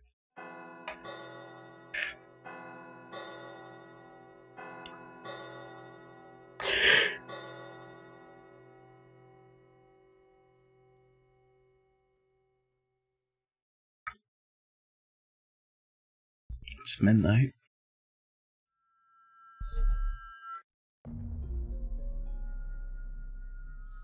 I feel like it's ending there. It's not going to show us. Oh. Cool. The storm passed and the leaden clouds that had enshrouded the island for so long cleared away. From the rifts between the clouds, sunbeams shone, and yesterday's storm seemed like a lie. Just as someone had wished, the seagulls returned to the harbor once again, and that their lively cries be heard. Afterwards, the police came and conducted an investigation of the scene. The corpses of the children, who were thought to have survived until the very end, were never found. However, because of the body parts that were discovered and the unimaginably gruesome nature of the scene, the police were forced to conclude that the chances of survival for any of the 18, even the children, seemed hopelessly dim. Wow. Just how gruesome was the banquet of the witch, and how beautiful was the Golden Land. They were the only ones who got to hear that tale. No tales were told to those humans who arrived after the banquet was over. The best they could do was imagine what might have happened during those 2 days. However, the witch was fickle. She made a point of leaving behind this tale, which didn't need to be heard, and it was allowed to spread. Then, many years later, a strange wine bottle that had drifted on the waves to the pier of a neighboring island was pulled out by a fisherman. Inside it was a thin, tightly rolled notebook fragment written upon in cramped small letters. Written there was this tale. Through this notebook fragment, people were finally learned the truth of the mysterious and riddle-filled 2-day period that started on October 4th, 1986. The incident was later called by many names such as the Rock and Jump. It's too late. It's too slow. While the notebook fragment describes a mysterious incident, it does not reveal the truth of what happened there, or perhaps even the writer didn't even know what the truth was. According to the writer, her name was Ushiromiya Maria. Incidentally, as a result of an all-out police investigation, part of Maria's body, a piece of her jaw, was discovered. It was one of the rare instances where a corpse was identified thanks to dental records. What?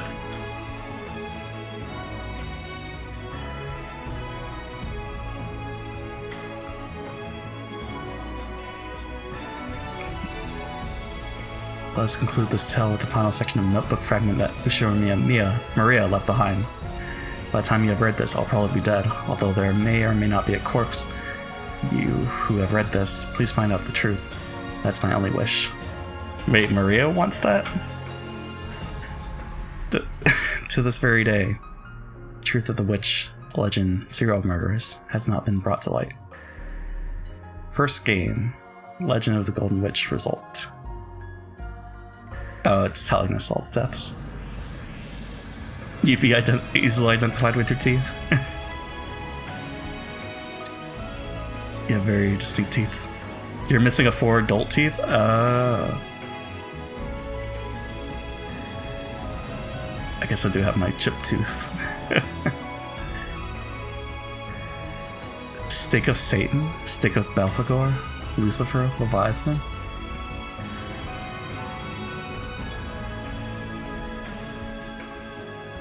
Praise the nobility, grant you the honor of a duel.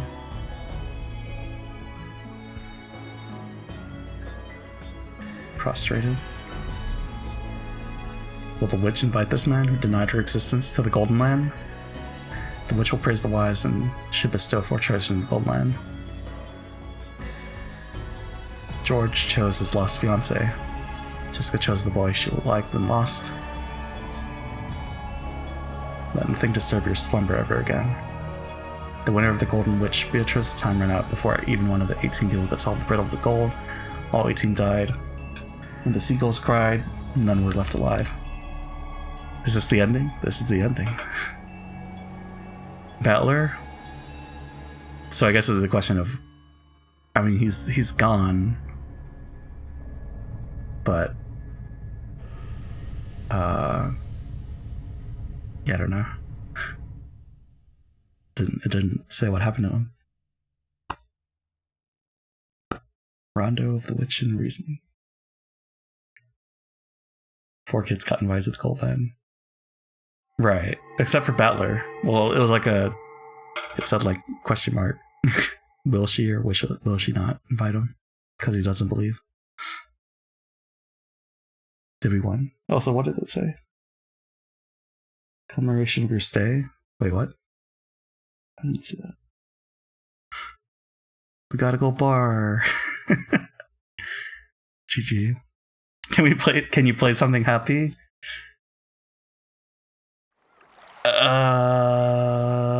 No? It's fine, we'll get a happy ending at some point, right? Hey, there's a tea party.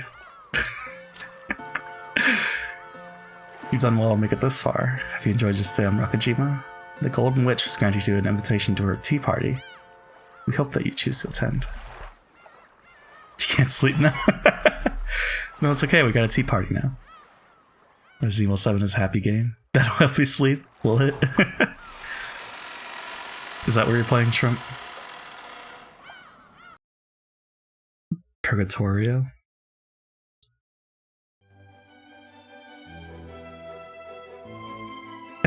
What is going on? Hey everyone, congrats on finishing Umineko no Naku Koro ni. Man, I still didn't have a clue what was going on when the story ended. So just what happened? Is that basically the bad ending, where time runs out before the culprit gets exposed? GP, please. You're too scared to play it? I do want to play the Resident Evil series at some point. Ooh, definitely a bad ending. Ooh. That's right. Beatrice's letter, which Maria-chan read on the first day, did tell us in advance to solve the riddle of the epitaph. We were all so busy trying to protect ourselves and look for the culprit that we didn't even take a shot at it. That's right. If we had actually tried to solve the riddle, maybe things would have ended differently. I wonder about that. Shannon-chan, you did a good job too. You don't have to be our waitress and serve tea. After all, this is a rap party. As a group of people who met a horrible fate, let's all get along and lick each other's wounds. Lick, lick, lick.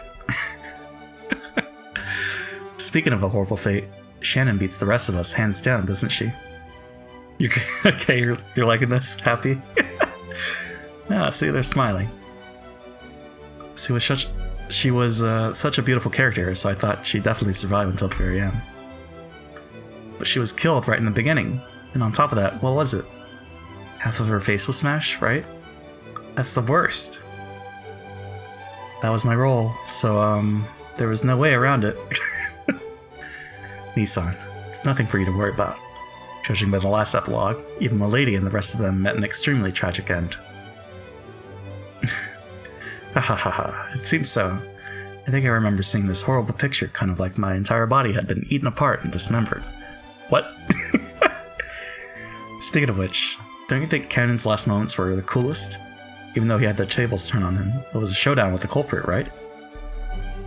It's a whole bunch better than our confusing last moments, right?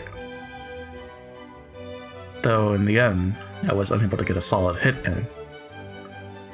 Still, I think Cannon-kun's death was a big hint. After all, because of that, the existence of the 19th person was made clear. That's right. At that time, everyone's location was obvious. So it was impossible for anyone other than some unknown 19th person to kill Cannon. Ooh, I said it was Beatrice from the beginning, over and over. Ooh.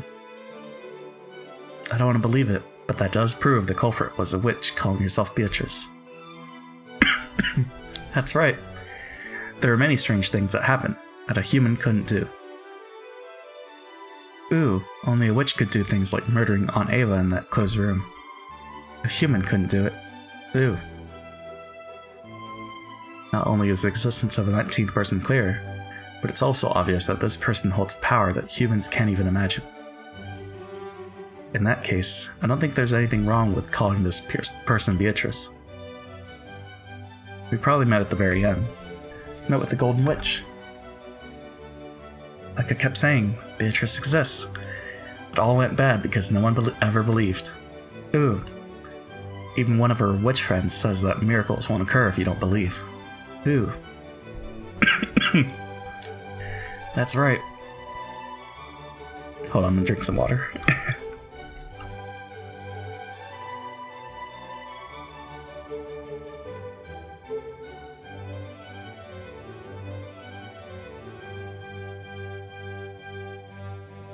Twitch, why are you reminding me about the dashboard? That's right, Beatrice-sama is generous to those who respect her. Seems to me that Maria-sama was never a target of Beatrice-sama's wrath up to the very end, despite the horrible crimes that occurred one after another. Well, Maria believed in Beatrice from the very beginning. But if that's the case, how do you explain why you and the rest were all killed? You guys believed in Beatrice just as much, right? Beatrice-sama probably had her reasons. If the Song of the Epitaph represented Beatrice-sama's resurrection ceremony, many sacrifices were needed. He must simply have been designated to be one of those. Shannon-chan, you met a horrible end. At the very least, I wish your death could have been more peaceful and pretty. Well, it's not like it hurt. Anyway, right now I'm perfectly fine, so don't worry. After seeing him stroke Shannon's cheek, which had been crushed during the storm, everyone laughed out loud, smiling. Well, it feels a bit weird saying this, but I was sure this story would fit into the standard mystery game genre. I'm a bit surprised to find out that it's a fantasy. After all, Western mansion shut away from the outside world on an isolated island with an inheritance problem on everyone's minds. Sounds like just a typical mystery novel to me. Ooh, it's not fantasy. Beatrice exists. Ooh. The string quartet is going ballistic. They must be stopped, JP. Gotta get Ryukishi on the line. The author. Yes, we understand. Beatrice-sama does exist. That's right. Beatrice-sama does exist. I hate to admit it, but I've got no choice.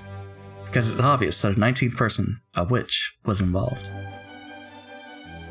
Many things happen that'd be impossible for humans. Impossible.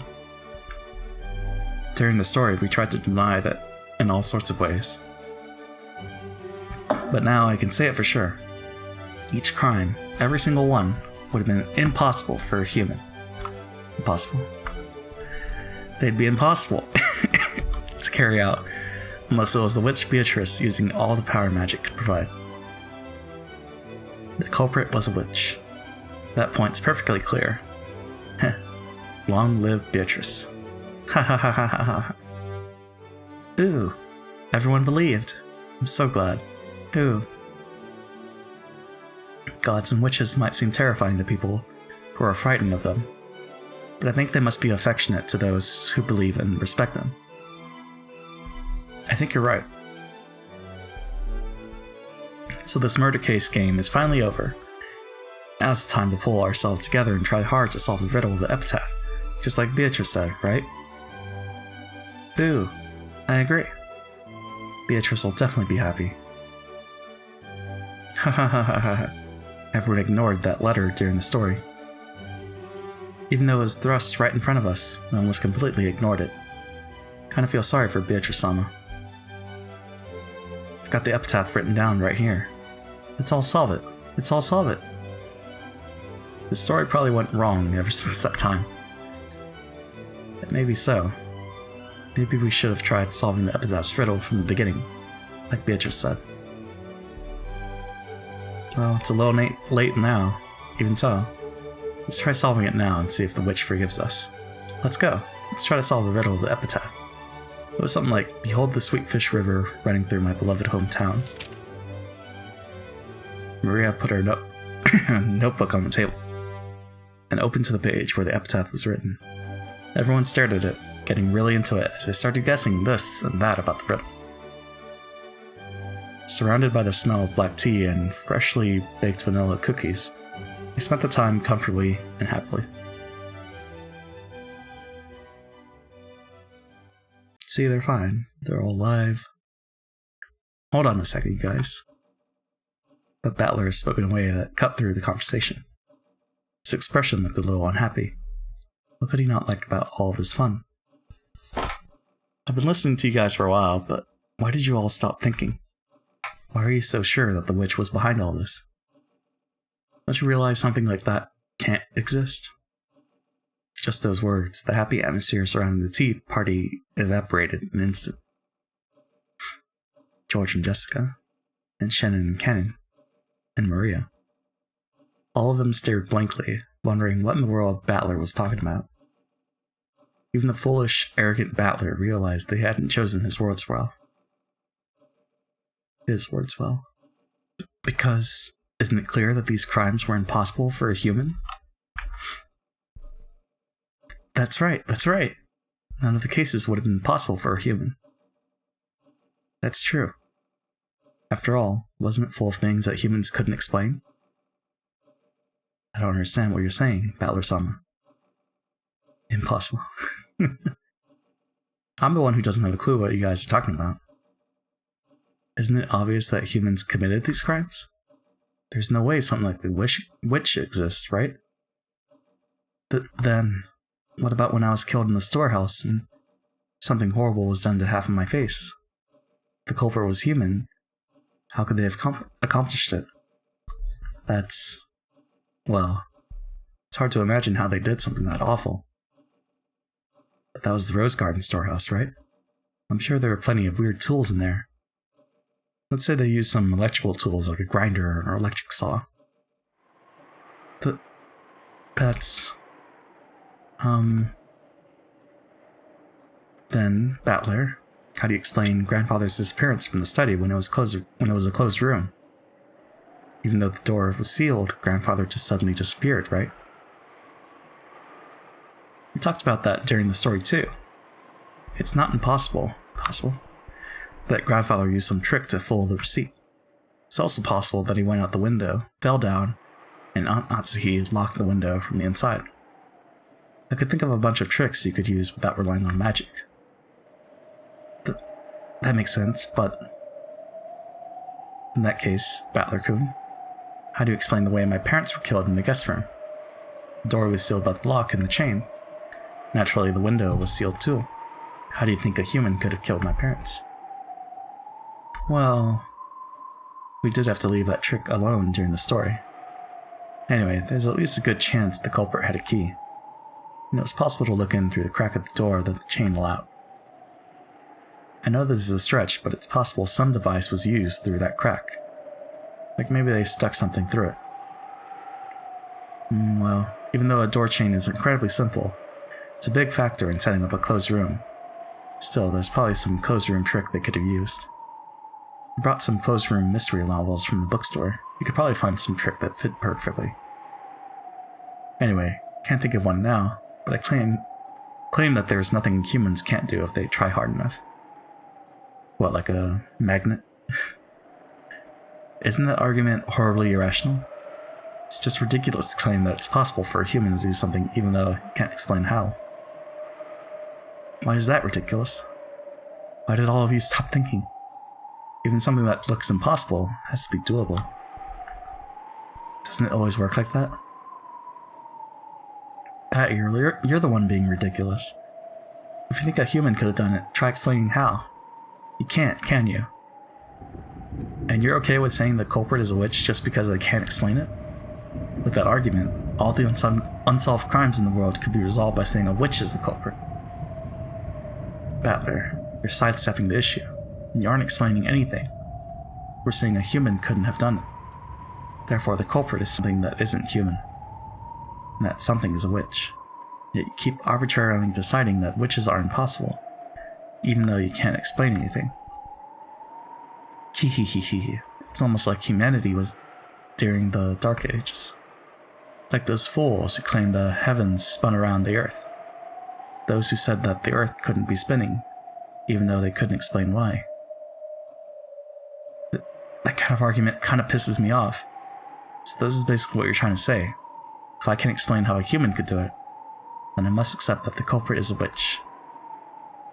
It's not like we're forcing you to go that far. We were just wondering on what basis you can say such nonsense. Nonsense? Hey, have I really been saying something that weird just now? Am I the one who's crazy? You guys are really starting to freak me out. Battler-sama. When I died in the boiler room, I was killed by a 19th person who shouldn't exist. Can you explain how a human could have done that? At that time, the locations of the 18 were well known. Even so, I was killed. We talked about that in the story as well, right? Kumosawa Bachan, for example. See, she said she followed right after you and had headed down to the boiler room. But we can't know for sure whether that was a lie or not. For all we know, she might have entered the boiler room with you, caught you by surprise. Or maybe, when you stepped into the boiler room, you activated some kind of trap, one that might have been set up to hit you with one of those ice picks. After all, the stink of Grandfather's body was coming from the incinerator. Someone was bound to go and check, so if the culprit just set up a trap beforehand, they could easily have stayed away from that place and used the time of Ken-kun's death to create an alibi. Talk about a trap in the boiler room, but what kind of trap could that be? That's right. Following his death, everyone immediately ran over to the boiler room, but we didn't find any kind of weird device, did we? That is correct. Battler-sama, what kind of trap could I have been killed with? Well, I don't know that. But anyway, he must have used some kind of clever trap. Maybe someone's lying. Or what about this? Canon-kun. What if the whole thing was just you play acting? That's it, you were play acting. Aunt Ava and Uncle Hideyoshi were also play acting. They made the closed room themselves and were only pretending to be dead. Battler, has your head been, feeling okay? Should I bring some cold drinks? Don't look at me with those pitying eyes. Not saying something that crazy, right? Just pointing out some possibilities you might find if you think of it all as a trick. Look, isn't it a pretty classic trick in mystery stories to have one of the victims just be playing dead? A classic trick? In other words, when Canon-kun was killed, we knew for sure where all the rest of us were. Let's assume that Kumasawa Ba-chan wasn't lying. But that's only counting the survivors. What if the culprit pretended to be dead and joined a group of real victims so we'd lose track of them, then acted on their own later? Everything would be explained. If that's true, I'm gonna say, Goda. Huh? So, are you trying to say that Aunt Ava or one of the others was the culprit? But didn't Dr. Nanjo confirm all of their deaths as a doctor? That's right. Dr. Nanjo checked all of the victims. Battler-sama, for your theory to work, wouldn't Dr. Nanjo have to be one of the culprits too? Yeah, that's right. Once you consider that Dr. Nanjo might have been one of the culprits and faked the proclamation of death, the whole story changes. See, that's also a classic trick in mystery novels, isn't it? But Dr. Nanjo was also killed, right? About that. That's right, Dr. Nanjo faked his death. After all, there wasn't anyone except Dr. Nanjo who could examine corpses properly, and everyone was really confused then anyway. Didn't have any spare time to check and see if he still had a pulse. With this theory, any one of the dead people could have been walking around. I think it would have been hard for the 6 of us who died in the beginning to do that. After all, the shutter was closed, and there was a padlock that couldn't have been opened from the inside. That's right. Mom was holding onto that key. So was Mom one of the culprits too? Wait a sec. Maybe it was impossible for the first 6, but in the case of Aniki's parents, the door was only locked on the outside, so they could have opened it from the inside. That's right. After we left the room, maybe they jumped out the window and got to the boiler room first. Is that too much of a stretch? Maybe Dr. Nanjo made a mistake when examining the corpses. That's true, they didn't bring up the windows in Hideyoshi's case. Look, he said it himself, right? He said there's a very high probability of making a mistake when examining corpses. If you disguise it well enough or prepared a substitute body, you could fake your own death. Let's leave the method of trick they used for later. You see, it's not that hard to deny a 19th person existed, right? Much less a witch, right? At least that much is completely impossible. I don't know why you've been trying so stubbornly to say that one of us is the culprit. Kihihihi. In other words, he wants to suspect one of your relatives. That's not it. It's just, I can't easily accept that a 19th person existed. And even if one did, I think we should construct our argument from the point of view that the culprit was a human. I'll only accept that it's a witch in desperation. The very end, after everything else has been disproved. There's no way witches exist, right? Why has everyone been casually accepting that the culprit was a witch? I think it's great how your family love makes you hate the thought that someone close to you is a murderer. But is it okay to let that fool you? Don't you want to find the detestable culprit who killed so many people? Aniki, don't you want to avenge your parents? Jessica, don't you want to avenge Canon-kun? Canon-kun, don't you want to avenge Shannon-chan? Shannon-chan, you should at least want to know who it was that killed you. Why has everyone totally surrendered and decided that the culprit was a witch? What's wrong with all of you? The foolish and short-tempered battler tried to force his ignorance on the others and yelled at them. However, everyone just looked at him pityingly, silently watching over him. At that time, the wise Maria laughed and pointed out Battler's mistake.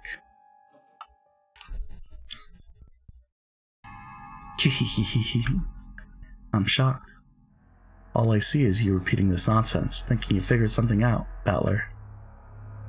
So, what's next? How would a human do it? In practical terms, I mean.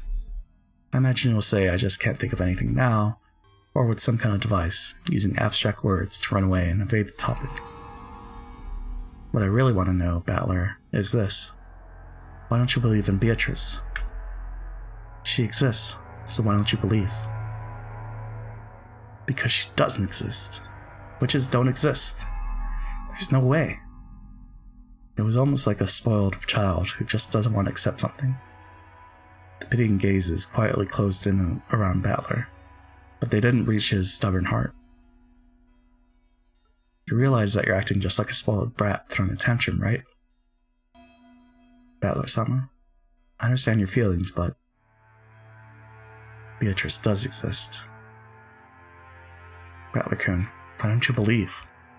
Even though there's so much proof. I don't accept the argument that the witch must have been behind everything just because I can't explain it. Does this mean that if you don't know how a light bulb shines, then magic is the cause? That's wrong, isn't it? There's nothing that can't be explained without magic. All this about witches and magic is just abdication of thought. You just surrendered and gave up because you don't understand what happened. Isn't that right? Well, unsurprisingly, looks like you alone won't believe no matter what, Battler. If even a single person doesn't believe, the miracle won't occur. So if you don't rethink your ignorant theories, the miracle, the magic won't be completed. Now I see. I finally figured it out. So in other words, you guys are trying to force me to say the witches exist, right? The witch exists, right? The lie that everyone accepts becomes the truth. Is that what this is all about? So sorry I keep going on about this, but what you're doing is all useless. I refuse. You guys are all pressing me, and that's why it's all useless. Why? Sorry, but why don't you let me spin the chessboard around one last time? If you want to force me to accept that there's a witch, there's a really easy way. And it's not the indirect way of saying it must be a witch because humans couldn't have done it. All you have to do is show me a witch doing it with magic. Furthermore, what Maria said earlier is what'll really dig her grave. You said that if even one person doesn't believe, a miracle won't occur. But real miracles happen whether people believe in them or not.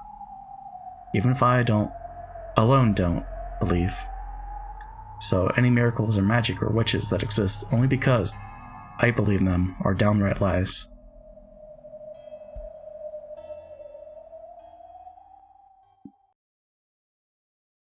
The uneasy mood following Battler's ignorant rant was blown away by a very soft and light laugh.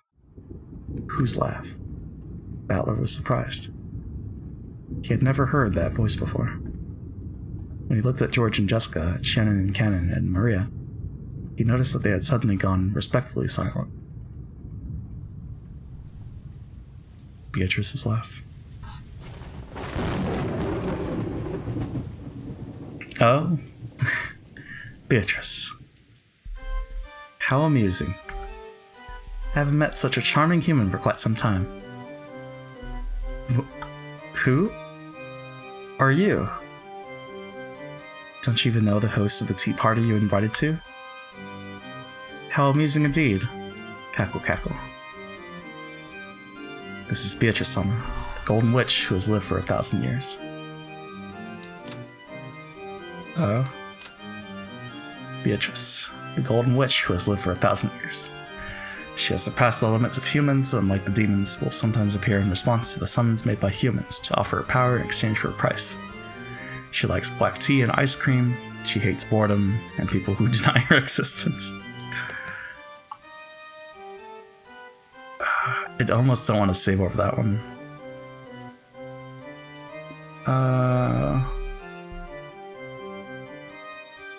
Save over this one.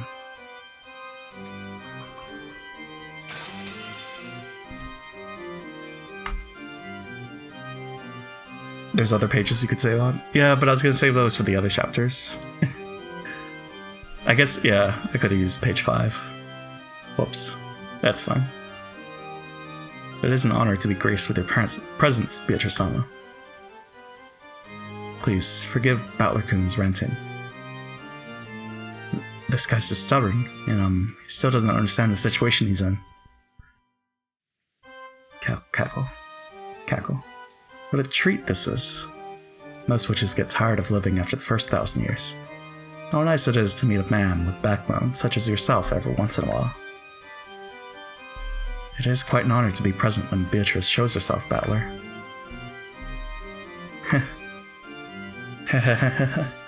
How astonishing.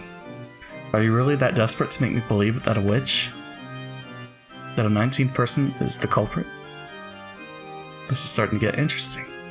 It's all useless. You must be the illusion that Maria and the others call the witch Beatrice.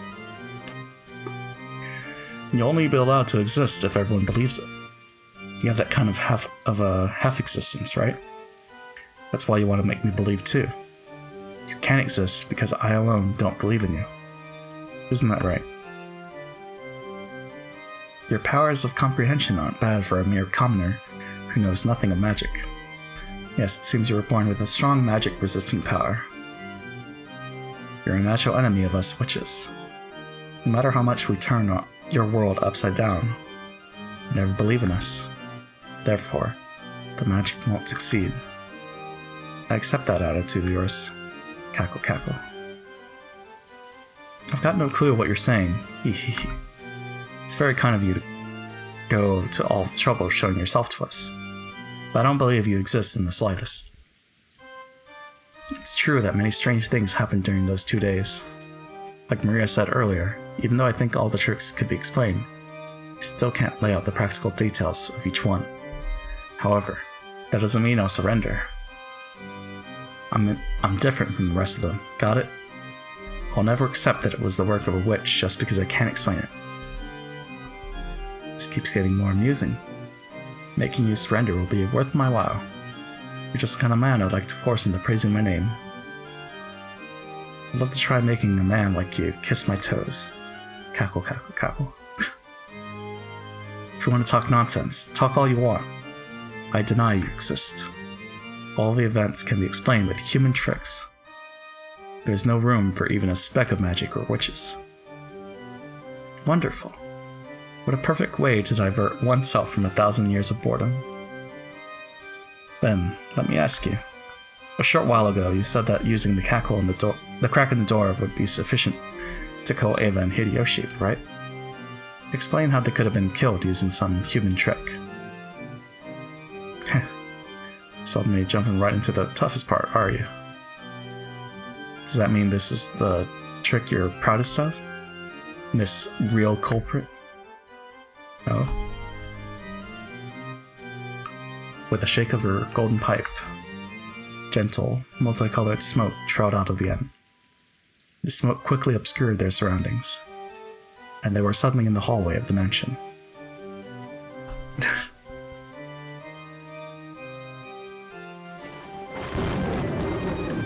The door in front of them, slightly open but secured by the chain, was...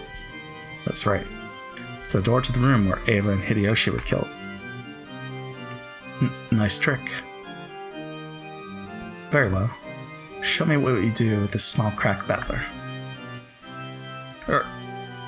They probably had some device to shoot those ice picks. If they used that, how would they reach Eva over in the bed when you can't see that far through this crack? And how would they reach Hideyoshi in the bathroom with the door shut? Damn, there's a crack. There should be some way. Cackle. If you can't think of one, allow me. Oh, how would a witch do it? Come on, let's see your little trick. Battler, you're being rude to Beatrice. How nice, how nice. What a charming man. That will make it even more fun to force him into submission. You really want to make me kiss your toes that much? Only if I surrender. But watch, I'll definitely expose this trick. Then I'll make you kiss my ass instead. Cackle. What a delightful man. I'll remember that promise. Weak witches kiss the behinds of demons to gain power. Because there's no more humiliating oath. Just being told that makes me want to force you into surrender. Cackle, cackle. Paying no mind to Battler's worthless ranting, Beatrice once again shook the golden pipe. That's right. That golden pipe was her precious magic cane. Come, arise, children. I'm the guide of purgatory. Forgive the deadly sins and hold the 7 stakes. Guided by those magic words, which sounded like a command, 7 stakes gathered. There were the stakes of the 7 demons, symbolizing the deadly sins of sinful people. Beelzebub and Asmodeus, come, forgive the sins. Release the spirits of the sinners. What? The pics of Beelzebub and Asmodeus responded to Beatrice's call. The 2 stakes of the demons were sucked in through the crack of the door, like billiard balls stuck by a cue stick. Then, several scattered noises refracted to the wall, making a sound like a woodpecker. And at the end, a pleasant sound could be heard.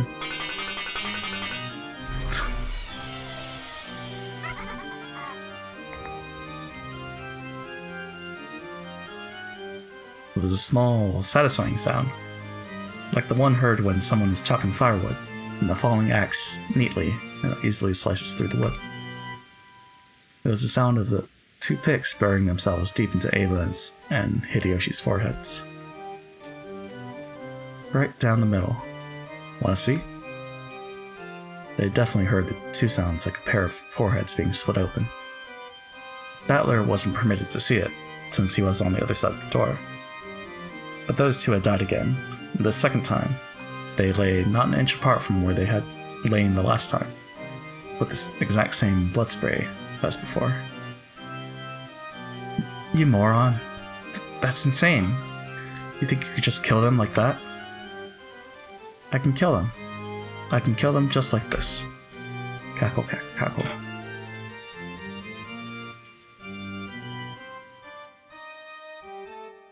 Suddenly, they were no longer in the hall, but seated at the tea party that they had started from.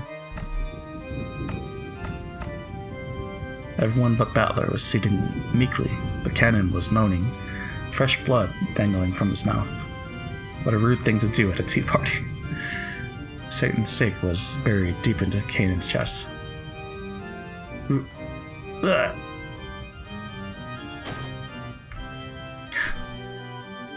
Cannon-kun.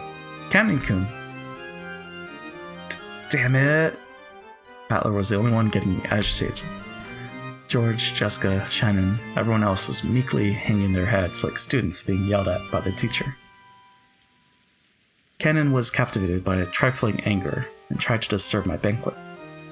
Being easily captivated by anger is your deadly sin. Cleanse yourself, repent, and do it over. At Rice. Sama. Beatrice Sama, please forgive him. I think Cannon-kun has repented enough. Wonderful. I'm generous to those who respect me. Cackle, cackle. Don't screw with me. Do you think I'll accept your existence because of this cheap act? Like hell, you're a 1,000-year-old witch. Your tricks aren't 1,000-year-old.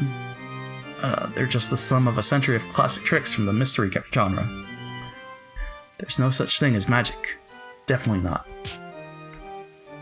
All of the crimes can be explained with human tricks. No, it's easy. They got the Ant-Man suit. They went through the crack in the door.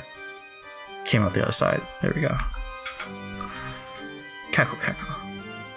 You explain my 1,000 years with 100 years of humans? Good, good. That's why I like you. Foolish Battler. Oh yes, Ant-Man. Cut it out, Battler-kun.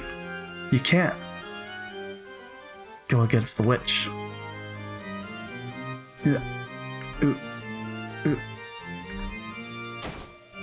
Oh? Shannon started moaning, holding her cheek.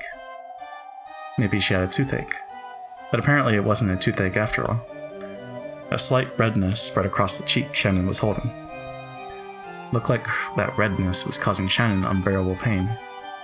Her fingers were pressing in against her cheek, and drops of sweat appeared all over her body.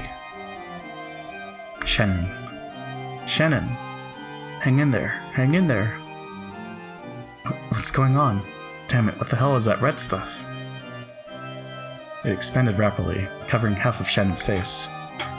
Then, the stupid dunce, Battler, finally realized. Please, Battler-kun. Please believe in Beatrice. I beg you. Ah, because you won't believe. Because you won't believe. Ah! The magic is dissolving. Oh? For the first time in his life, Battler heard that sound, like a pomegranate splitting. The red spray even landed on Battler's face. Poor Shannon's face had been split in half, and her last horrible moments in that storehouse were repeated once again. Wah! Shannon! Shannon! Wah! Damn it! Damn it! Stop it, stop it, stop it! Don't humiliate the dead! Don't humiliate the dead! Blech. Blech. This time, the redness spread across George's entire body. It was like the beautiful cloud drawn by milk when it's poured into black tea. It spread out and extended across his entire body. As it did, it seemed to give George increasingly greater pain. Looking at this bizarre spectacle, Battler was petrified as he frankly thought, with his pitifully clumsy imagination, about the nature of this strange death George and the rest were experiencing. Eventually, that redness reached the nearby Jessica as well. Gah. Yeah. Ack. Stop it, stop it, stop it. What did Nikki do? What did Jessica do? Just stop it.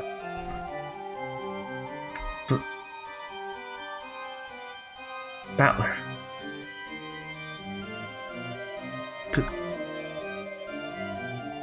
Don't let the witch break your spirit. Deny her. Erase her. As long as at least one person denies her, she's an illusion that can't exist. Are you okay, Jessica? Aniki. George was no longer recognizable as a human. It looked like the pile of leftover meat after the good, delicious meat has been scraped off to be cooked. The only thing that even resembled a human was the shape of his lower jaw and ribcage. And it was clear that Jessica, who was covered with a steadily strengthening redness, was approaching the same fate. Battler, quickly, believe in Beatrice. If you don't, everyone's magic will dissolve. Maria, it's all over your body too. I revive all the dead with my magic, but as long as you don't believe, that magic will hold no true power. Cackle, cackle, cackle. But I'm sure that a man like yourself won't surrender to something like this, right? But, Battler, we didn't want to doubt our friends. We refused to face reality and gave in to the witch. But,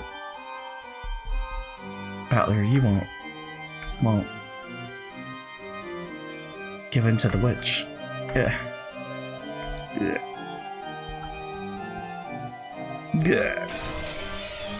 Jessica. Ah! Poor Jessica met the same end. Just like George, she ended up like the butcher's leftovers. George and Jessica were now so destroyed, melted, and mixed up it was impossible to tell them apart. Battler, don't cry. Beatrice will restore the dead over and over. So there's nothing to be said about. So even if we die, we're still just fine. The redness began eating into the whole of Marie's body.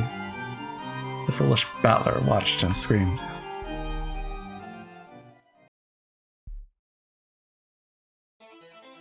Oh?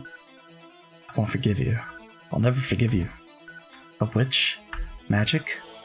I'll risk my body and soul to deny you. No matter what happens, I can't accept you. Now that you've gone so far to piss me off, I'll never forgive you. I don't know about this tea party anymore. It was a debate. I won't forgive. I won't forgive. I definitely won't forgive you. You'll regret making me Ushiromiya Battler, your enemy. I'll deny you no matter what. No matter how baffling things get. It can all be explained by humans. I'll erase every cell of you from this world. Well said, Battler, was it?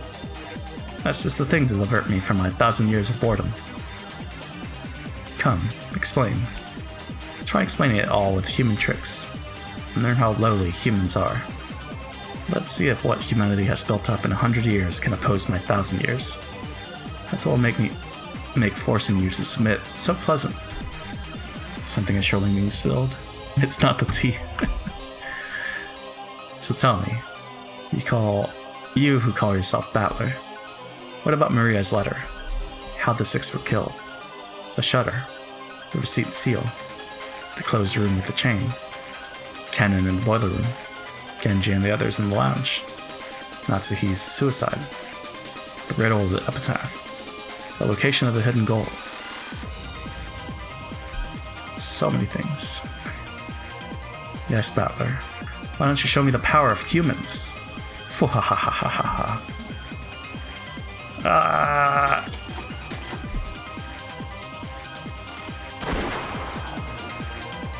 No. Missed the credits.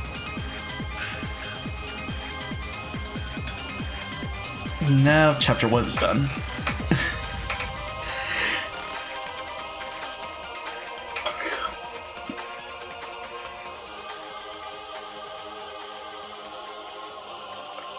I don't know if that's all the achievements.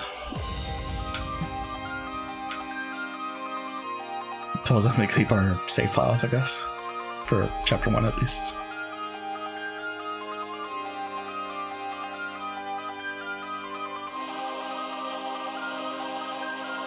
Some crazy font situation going here for the credits though.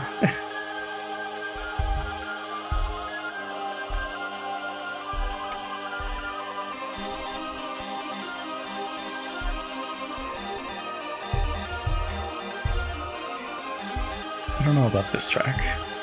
It's not bad, but I don't know if it would go on the list.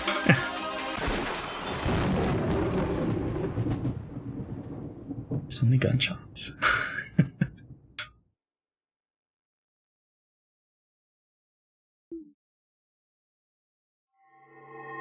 Oh? Addition of new elements, question mark has been added. You can find this new feature on the title screen. The gauntlet is thrown? What? Excuse me. What got added? I guess we still have 3 hours, yeah. But I don't know if I want to start chapter 2 yet. I can probably save that for tomorrow.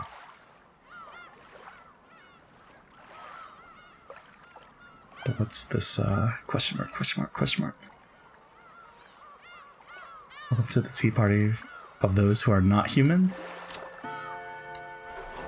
What?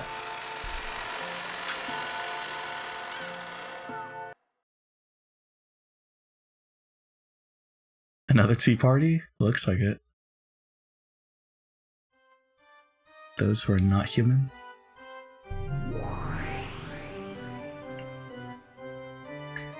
What sort of black tea shall I prepare next?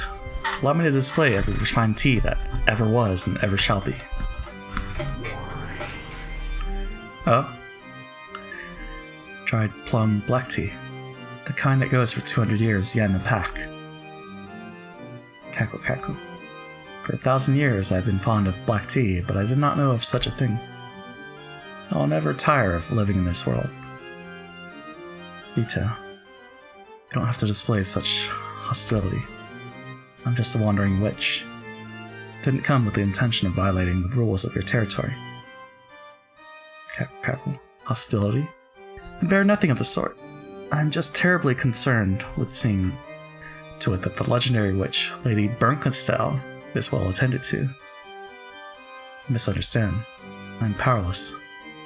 Before a witch such as you, who possesses the dreadful power to kill an individual 100 times, I'm completely powerless. I'm gonna get some sleep now. By sleep, I mean watch food vids before bed. Try to cheer yourself up. Sounds good, Nero. But have a good rest. Thanks for stopping by, and thanks again for the sub. I'll catch you later.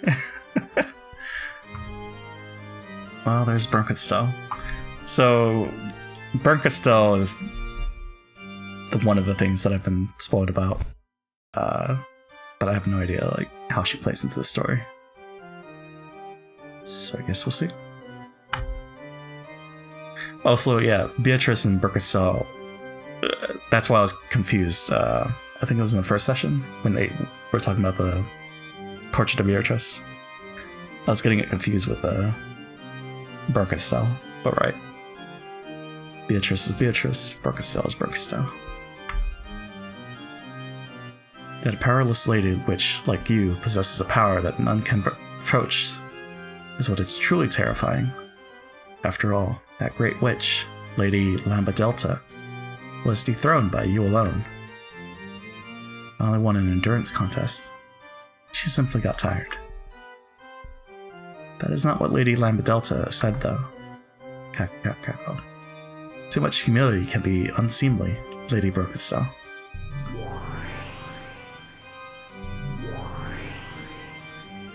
That girl has a dreadful power. The power to kill an individual without fail. However, without fail doesn't exist in this world. No matter how many times you divide 1, you can never reach 0. That girl has the power to bring the odds of failure down to almost exactly 0. The power to give rise to almost perfect certainty. I hope I never have to fight such a terrifying witch again. However, you have the power to cause success without fail, as long as the odds are not 0. Though you say without fail doesn't exist in this world, you possess an infallible power yourself. How very terrifying. Cackle. The power to kill an individual endlessly. I think you're the more terrifying one. You jest. From your point of view, mine is but a trifling power. This is most certainly what one would call empty praise. Call it flattery to make up for the cost of staying here. I'm a fleeing traveler who crosses the fragments, continually running from boredom. I simply came around because I heard you started something interesting. I have no doubts that I will choose to leave as soon as you are no longer interesting. Cackle. I, Beatrice, am deeply and humbly delighted to have the great Lady Bernkastel as an observer. Cackle. And so, your impressions? Lambadelta is terrifying because of her cruelty, but she's a girl I can understand.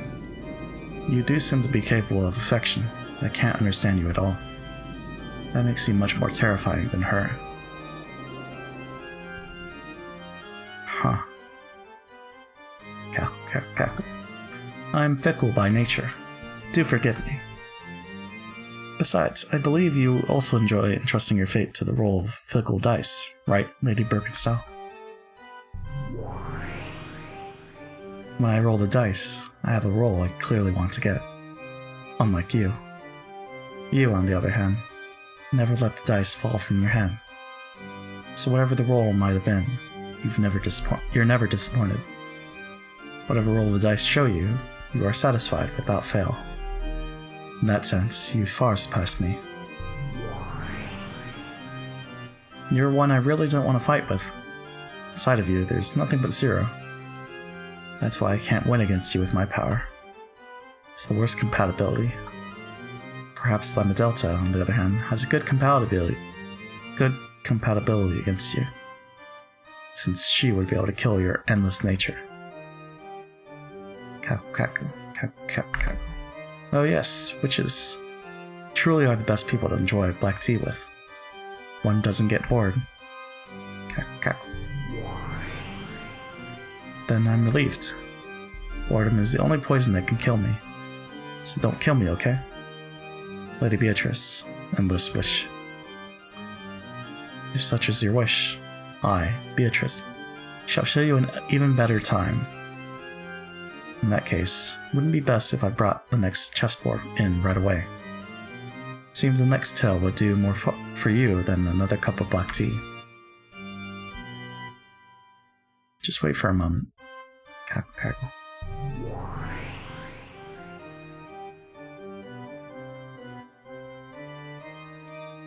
Oh, something troublesome seems to have taken a liking to you. I'd really like to lend you my power, but as you just heard, that girl's power and mine have very bad compatibility. Unfortunate as that may be, they really are pitiful, so I'll help you out just a bit.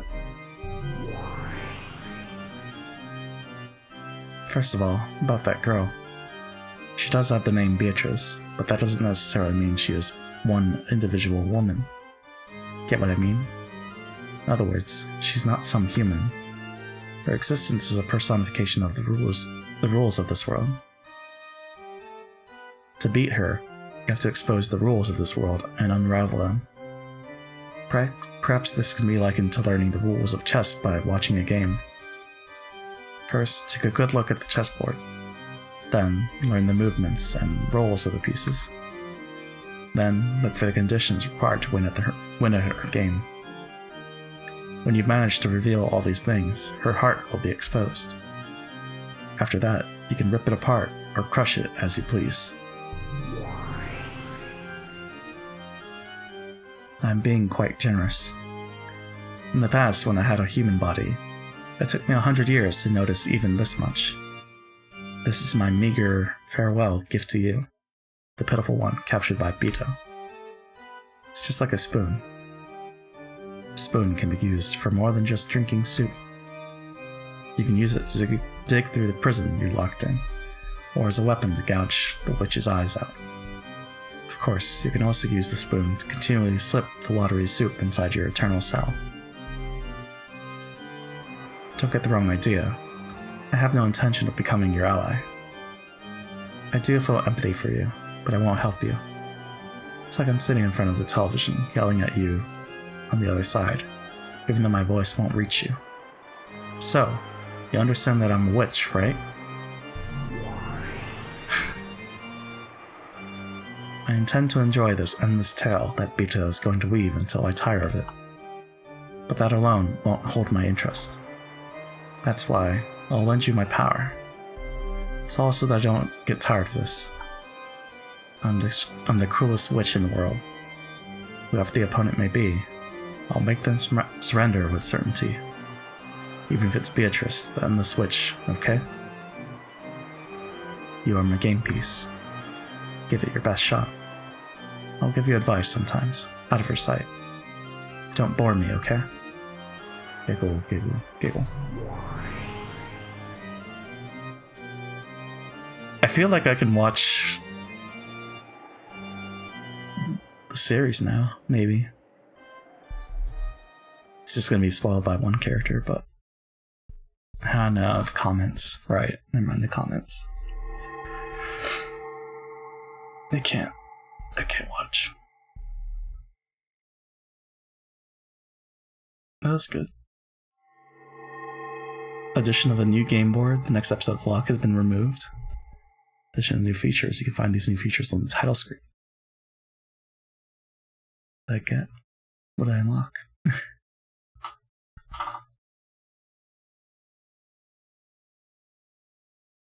So now episode 2 is available. Okay. I guess it wasn't before.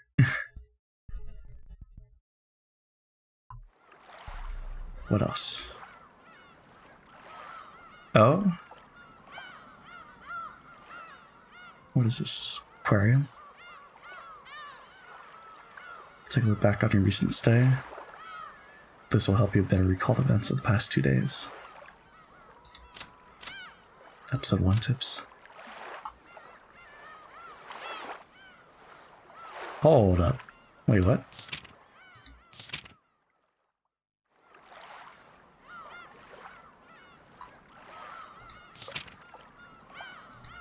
So this is the stuff that was at the end, right? Will the witch invite this man who denied her existence to the gold run?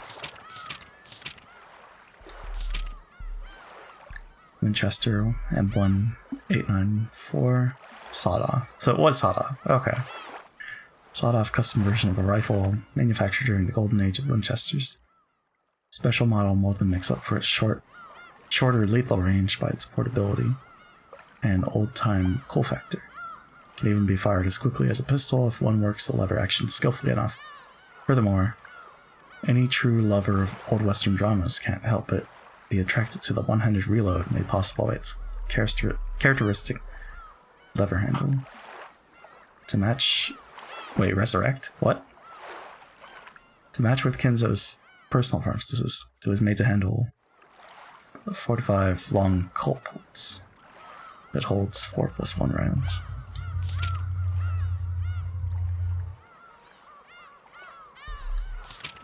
Okay. The 7 sticks of purgatory. Sticks containing the 7 magics that represent the 7 deadly sins. In accordance with their users' orders, they bury themselves into the desired location of the desired target with perfect accuracy. Because they float about at ultra-high speeds and change their trajectories at will by bouncing off walls and the like, they have no blind spots, and will hit their targets without fail no matter what form of cover they might be hiding behind.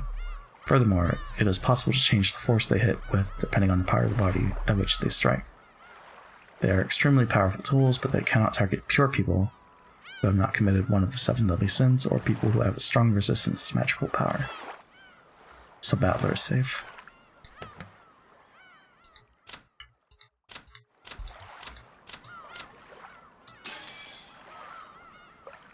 Oh, wait, what? Oh. Hold up. She was surpassed the limits of humans, and like demons will sometimes appear in response to summons made by humans to offer power in exchange for a price. She likes black tea and ice cream. She hates boredom and people who deny her existence. What a useless dream, to try and kill me despite being a mere human. Fire your bullets, and they will merely reflect back towards you like a light off a mirror. However, there does exist just one way to kill me. You hold that method in the palm of your hand, but I doubt one as mediocre as you could ever pull it off. Hehehehe. Okay. Wait, what? Why does killing Shannon kill everyone else?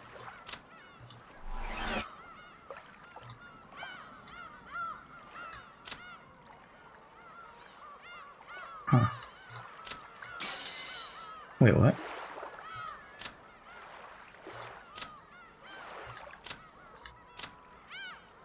The beginning of everything.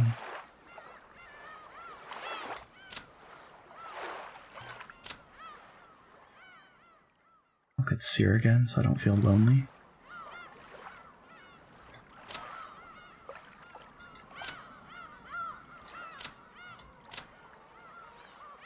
Missing? Hehehe. This fool made the world where everyone could be happy all come to nothing. Though Beatrice is extremely angry, she also seems to be enjoying herself immensely.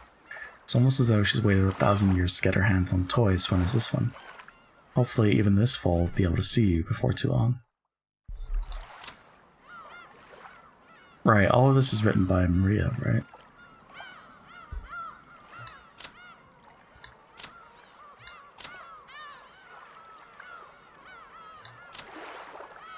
Afterwards, the demons chewed him to the bone, and he went out, missing. Even though everyone was getting along so well, after being reunited in Golden Land, all of the magic came to nothing because of a certain hard-headed fool. He went to hell? Huh. Even though she was given a precious invitation to the Golden Land, a single fool refused to believe in the witch all of the magic disappeared. She was then chewed to bits by demons and went to hell.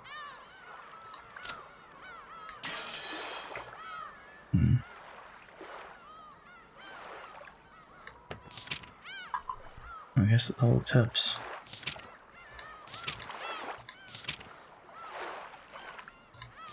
Okay.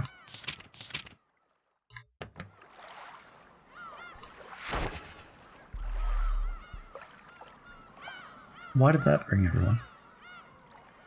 Also, since when does she have the tattoo on her?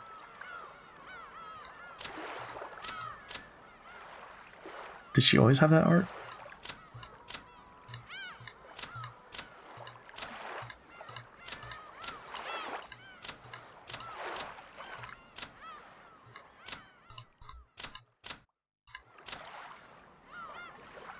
Why is he missing? What?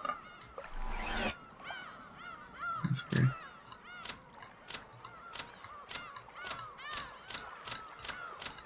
Did he turn gray because I checked someone?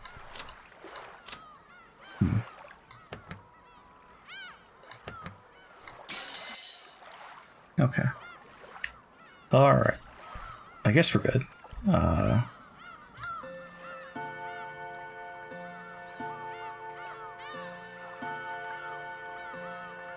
You'll probably be confused and lose interest. Yeah, okay.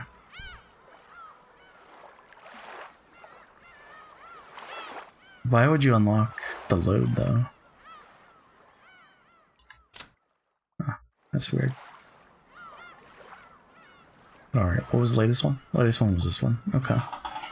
Cool. Oh, yeah. Actually... Oh, no, I can't save, right? No. So I'm just gonna trust that it saved.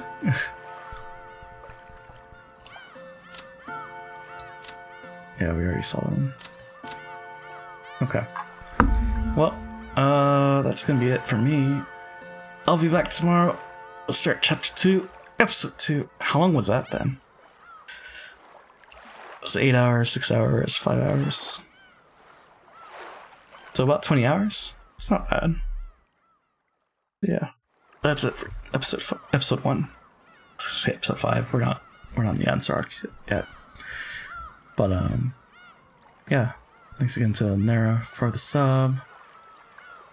I'm gonna check out the song from Psycho. I think that's it. But yeah. Thanks for tuning in. Catch you all later. Have a good one. And bye.